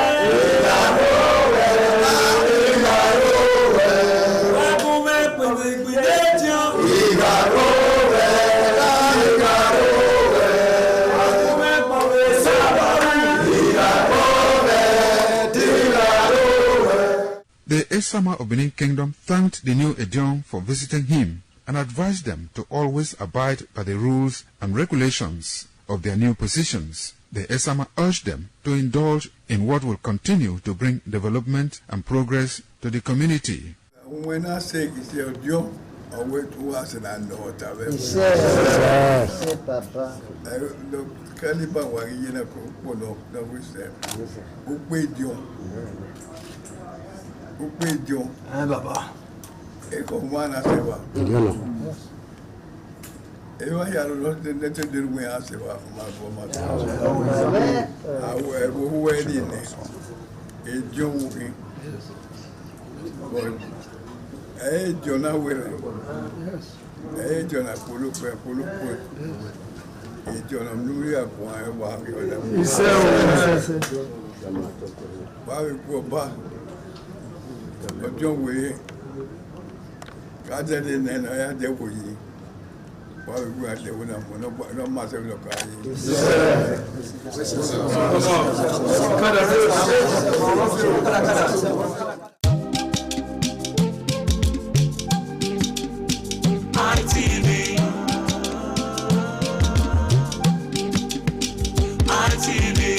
ITV, certainly the best. Certainly the best.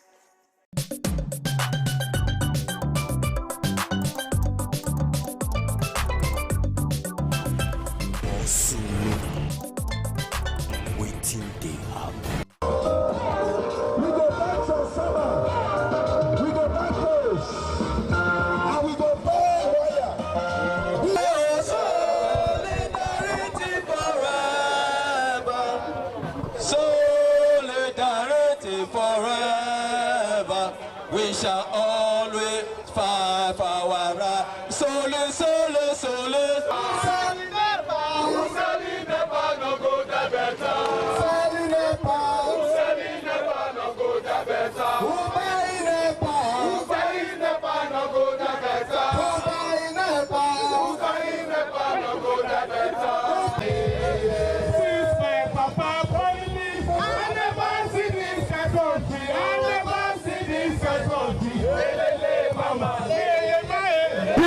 This one, for this darkness, this one, Edo people, this one,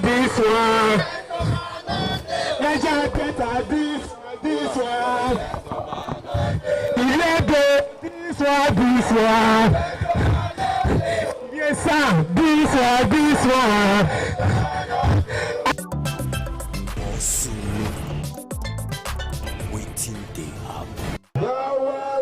Organized Edo against BEDC. However, anywhere you go for Nigeria, they watch us. We must continue to thank everybody. And they watch us for ITV, for Facebook, for YouTube online. However, make we first read the message to Nigerians so that you can know the position of these protesters. However, they said number one, BEDC is not bigger than Edo people. Number two, we pay for light. BEDC give us darkness.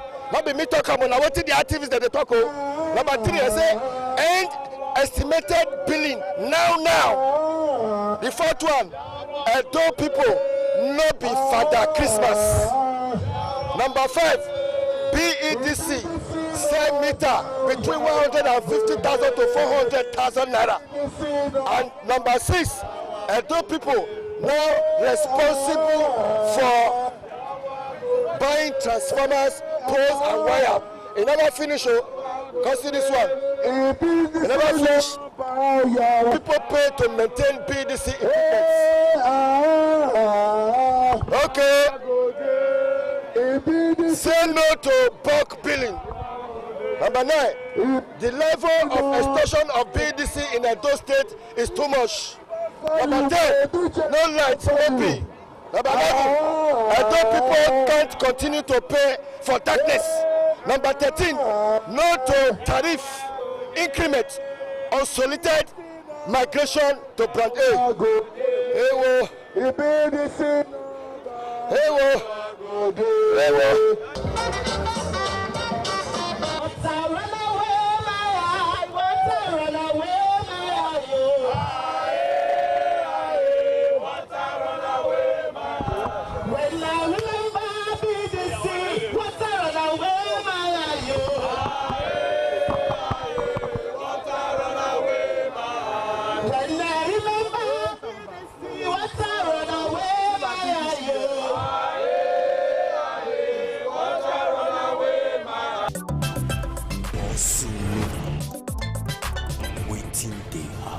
This light matter so the way it affects people around me, it don't affect so many businesses.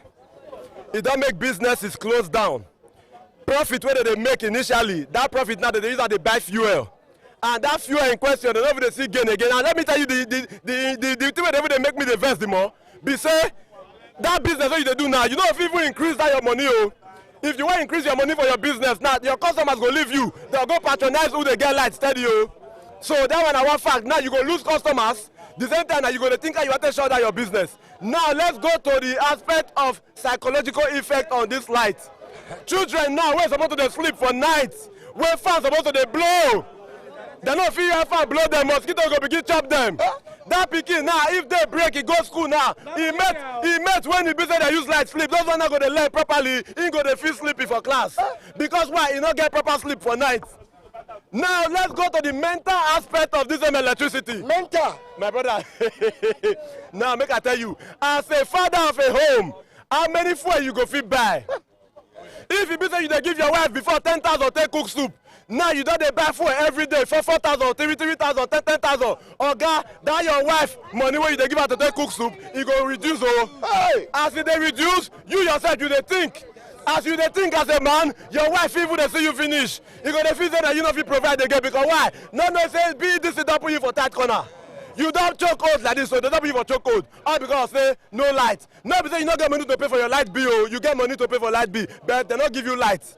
Now make we go for the extortion aspect. What BDC they do? Why you come wear black and black? What's your problem? Because Edo State is in darkness.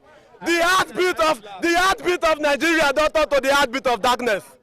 Okay, now go to the one where you want to talk, so the billing side now. Okay, now for the billing side, imagine say you did darkness for 3 weeks, 3 good weeks. Then the 4th week, NEPA will come flash, NEPA will come, man, BDC will come give you one's view, bam. As they give you that one's view light, you will confuse but they don't give me light too. Okay, 3 days later, they can't drop B for you. They will go drop B for you for a light where they will flash for your eye when you see once. And that B where they can't drop for you, either from 10,000, 15,000, 20,000. Okay, may I shock you? As an area journalist, who don't follow this like good. BDC say now their own responsibility to repair any transformer, good, any pole, good, any wire, good, wey get fault, and if oil short for the transformer, good, na them right to come repair am, not be your right to donate money. That's fact. But the truth be say that same right where they tell them that they are right to repair. So if you go meet them now, they go tell you say they want write letter. May they give head office where they approve. My brother, that approve you go there. Your grandchildren self go there with the old. That approve and then you wait for. As I thought on that, so BDC, me now victim of BDC. BDC cut my lights. They cut my lights. Say they won't be for my house. I know they won't be. Me when they see me they do video, I never talk am because you know why? That one a personal fight between me and those people. I keep her from one corner. They say the OB not be me use light. According to next standard, National Electricity Regulatory Commission, they say you are not obligated to pay for what you did not use. That is what is in the law. You are not obligated to pay for light when you don't use. But BDC office go tell you say, man, if I wait to negotiate them, may they just give you part of the bill. May you just pay and may you forget your peace. Enough is enough of those madness. They make you come here black and black. At the moment they don't stay darkness, at the moment BDC. Because you know why? BDC goes to come up for this stage. Drop your comments, share them and make sure they like them. Well, for over 10 years now, with the interview, now the waka. Many people say, but then. Yes, temata. Bam. Are you aware that BDC now their own responsibility to repair transformer, to put oil for the transformer, to buy a pole, to replace the pole, and to pay wire and everything to maintain anything because now them they give you light. Yes. So what's not your problem? In fact, BDC now now they talk. That is your own. That is your own opinion. Yes. No, not matter. No, if it be like your opinion. My own community where I did for Upper Mission Extension, we buy transformer. We buy wire to connect the transformer. Now we buy all yourself. Even be this way, we connect the transformer, say we pay them. You understand? What did they come talk? They say Moku can't dedicate that transformer to BDC because now BDC responsibility to provide transformer and every other thing. As we buy and we dedicate and give them before they can connect and can give us light. Why they don't get any moral justification to come talk say now that they provide transformer and they maintain transformer. That one a lie. For more than 2 weeks now, for my community will not get light. If they ever bring them, like that guy talking about once we just make less than a minute, they'll just take them, bang bang. Now so the thing be, we don't feel, in fact, we don't buy fuel tire till they pump, till they get water, because without fuel or without solar, you understand, you know if you get, you know if you pump your ball, you understand. So, we they pay for lights, we they get darkness. You know, say Edo is shining, but because of activity of BDC, Benin Kingdom not to the kingdom of darkness. You understand? That is why we say we will come and light now we need. If government feel break the monopolistic philosophy of BDC, way forward? Yes, what is the way forward? They should destroy the monopolistic philosophy of BDC. What did I want to be? Maybe say other people will come invest in the electricity sector, so that competition will come there. If competition there, the coffee provide quality services to other people. Now we want, all we need, the nitty-gritty of our protests and all the grammar we speak since, now we say now light, now we need. If we get light, we'll feel they pay anything they say we pay. As now the protest, now the governor come. Yes. How was the feeling? No. In fact, now solution now we want for this protest. Instead of us to go, they continue to the waka for streets, where we say to some extent, hoodlums, we can go like that, and governor just come. As they pass, he just come. He just address the issue. I say I give kudos to the governor where he come to address the issue. All we need to do is to follow up with the governor to make sure say yes, what he talk, he do everything we talk, he come to pass. You understand? We not get any vested interest. The only interest we will get now make we get light. Waiting they happen.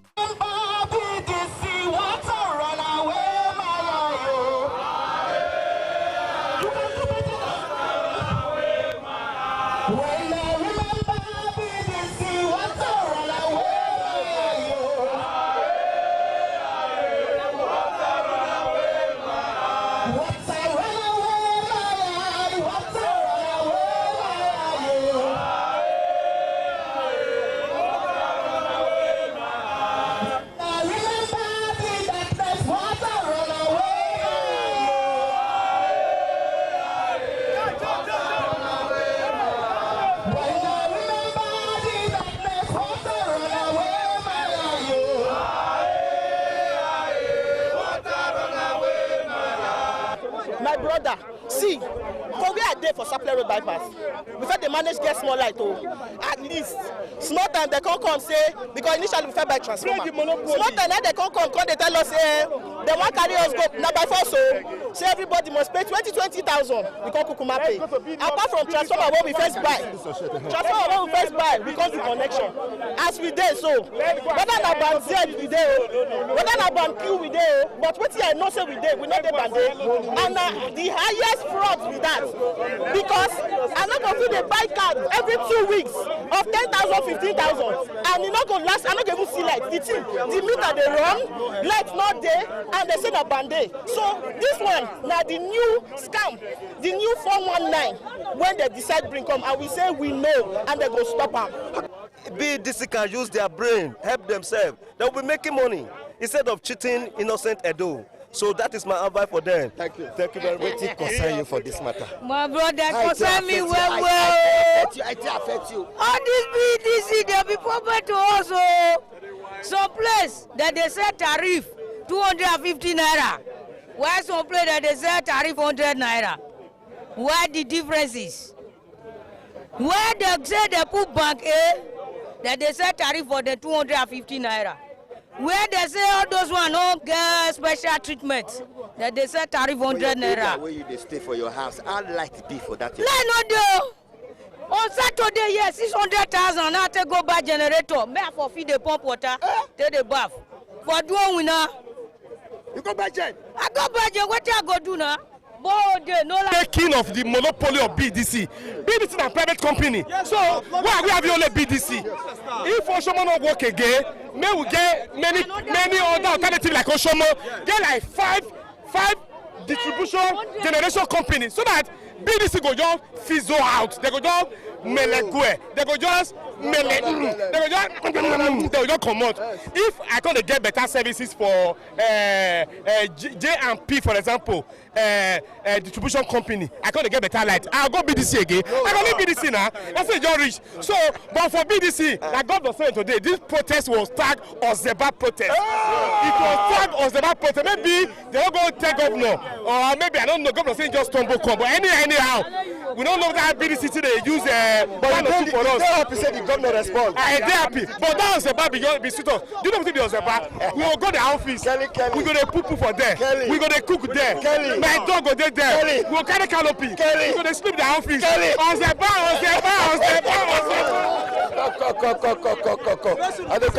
I'll talk to you. Okay. Read your shirt. BDC now synonymous to darkness. Yes. Not be today I don't see you. Come hope not get you. Now, you don't tell me what happened. Over 10 years, now they fight BDC. Now they fight for egalitarian society. Now they fight for the betterment of Edo State. Now they fight to liberate Edo people from the shackle of darkness, which BDC are brought to the people perpetually, deliberately, which working. We are tired. So what will be the solution now? The only solution now be say God don't talk now. God will bless you. Don't talk. He said, may we break the monopoly. May we bring many investors come. May we come build power plant here. Build many power stations here so that competition will do the market. Okay.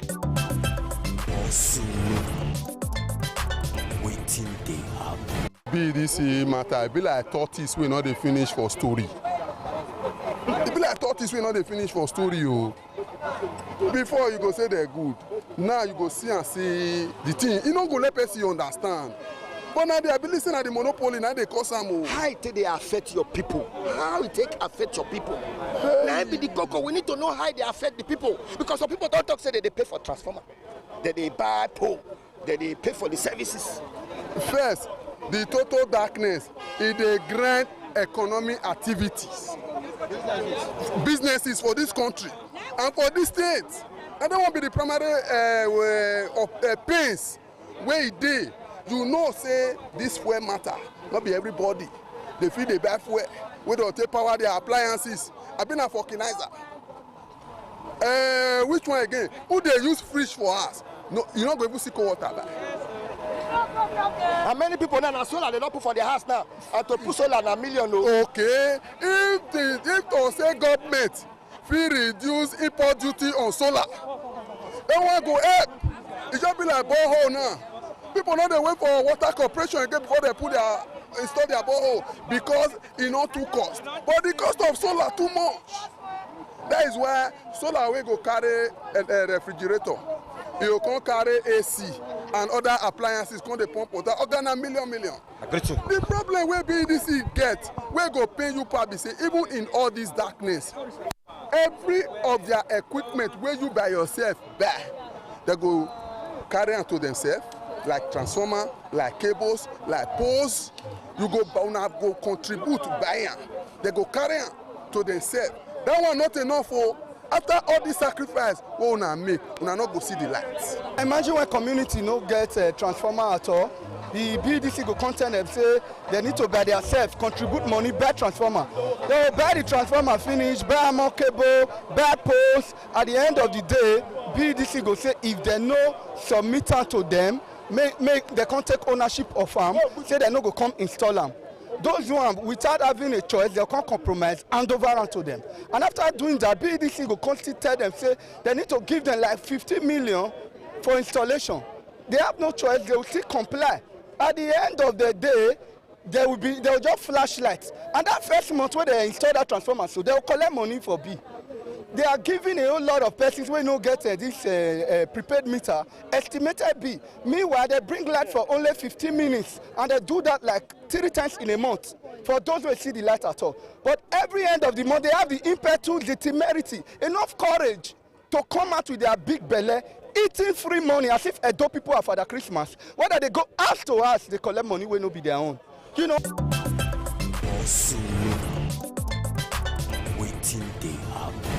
Because of the matter now, the executive governor of Edo State, Senator Monday Okpewolo, he don't come now come answer these protesters because of this light matter. Hey, well, anywhere you do for Edo, Nigeria, they watch us. You must continue to drop your comment, just the shout out. Light matter, Edo people say they don't tire. But His Excellency Senator Monday Okpewolo, he don't show. He say no go fit, he no go fit they make people they suffer, but he won't come talk for the matter now.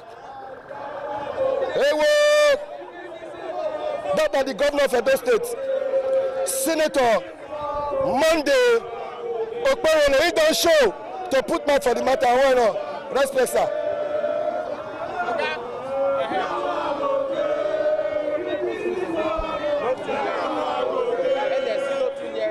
That the executive governor of Edo State, Senator Monday Okpewolo, he will come answer the people as they don't cry.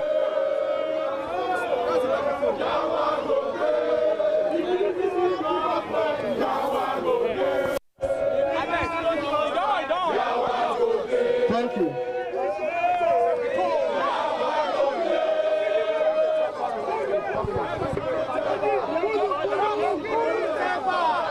Hold on.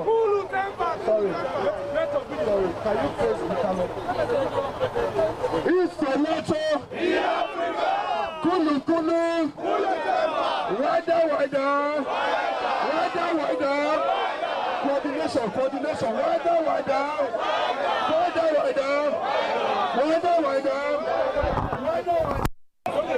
Very distinguished governor of Edo State. You took us by surprise. We don't know what's happening. This is Edo people across the states, and we are set for a protest, a massive protest. Kulu against Benin Electricity Distribution Company, BEDC. Because they have engaged in a series of oppressive tendencies against Edo people. We pay for light and they give us darkness. As a matter of fact, today, BEDC enjoys estimated bills. Even if you are not in your house for 1 month, for 2 months, BEDC will bring beef, Your Excellency.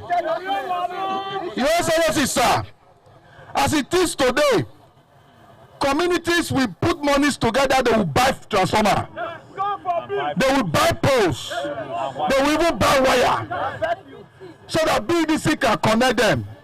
BDC will compel those communities that they must donate those equipment to them before they can use it. That will not be juju.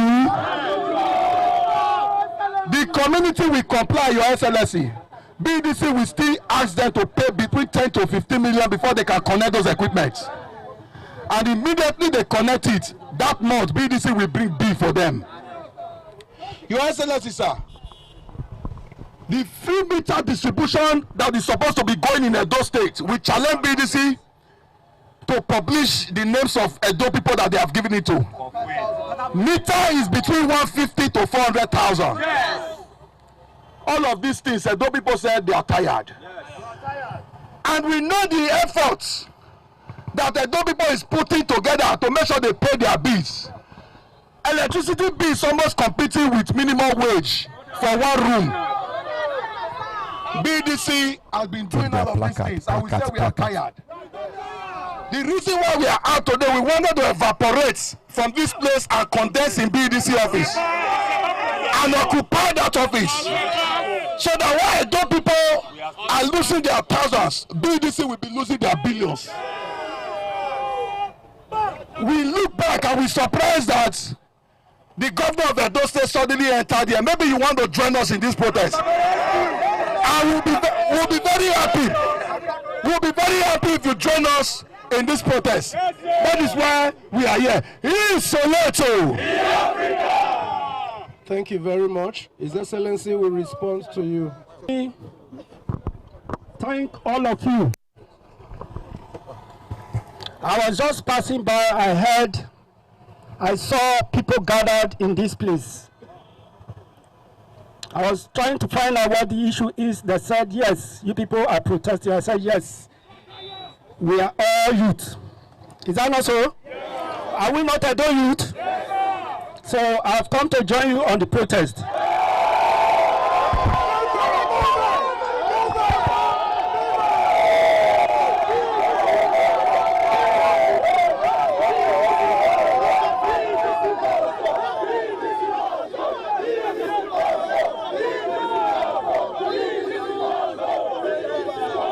Kulu kulu temper.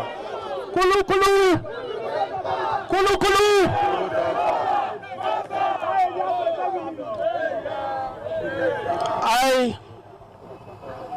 When we are talking about shortchanging Edo people, it's all of us. My father in the village, your mother in the village, my brother in the city, and you and all of us that are standing here. Is that not so? Now, the frustration, why are they trying to frustrate Edo people? I want you to listen very well. There are people that own BEDC. It's not government-owned property. Even though Edo State, Ondo, Ekiti, Delta, we have stake, but it's just very small. The percentage is very small. So we do not have control over BEDC. So I want to let you know that the only way we can fight them is to bring stakeholders into this business of distribution. I want to let you know we will break monopoly. That monopoly does not belong to one man. So how do we do it? We have to operate like the way telecom operates. Bring in different stakeholders, bring in different companies so that we can have light. We can have alternative. I want to say a big thank you to all of you. Civil society people that are here. I can see Besulu. I can see a lot of people here standing here. So Besulu, you have to tell people, because I know you can report very well. Okay. This one no be Tinubu problem. Waiting they happen.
certainly the best.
ITV, certainly the best.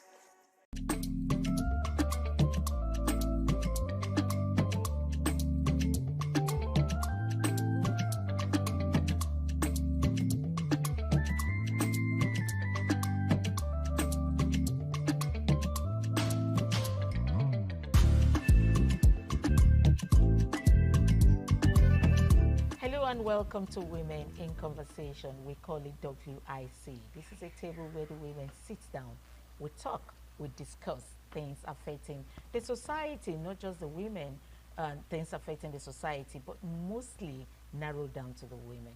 Anyway, don't say we're greedy. We are not greedy. Sometimes we talk about the men, just a little, and hoping in future we'll have one man come sit with us here so we could talk and, you know, get their own side. You know, it's always been us talking and our opinion on things. We want to have a man sit with us to come give his own opinion, or maybe representing the men, if we so to say. Anyway, thank you for coming to joining us on today's edition on WIC. As usual, I don't do this alone.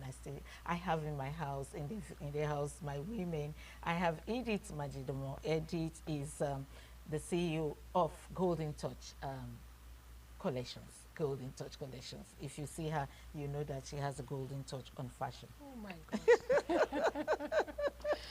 Good day, and thanks for having me. Welcome. Thank you for joining us. And of course, I have Ayo Ali Balogun. Yes. It's a compound name. It's a big name. Yes. Okay. And you are a Lagosian. You are? Yes, I am. Okay, we want to talk about Proudly Lagos. so. We want to talk about Lagos today. All right, bring it on.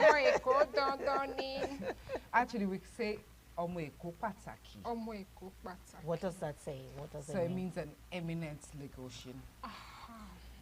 Just where we say, we do Pataki. So Yes. which one do I say? Anyway, I leave it to you, the public, to tell me the one to say. Maybe I should, you know, say, no, which one? Awani. Anyway, welcome to today's episode on WIC. We're going to be looking at the Makoko demolition. We all know what's been going on there in Makoko. There's been demolition, there's been tear gas, you know, on the people living in Makoko. And it's been a lot of talk. Everybody is talking. and the federal government, or rather the state government, is not listening, because according to them, they have given them the deadline and time frame to move. Story, there's a carpenter who says he lost his 3 weeks old daughter in the process of moving them out from the Makoko. And then also there's another story of a teenager who had undergone, who is a sickle cell anyway, who had undergone the appendicitis surgery, who was not properly healed. Of course, we all know how the Makoko is. It's not a pleasant place to live, but you know, I mean, that's where he finds himself. He was not properly healed when the demolition came on board. And then, of course, we have the story that the surgery and the suture opened again, and then is a life-threatening episode with the teenager. Now, we have a Lagosian in the house. Ayo is a Lagosian. Yes, Ayo. Let me start with you. Don't you think the demolition and the tear gassing of the people, it's too much to, you know, to want to use in sending those people out of the place? Don't you think the government should have done it in a better mode, in a lighter mode? It's first, the Lord console the carpenter who said he lost his 3 weeks old baby. 3 weeks old baby to the cold hands of death because of the demolition or the aftermath of the demolition. And I pray healing on the person who had a ruptured or, reopening of the reopening, suture. yeah, of the suture, yeah. So, having said that, you said the use of tear gas, police and the works, you know, couldn't the government have done it differently? Yeah. That was the question. Yes. The government would have had to go down that route if the people had listened and obeyed. Now, it's very quick for people to judge the government. And I always ask the people, when people go on, oh, government is this, government is that. Government is made up of people, Nigerians, from our system. We understand that over the years have been distrust and maybe wrong practices and everything, I agreed. But let us bring it back to what we know the average Nigerian to be, audacious in the face of impunity. Very, very audacious. I would like to believe, I'm not holding brief for the Lagos State government or the Ministry of Commissioner of Environment, even though he's a well-known person, and even the permanent secretary, none. But you see, as a Lagosian and as a Nigerian, it hurts when people defy the law. You have notices saying to you, we don't want you here. And you're saying, where would you go to? Where did you come from? You came from somewhere. Census was taken at a time on the residents of Makoko. A lot of them are foreigners. They are not Nigerians. So it's not a function of, there is no historical, that, you know, people that we say they own that land are not on the waters. Do you get what I'm saying? The Aworis from that side of Lagos are not on the waters. Yes, you could have the Nigeria, and over time they are claiming Lagos, but you can't claim Lagos because we have something called the Lagos State Indigenship Board. Let's put that aside. Now we're dealing with human beings. You are saying, where would you go to? Where did you come from? Okay. If your host state is saying, we don't want you here, over the years you have made money. We can't continue to make a mess of a smart city. Lagos, in the time of the Governor Tinubu and then Governor Fashola, said, we're making Lagos a smart city, then, you know, mega city. And based on the SDG goals, I mean, these are things that are beyond the confines of the boundaries of Nigeria. There are minimum standards expected in any community and any environment. So, Ayo, let me come in there. Yeah. Now, they're using force to take off these people from there. Did they make any provisions That's where I'm going to come Yes, from. they didn't make any provision That's what I'm going for to see. them. It's not a bad Not thing. using the police to tear gas them to leave. They didn't make provision for them. Lagos is designed to be a mega city and a smart city. We Not agree. a smart city. Not a That's smart what, city. yes. We agree. We love what we are seeing. We love the development to come up. But then, before you want to quit these people, I'm aware they be sending some notice for them to quit. And you know, we humans are very stubborn in nature. There are other ways to go about it. Just look at the scenario. A young man just lost his child, his 3 weeks baby, yes. because of this incident. And another person is in a critical condition. These are the ones that have come online for you to see. There are 1,001 that are there that don't even know how to go about it. They don't even have the avenue to come online to say, this is what I'm going through. Now, if you want to dispatch these people from this place, there are many ways. There are several better ways to go about it. Not the throwing a tear gas. Yeah. You have pregnant women there. You have old women. You have have children. Then you have people with disability that cannot actually walk or run. They don't even know how to go about tear gas of a thing. So people are asthmatic patients are there. They are all there. You should put this into consideration before you start throwing tear gas. Fine, when people are defy the law, there are other ways to go about it. Why? I think there is road that leads to this Makoko. Don't they have a road?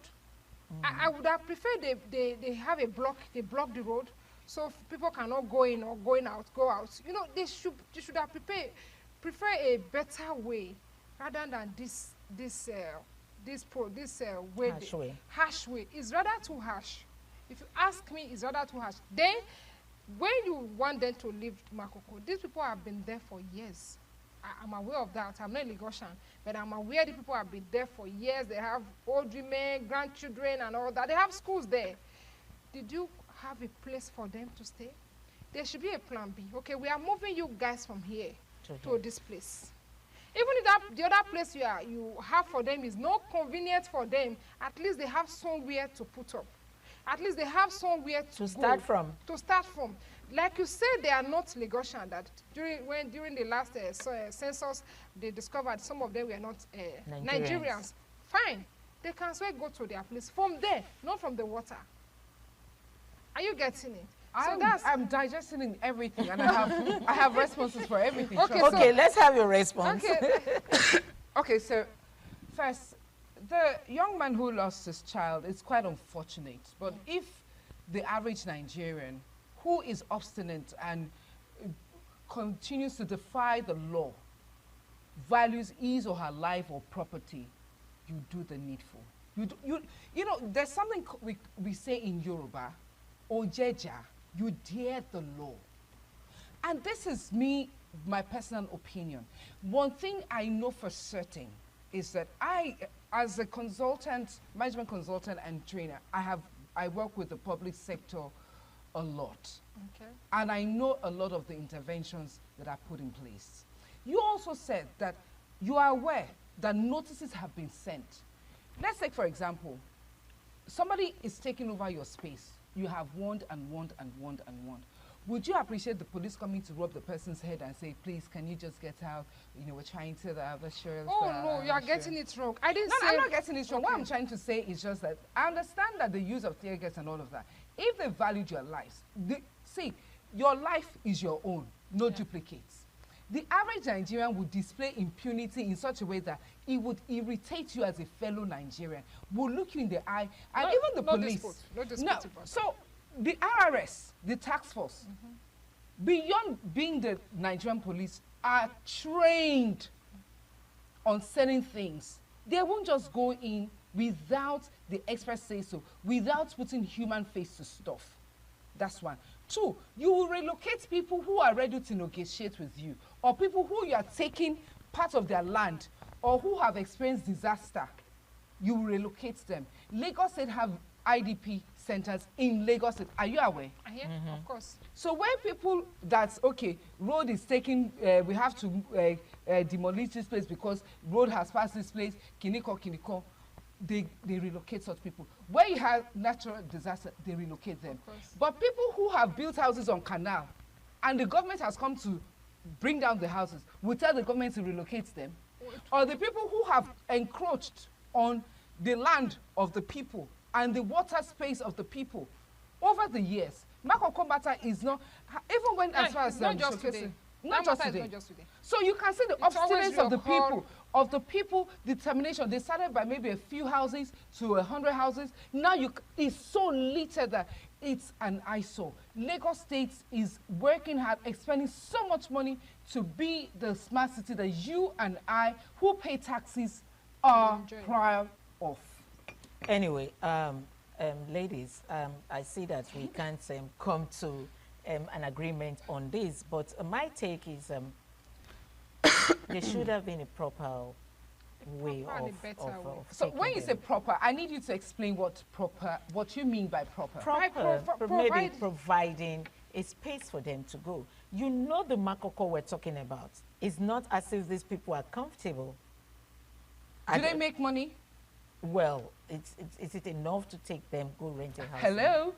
Do you know what it takes? When you buy tilapia fish, 5, it's at a cost of 25,000 naira, 30,000 naira for a piece of 5. That money, is the money taxed? No. These are people who are under the tax radar.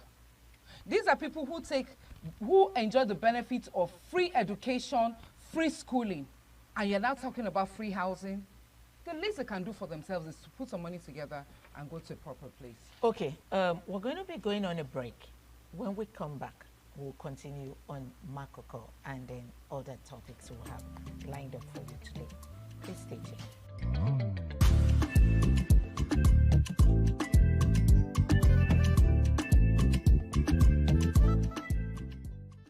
Welcome back. We're still here, WIC, Women in Conversation. We are actually talking about the Makoko demolition. And then Abiodun, who is, sorry, Ayo. I'm also Abiodun. Oh, wow. I'm Ayo. Ayo, who is a Lagosian, is telling us that the government's action is on the right course. And then, of course, my dear princess, who is like me, we're both not Lagosians. We are considering the people thinking that, okay, a better way should have been done in handling this situation. But anyway, let's quickly move on. But before we move on, what's the last take on this? What are you going to say to the people of Makoko and to government? Now, so this is when you say that Ayo being a Lagosian and you and Princess, you know, you're not Lagosian, you're looking at it from the human angle, you make it sound like the Lagos State government is being unfair, is inhumane, and that's not it. Check the history of Lagos State. Lagos State is a warm, receptive state. It's why it's a cocktail of all tribes, dialects, races in Lagos. Yeah. You understand? We need to appreciate that. And I think it's very unfair for any person to become very audacious in the face of their hosts. And that is what we're seeing in Makoko. They go to free school, they use free healthcare, and I agree that oh yes, okay. Lagos State has free schools. So now before we go, my message to beyond the people of Makoko, and first, yes, I'm a Lagosian, but proudly Lagosian and proudly made in Nigeria, patriotic Nigerian, beyond being a Lagos person. So this is me, my view, not just because I'm a Lagosian, but because we want a country that works.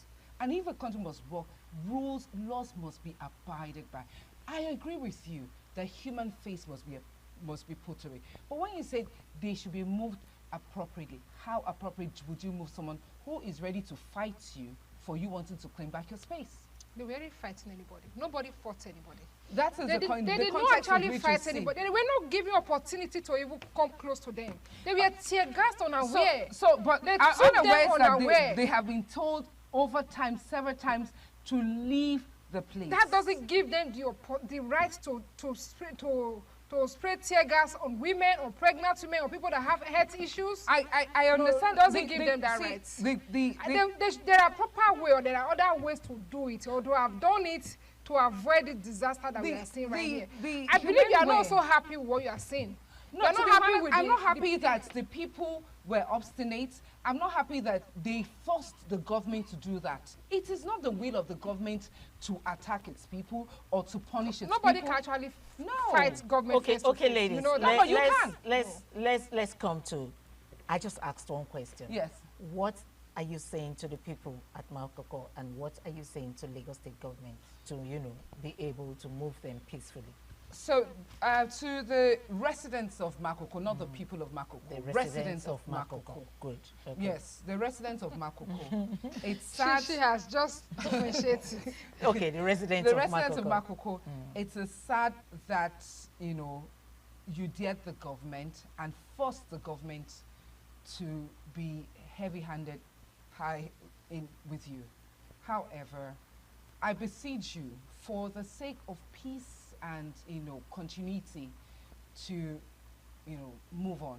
Life, as we have seen, is evolved. Nobody lives on the water shores like that, defecating in waters. Change is happening.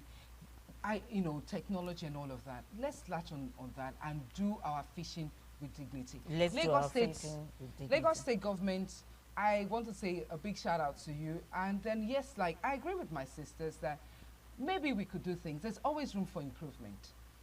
But this is not castigating or blaming you. I acknowledge what you have done, and I acknowledge the fact that you keep expending millions and billions trying to make Lagos a smart city. I believe Lagos State will just be proud of you. Okay. You actually Okay. spoke like a Edith, Lagosian. one word to the government, to Lagos State government. Lagos State, the government, they are doing well, they can do better. Okay. Thank you. There's always room for improvement. You are doing well. You can do better. There's always room for Shout out to improvement. the PS and the Commissioner Shout for out to Environment. Lagos State. Anyways, okay, let's move on. We're still in Lagos State. We're talking about Lagos. Yeah. There's been this increase of rent in Lagos State. We're still here in Lagos State. Let me We are remove my resident- eyeglass. We are residents of Lagos State, and there's been a lot of cry. People are crying out how the house rents have been increased. People are closing down their little shops. That brings them the daily income because of the increase of the rent in Lagos State. And then again, we also understand that we know that the federal government has said that landlords and landladies will start paying not tax, I think insurance for their houses. Do you think this is the reason why the landlords and the landladies are increasing their rents? Because we need to know why, and we need to get in the Lagos State government into this, because a lot of people are crying for help. Do you want to go Honestly, first? Yes, Lady? do you want to go first? This is long overdue. Mm-hmm. This issue of house rents, increments, every year, is year in, year out, is long overdue. We're actually waiting. We are crying. We are crying for government to come to our aid. I don't know. You are just talking about landlord be paying land use charge. There's been No, land use charge. insurance. Okay, Insurance, insurance. Okay, not the there's land been land use use charge they are paying. If you look at it for the past, let's just say a year or two now, the percentage of increment in Lagos State is too much. It's just too much. Today you can be paying 1 million, and the next one, there are some landlords that increase their house rent yearly, on a yearly basis. Who does that? Then you go again, when they want to increase, they don't just increase by 10%, 20%, you hear 70% increments. Where is that coming from? Then the one that actually tripped me off my feet is the agents. I don't know how Lagos State government can come into this. The agents. I think Lagos State government had come into that. There are lots of laws. Yes, there's a on law this. that. I just want to use Are they abiding by these laws? Because what the agents in Lagos State they are doing is, I don't know, is unhealthy. It's killing. You will be paying your house rent for instance, at a million naira, and the money you are paying to agents will be close to that. Like you are paying like 700 to 800 for agency fee, an agreement fee, and caution fee. It's killing. If you are paying that as part of your rentage, it will be good. And to some extent, you pay ahead your rentage. Not you paying that to an agent that just show you what did he do for you. Just take you to a house, and that's all. Okay. It's too much. The way they are going about it is actually too much. I think they actually need regulation. The government needs to regulate that part of it. Ayo. So, hi. First, I'm really proud of what the federal government is doing. Until recently, you know, I told you that I do management consultancy.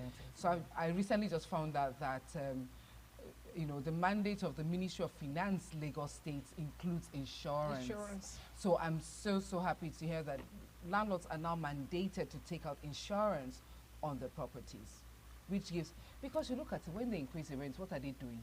With the money. They don't pay the But house. that insurance is what has brought to the no increment. No. So first, let me now backtrack.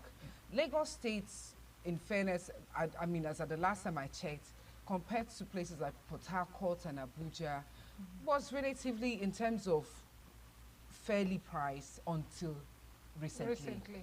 Now, recently being that there has been an avalanche of new crop of people who are called developers and JV ventures, who are beginning to force, you know, rentals, yearly rental people like us out of our homes, sadly so. Now, before now, proud to now, I know that during Mr. Fashola SAN's administration as governor of Lagos, you know, he had lots of laws in place. Yeah, it was working then. It still works till now. No, it's not working. No, but the thing is, do you approach the appropriate agencies to seek redress on the matter? Most often we don't. Yeah. Do you get? Most of we are not even aware of the agency. Now that's the thing. Can we reach the agencies? You can reach the agency. Now, first, you have the Ministry of Justice, filled with so many things. You have the public defender, the Kiniko, mediation, and then you have the landlord-tenant people. So when people come up with such matters, I say, go there. You don't even need a lawyer. Go there. And these are people who are willing, because they are also, you know, some, if they're not experiencing it directly because they're staying in staff quarters, they know somebody who is going through something, and they're just family human. member. And then they're also just human. Now let's not bring it back to the basics. You're talking about rents going up. Remember when Pepe, Gary, rice, everything just shut up? Yeah. Nobody was saying anything. The prime was like, this Tinubu administration, this, that. No. People were saying something. As at that time, we know because that was when the bandits of a thing was. Okay, so you had the bandits. Yeah, issue. Because our farmer didn't have time to go to the farm. So the few people they were kidnapping them, they were scared to go to the farm. So the few of them that have the nerves to go to the farm, whatever they bring out of the farm, they will sell it high. And the demand then was very high. So that was why you see the price going up. Okay, so for things like rice that is not farmed, so you have the issue of, you know, that and all the yams, and let us bring it down to other things that are not even farm produce. A livestock produce here in Lagos. For no just cause, you now began to hear that, FX, foreign exchange was high, this one, petrol. So since when petrol went down, did the prices come down? No, Nigeria know how to increase. Thank you. So it is not just the landlord who is greedy. Every Nigerians we are greedy. We are greedy in nature. I think that is by nature. The government will try its best to regulate. If you are bold enough to take your landlord, but you remember what we said before we came online, that when you go to court, you don't stay friends. So people will not go to the government to ask for redress because for fear of saying, leave my house. Most often it's landlord that takes tenant to court. You hardly see a situation where the tenant takes the landlord to court. On a softer note, what can we do? What is your advice? 1 minute, please. So personally, I think that people should become emboldened. And then also, we as Nigerians should also put human face to things. The level of greed and desperation, you see, it's too much. This is daytime colonization. Now, this is Nigeria colonizing other Nigerians. You're being forced out of your house because your landlord has been offered a JV opportunity that he or she can't turn down. And then where do you go? I mean, I have my personal issue concerning that. I have experiences, and all I just would say that as the average Nigerian, beyond just Lagos, because this is not just peculiar to Lagos, as a Nigerian, please let's be kind. Let's be kind to one another. Okay, that's what it is. Yeah, we should learn to be kind to one another. Before you display somebody from your house, be kind. Think it twice. You also have family members that send out somewhere. You know, before you make increments in that your house, think about it. Think it through. 10%, 20%, 10%, 30% is okay. Not just all of a sudden you increase 70%. Then they should look into this agency issue in Lagos. Lagos State has. Lagos State has. There is not working. The agents in Lagos, they have this union that once they've called the amounts, if you are taking a flat, you are taking a mini flat, there's this certain amount you pay as your agency fee. There's this certain amount you pay at your, what do you call it? Caution. Caution fee. Yeah. Agreement. So, who are they doing the agreement with? No, so the agreement is legal. Okay. So you need to, now, let me tell you something. Have you been to lawyers to write agreement? Now, they write the agreement by themselves. They bring the letter for you to sign. No, which is fine. You are not getting every that. Every time I rent a property, I take my time to go through the documentation. Okay. I have a right. Yeah, you have the right. To say, I agree with this, I don't agree with it. Do you know why we don't pursue the right? It's because if you are willing to take it, another person will come and take it. They're not taking you to any lawyer. You are not going to any lawyer to write agreement. They bring the paper. They have the paper in their file. Yeah, so so that is the thing. It's their copyright. You know the one that even tripped me. Let me tell you. Let me give you this. Maybe you are not aware of it. There are some landlords that don't give their houses to agents. They will be the landlord. They will collect the money for the house rent. They will take the money for the agency. They will take the money for the caution and the agreement. When you take what such do you call a house, that? Is that greed? Yes. That is more than greed. So when you take such houses, be sure that every 6 months the landlord will have an issue. And you have some houses that will tell you, as you come into my house, you pay yearly NEPA bill. You pay yearly Loma bill. You can't tell me to pay yearly NEPA bill because now it's prepaid. In some places they do. So if I do that, it's to my advantage. Be sure that I will use the light as best as I can. Okay, let's leave it at that. Oh my God. We're just calling on the Lagos State government to take a look at this because a lot of cries, Nigerians are crying, especially Lagosians. Yeah. Please take a look at this increment and then do something to it. I mean, because Nigerians are complaining bitterly. Anyway, we come to the end of today's program on WIC. Edith is speaking as if she's gotten an experience, but anyways, we'll leave that for another day. It's going to be Valentine very soon. We're going to talk about the Valentine Day. We will talk about that some other day before the Valentine. Stay hooked and listen because you want to know what Valentine is exactly. People talk about gift, people talk about love for Valentine, but I say stay loved. Love people as much as you can, not the other way love, but the Bible also said so. Jesus said, love your neighbor as yourself. So when we do that, it becomes a better society for us to live in. I am Patricia Uremu-Gabriel. Thank you, ladies, for coming. Thank you for having us. And it's lovely chatting with you. Same here.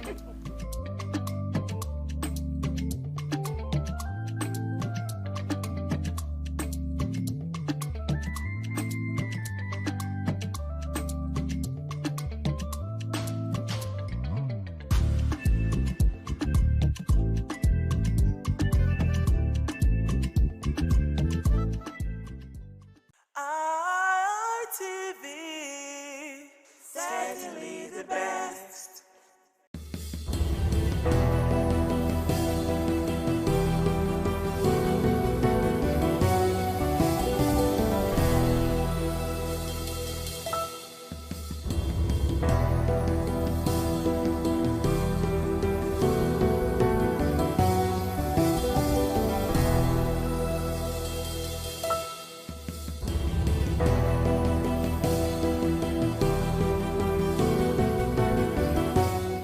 Hello viewers, welcome to Viewpoints on ITV. I am Caroline Okonji, and today on Viewpoint we're going to be talking about the current electricity issues and situations that we as business owners, as individuals are facing in Nigeria, as over 80% of households lack adequate access to grid, as Nigeria's electricity sector suffers from chronic liquidity trap and infrastructural decay, leading to frequent national grid collapses, with generation dropping below 4,200 megawatts, far short of the 4,000 megawatts required for its citizens and population.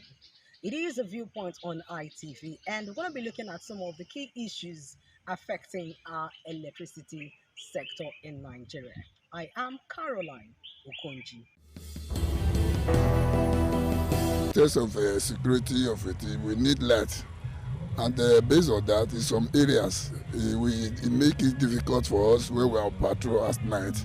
And we are even begging the state government to try and do something, at least by supplying street lights in some area that are dark in the night. In most cases in our community, there are places that is very dangerous, that without light we cannot do anything of such. For so doing, we want, as a matter of urgency, the Edo State government to try and do the needful so that the security will be okay for us, so that we can be able to work effectively. The issue of NEPA issue that you came from is very rapid to us in the sense that the NEPA look as if we are not a citizen of Nigeria, because since a month there's no light in us. We have been passing through. Which NEPA, anytime they came, a minute or 30 minutes to, they will come and bring the light to us. That is, we are not expecting them to come and collect their bill. Indirectly, we are expecting bill from them to come and collect it. Within that hour or 2 hours, you will see a number of people with a LiDAR. They will come. They will come. And after their collection, there's nothing like light again. They will block us up. I think before we have this light, they mandated us to buy a meter, which we bought individual. We pay through the NDC, we have our transformer here, not through NEPA.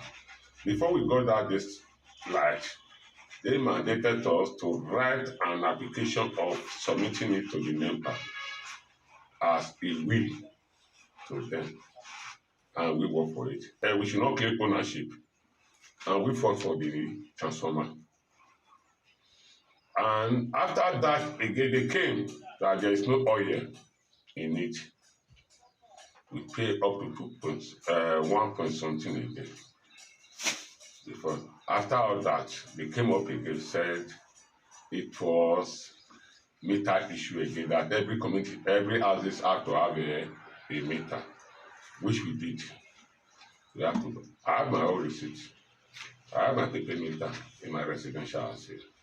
So after all that again, they came up with a past bill. We, before we make that transformer, got that transformer, we've been black out for 10 years here. They came with a bill to us again that we need to pay a standing bill. We went to Tesame, their office there. After we left the one at the bypass, they were delivering us before they now refer us to the one at bypass. I don't want to mention name of the manager there. Got him there again. He said we have to go for all those things. We need to for free. Those things we did. After that, they now on the light for us. As they on the light, not up to a month, we are still in blackout again. So at the end of it, we went again. They said it was according to them, that the electric wiring merge. That was because that they now cut us off again from EOY again, which we not pay. Read that matter again. The Chile community, which is a Kabetu, Igbo and Igwekimi. After that, they brought a light for a week again.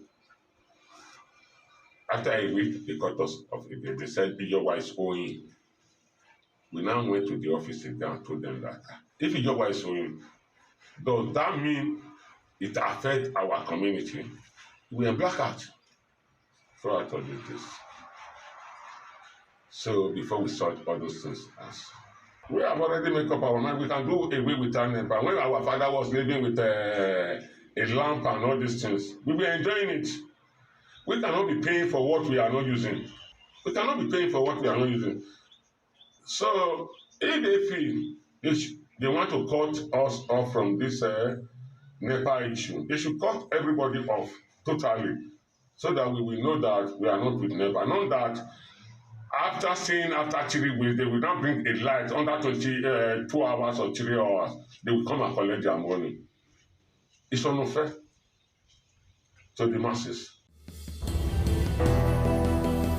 The electricity issues and challenges that BEDC in the state is devastating, in the sense that as a minister, I suffer a lot in terms of electricity.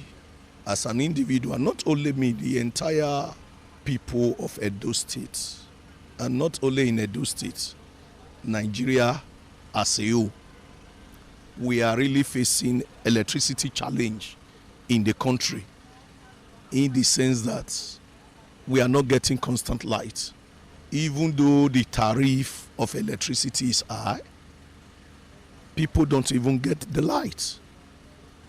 I don't know how the government will enhance constant light for the Nigerian people, especially in Edo State here. We are seeing the government are not taking a proactive step towards this direction. But if the government will be able to ensure that people are paying for electricity and they are not getting electricity, government should take a drastic step in this direction by making sure if people have constant light, people will want to pay for it. But a situation where you don't see light, at the end of the month you see BEDC personnel coming to people's house to come to cut lights, is really a problem. My major concern is that let them provide us electricity and people will pay for it. But a situation whereby we don't have constant light, out of 24 hours, people cannot boast of 3 hours light in a day. It's a problem that we are really facing. People who are doing business cannot do business effectively. People who are doing business, they want to make sure their foodstuff does not get spoiled. Nobody can preserve their food again. Even though they cook, you cannot preserve it. Even though electricity for our artisans to work, they cannot get electricity to empower their equipment in order to boost productivity for the entire society. It is really a problem. The state of electricity in our country, in our state, is very poor. Very, very poor. We don't know how government is creating effectiveness on this aspect. We say Nigeria is generating electricity and the neighboring are getting electricity, and the people that are in this country are not benefiting it. Nigerians, we are crying. As a person, I am crying. We don't say as an individual we don't want to pay for electricity. We are not saying that they should give us light for free, but let them make light available and let people pay for it. They often tell us the national grid is collapsed. So ultimately it's to develop enough capacity, the whole process of generation, distribution and the rest of it. And then the enabling law, the happy thing recently is that they have said is deregulated. You know, state governments and private investors can now enter the electricity market, generate and sell. So we do hope that will be a great deal of improvement, because without electricity, really, we are going to remain in the Stone Age. You know, we cannot industrialize. Even domestically, we cannot have the comfort we should derive from electricity. You know, we should consider all the options, whether the new sources like wind, solar in our country, so that we're able to generate enough for our consumption. The darkness is a cover for any kind of nefarious activity. Yeah, so if the place is not well lit or substantially lit up, people can ordinarily hide under the cover of darkness to perpetrate just anything, not just robbery, kidnapping and whatever you have. Yeah. Don't also forget that we now have private investors. The government doesn't have so much to do with electricity anymore, apart from regulation. So they also have to maximize their profit. So it may have been a mistake in the first instance, divesting from electricity at the level of government. Let me talk about Edo State, where I live, where I reside. The total blackout is nothing to write up about. We really suffer when it comes to light. Edo is suffering. I think our governor is trying to, we have to do more. Our Excellency, Senator Monday, our governor of Edo State, Executive Governor, you have to do more when it comes to that light issue. We are suffering. There are some of us who can provide electricity for ourselves, solar and all that. Maybe a generator, this was the case, maybe, but not everybody. And so at this junction, I think it is expedient that our governor looks straight into this issue and solve this problem. What would I call it? I don't know the right English to use. The right English right now, we have serious problem when it comes to light. Businesses are going down. Those selling drinks, those who have koro, without generator, you can't do anything. And the J is on the high side. Those small generators, those are better past our neighbor used to buy then 30,000, 10,000. Now you can't buy it. Then the other one is the Tiger and the LMX, 1 point something for ordinary generator. So it doesn't make any sense at all. So we're begging on our executive governor, the governor that knows what to do, to please to look into us and save us from darkness. Then when it comes to these funny BDC people, we're raising a child that came from the US and the others. The first thing they learned in Nigeria is NEPA don't bring light. Children brought from abroad, the NEPA don't bring light. Can you imagine such? And so these funny people, 2 days, they'll bring the light, on and off for 2 days. The next thing they'll come with their estimated billing. They start dragging people, wires and all that. It's high time. I think it's high time we stand our ground and let them know that we're not fools. We are Nigerians. We all own this nation. It belongs to nobody. It belongs to nobody and it's for everybody. We should stand our ground and fight for our rights. This BDC, may they pack, may they go. NEPA still better pass. You can't go out at night when there is no light. The security issue. Is what the government is trying. I cannot chrome them in one day, but we individual too. Like the police used to say, see something, say something. But sometimes when you say something, they use it as a bait. And so we need to. Edo State government need to give us security as well. Nightlife in Benin is almost gone. But I also want to say kudos to our governor. For the first time, it was December free of bloodshed. It was wonderful. Look, we have most of our people in Nigeria right now, those living in diaspora, those living abroad. Many of them came December and this January. And they came and they're enjoying it. So I believe our excellent governor, our excellency can do more about that to give us more security. Like those if you're traveling from Benin to Akure, Benin to Ifon, those roads are no-go area at night. You can't date. So I believe with all hands on deck and our governor and the police, our CP, let's hope and pray for our action governor to do something about insecurity. BDC, since they came in, I don't think they have done well by my own assessment. And darkness is synonymous with demonic things. And they have thrown their city into darkness, Benin City. Edo State, as it were, is in darkness. And I think that the government should step into the matter to do something about the situation. Because the way I look at it is that, for me, I think it is deliberate. Because there are some areas that have light. They call it dedicated light. So why can't everybody have the same light? Because there are areas for 2 weeks no light, for 1 month no light. Some people have 3 hours a day. Some people have 1 hour. And if they bring light in this 20th century, people shout, hey! They'll be saying up NEPA instead of up BEC, which is BEDC. So the thing is that government should step in and help us. People are dying, and most people are paying for darkness. They go there, they threaten people, they bring light when it is wanted for 3 days, 2 hours, 3 days, they come and collect money and they shut it down again. So I think the government should step in. If they are going to be thrown out, they should be thrown and bring people who can give us light, who are ready to pay. It was privatized. That was a good intention by government, but the people that did it, I'm sure they gave it to their cronies who does not know anything about the management of light, and that's why we are where we are. It has really hampered nightlife because you don't work in darkness. And then the only thing that is helping us now is this solar that people put everywhere. And some persons that have money to buy diesel and buy fuel. It's not everybody that has that kind of money. So it has really disturbed or hampered nightlife. But government is trying to bring it back by putting street light and every other. So we commend them. We pray that God will give government more power, more strength, more wisdom to do what they have to do. And there's individuals are also trying by helping to lighten up everywhere. So we praise them. But for BEDC, I think they should go. Make better people. The situation of electricity in Benin here now, I will give them at least 30%. They don't even up to 50% from my area.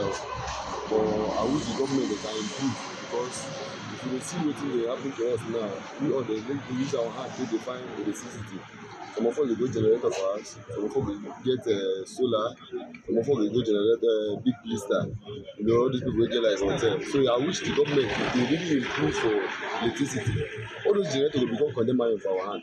You understand? So people are going to go for it. And money, now they need to put, because that energy, that light will really need that. If light day for this, imagine if you come for here for Silok Road now, come and already put light, but in the evening, everywhere will be dark. So where there's light, everything, even the security aspect of itself, anything concerning light is too plenty. Maybe one particular. So we need light. If I come out for office now, if light no day, we will buy generator. At least from office, I buy at least, if I'm not mistaken, 5,000 every day. Imagine times 1 month, na big money, and money.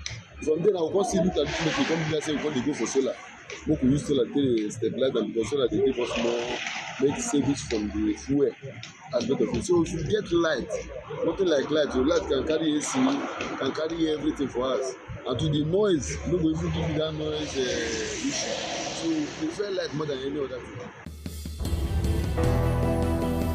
The light is our problem. We are suffering for light. You can see our business without light, we cannot improve. We need light. The show of light is difficult for us. It's very, very, very low. I don't know if you're getting it, very low. We need light. The show of light in Edo State is very poor. Patronage is very low. You can see we import fuel at least every day 10,000, 15,000 a day. But you can stay 2 days, 3 days, no light. The show of business is very, very, very low. Very low. So we are begging government to improve on light aspect. Without light, you cannot sell bulb, you cannot sell fan. You understand? When you have light, you prepare to buy fan. Not everybody can provide solar for his house. Actually, we need light. Electricity in Benin City or in Edo State has been with mixed feelings, because to some they will give the positive nod that they are faring well with the supply of electricity, but with some become so epileptic of recent. Me personally, I have discovered that we are not paying for what we get, or we don't get what we pay for. The reason being that the regulatory body that's supposed to task the BEDC are not doing enough to satisfy a customer by way of ensuring that you get what you pay for. For those who are using prepaid meter, there are reports that suggest that even the prepaid meter is even overbilling or overcharging consumers as against what the government is telling us.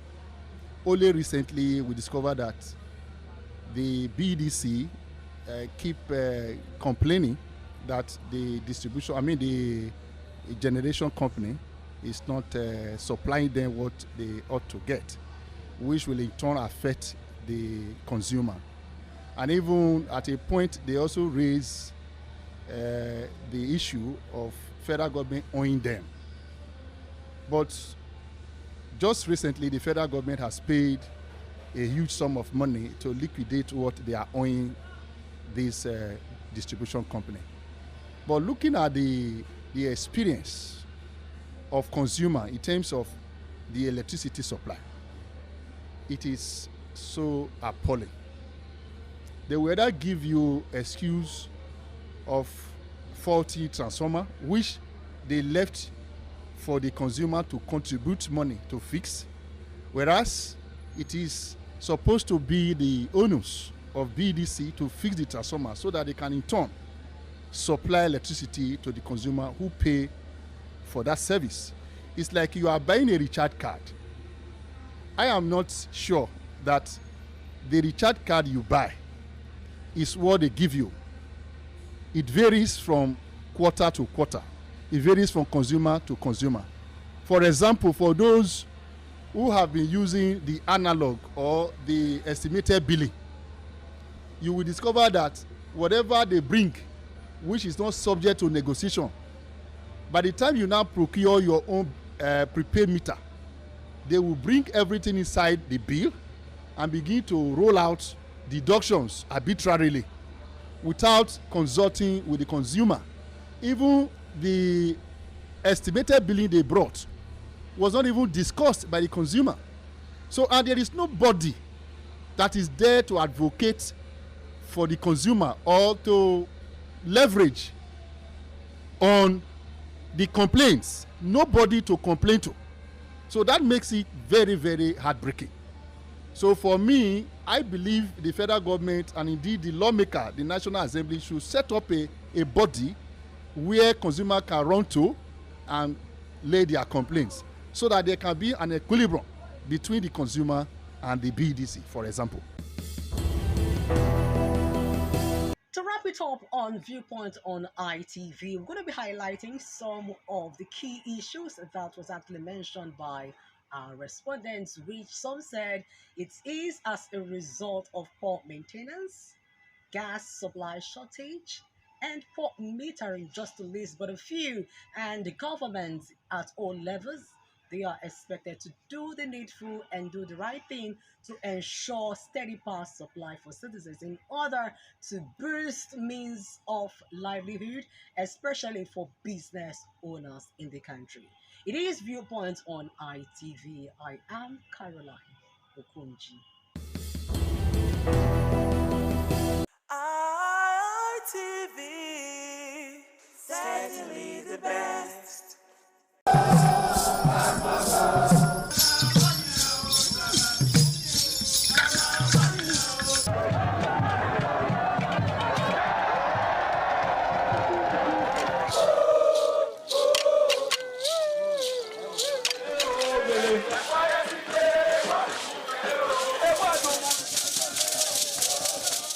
The Ugewe is the final ceremony of the series of festivals. It is one of peace and lightheartedness, following the more solemn of the ritual year. Ugewe is the festival of the Ewe leaves, a symbol of good luck and joy. It is the most popular of all that heralds the dawn of a Benin New Year, new vow, newness of life and freshness of life, and a new hope for the future. In the evening, the Ewe leaves are presented to the Oba of Benin in grand style in a colorful ceremony. The Ihogbe Society, amidst singing and dancing, bring the sacred leaves that symbolize good luck, blessings, peace, and prosperity. Each of the senior members of the Ihogbe proceeds to give the sacred leaves directly to the Oba of Benin, and others put theirs at his feet.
ITV, certainly the best. Once again, welcome to this fitness show on ITV this morning. I'm Gato Destiny, aka Man of Steel. Already, I've introduced us to the use of cardiorespiratory exercises, and aerobics. This morning, once again, we want to take another variation of the aerobics. Thank you as you watch. We will be stretching first, of course, otherwise called the warm-up, which is very essential and necessary in every workout. Afterwards, we'll do a cool-down. 1, 2, 3, 4, 5. Inward, please. 1, 2, 3, 4, 5. Outward. 1, 2, 3, 4, 5. Please return that, please. 1, 2, 3, 4, 5. Inward. 1, 2, 3, 4, 5. And outward. 1, 2, 3, 4, 5. All right. For our waist and of course our torso, we have to do some stretching. Please place your hand by your side. And let's go. This direction first, please. Let's go. 1, 2, 3. All right, that will be fine. Of course, this way. 1, 2, 3. All right. And before the last one, let's place our hand behind our back. Mind you, it's proper this way. Don't go like this. It's wrong. Just do this or alternatively do this. All right. Well, I prefer this personally. 1, 2, 3. Yeah, that should stretch your back for you. course, let's do our thigh stretch. 1, 2, 3. Remember, when you pull your thigh, ensure that your elbow is directly facing, your knee is directly facing the ground. Alright? 1, 2, 3. Yeah, that'll be fine. Guys, are we good? Alright, the first program to be run this morning will be the mountain climb. Yeah, many of you are conversant with this move. And of course, we will be introducing more to you. But for now, let's hit this. Alright, let's step down to it. Yeah, all good. Yeah, good. Let's go. We're going 3 sets and 10 reps each. Let's go. 1, 2, 3, 4, 5, 6, 7, 8, 9, and 10. Woo. Alright, please. Woo. Yeah. How do you feel? Yeah.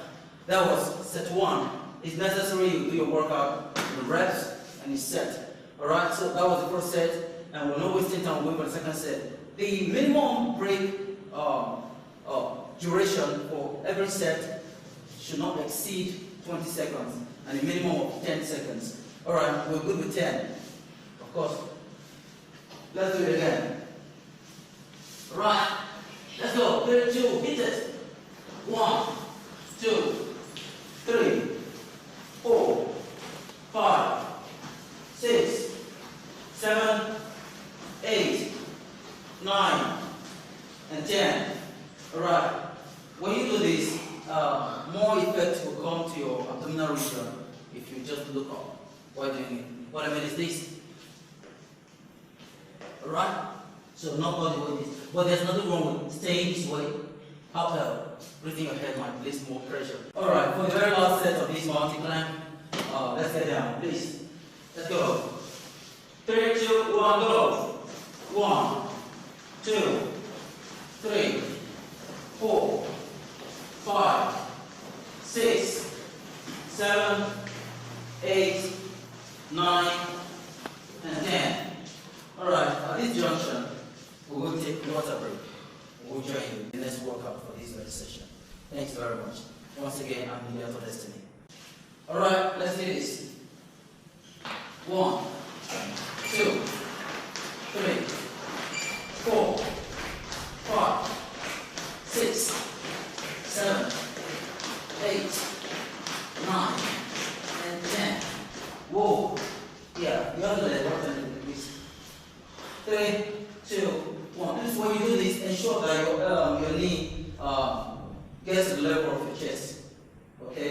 Well, that's the maximum level you get. And of course, the minimum here.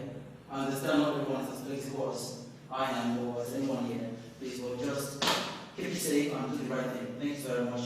Alright, we'll go on the left. 3, 2, 1, go.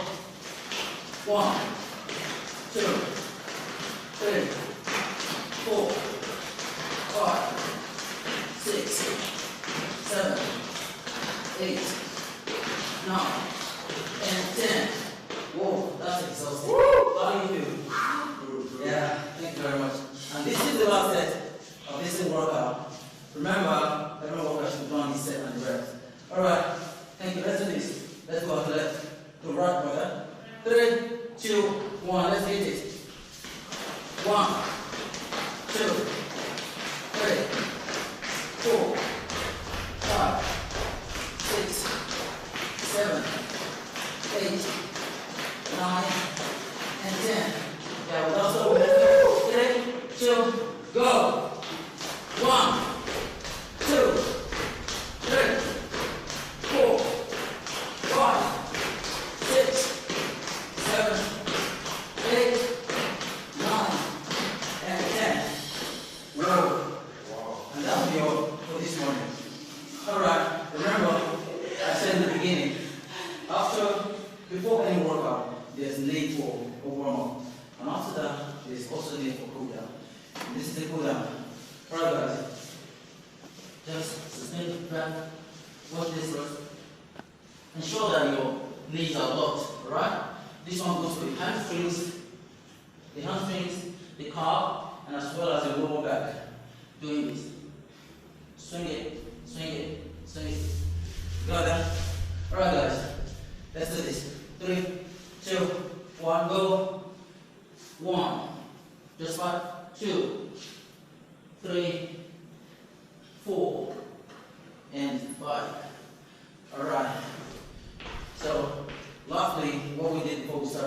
Let's stretch it. 1, 2, 3, 4, and 5. 1, 2, 3, 4, and 5. So that's the last thing. Yeah. Please let's target our hamstrings. This, just sit inside of it. Alright? Please don't stand on it. Keep that that means this. And both stands just this. Alright? Stand 1, 2. Yeah, this is a form of squat though, but this is not the purpose of developing or building the hamstring muscle, it's just for stretching it. Yes, today you do not need to use weights to build your pectorals, your chest, and of course your biceps, your biceps and triceps. You have programs you can do at home and get what you want. You understand? So we'll be doing push-ups this morning, otherwise called push-ups. We'll do push-ups this morning. And of course, we do have our ladies. There are variations for ladies. Please watch them very closely to get, if you're a lady out there, watch them closely to get what you have to do. And of course, our guys are here. Thanks very much. Let's hit it, guys. Are we ready? Are we good? Yeah. We're going to do the pyramid first, which is the closed range and push-up. Alright, let's go. 3, 2, 1. 1, 2, 3, 4, 5, 6, 7, 8, 9, and 10. Whoa, how does that feel? Yeah, that's the first set for this morning. And we'll be doing 3 sets of that. Meanwhile, the first one was close your hand in pyramid shape. And that one goes for the tricep. For ladies that have stagnant hand, you can do that actually, and it will help you. And of course, this time around we're doing mid open, and finally we'll do wide range of it. So we're going there now. The mid open. Let's go. 3, 2, go. 1, 2, 3, 4, 5, 6, 7, 8, 9, and 10. Alright, that's for the mid open. And someone wants to ask, why exactly are ladies cross their legs? Why they cross-legged for ladies? Now you understand that the guys have more defined muscles, and of course to bring more weight on the upper body, we go on the toes, picking all the weight in the body to the upper body. But for ladies, they do not need much weight, just that. So we break it down at the knee level by crossing the legs. So the weight used starts from this very region. You understand? Alright, thank you for watching. Alright, for the last very set of these exercises, the wide range or the push-up, particularly intended to build the side of the chest. You understand? Alright, let's hit it. Okay, this is wide enough. At least double your shoulder width. Double your shoulder width is enough. 3, 2, 1, go. 1, 2, 3, 4, 5, 6, 7, 8, 9, and 10. How many of you noticed I cheated there? I actually did 1. I did 2 and called it 1. Yeah, just to lay more emphasis on that part. For today, thank you guys. Yeah, we're awesome. For today, we're done with this. Thanks very much for watching. Please be safe. In the morning sun, searching for a longer day. People feeling like the light has just come. We must never stop the way. Yeah. Birds jumping and I hear my name, grasping into a life. Life is happy but it's so insane. We must merely make a start. Savannah, I'm coming home. Savannah. ITV, certainly the best.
Oṣòdì aṣáájú ẹ̀ abẹ́rẹ́ tó pẹ́ ẹ̀.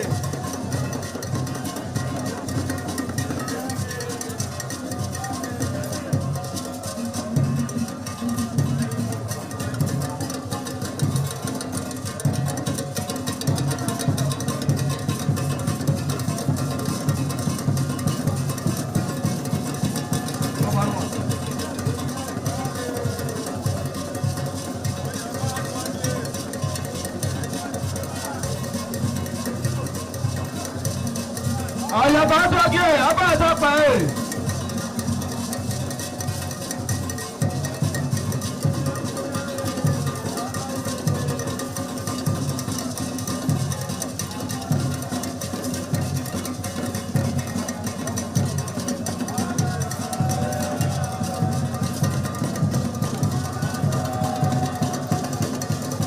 Àdàyè àtọ́jú abẹ́rẹ́ tó pẹ́ ẹ̀.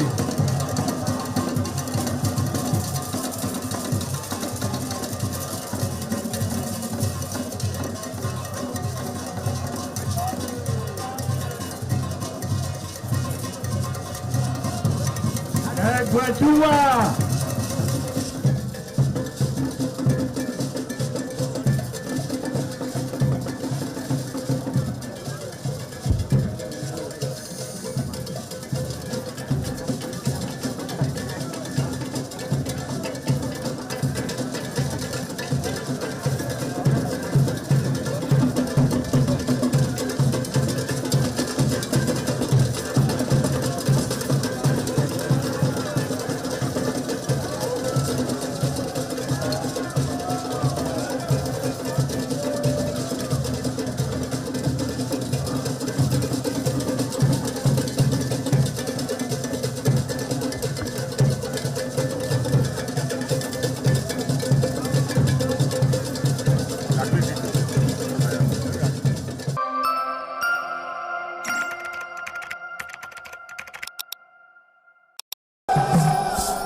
You don't know if they are going to do in the second part. This is the glory after always.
Thank you.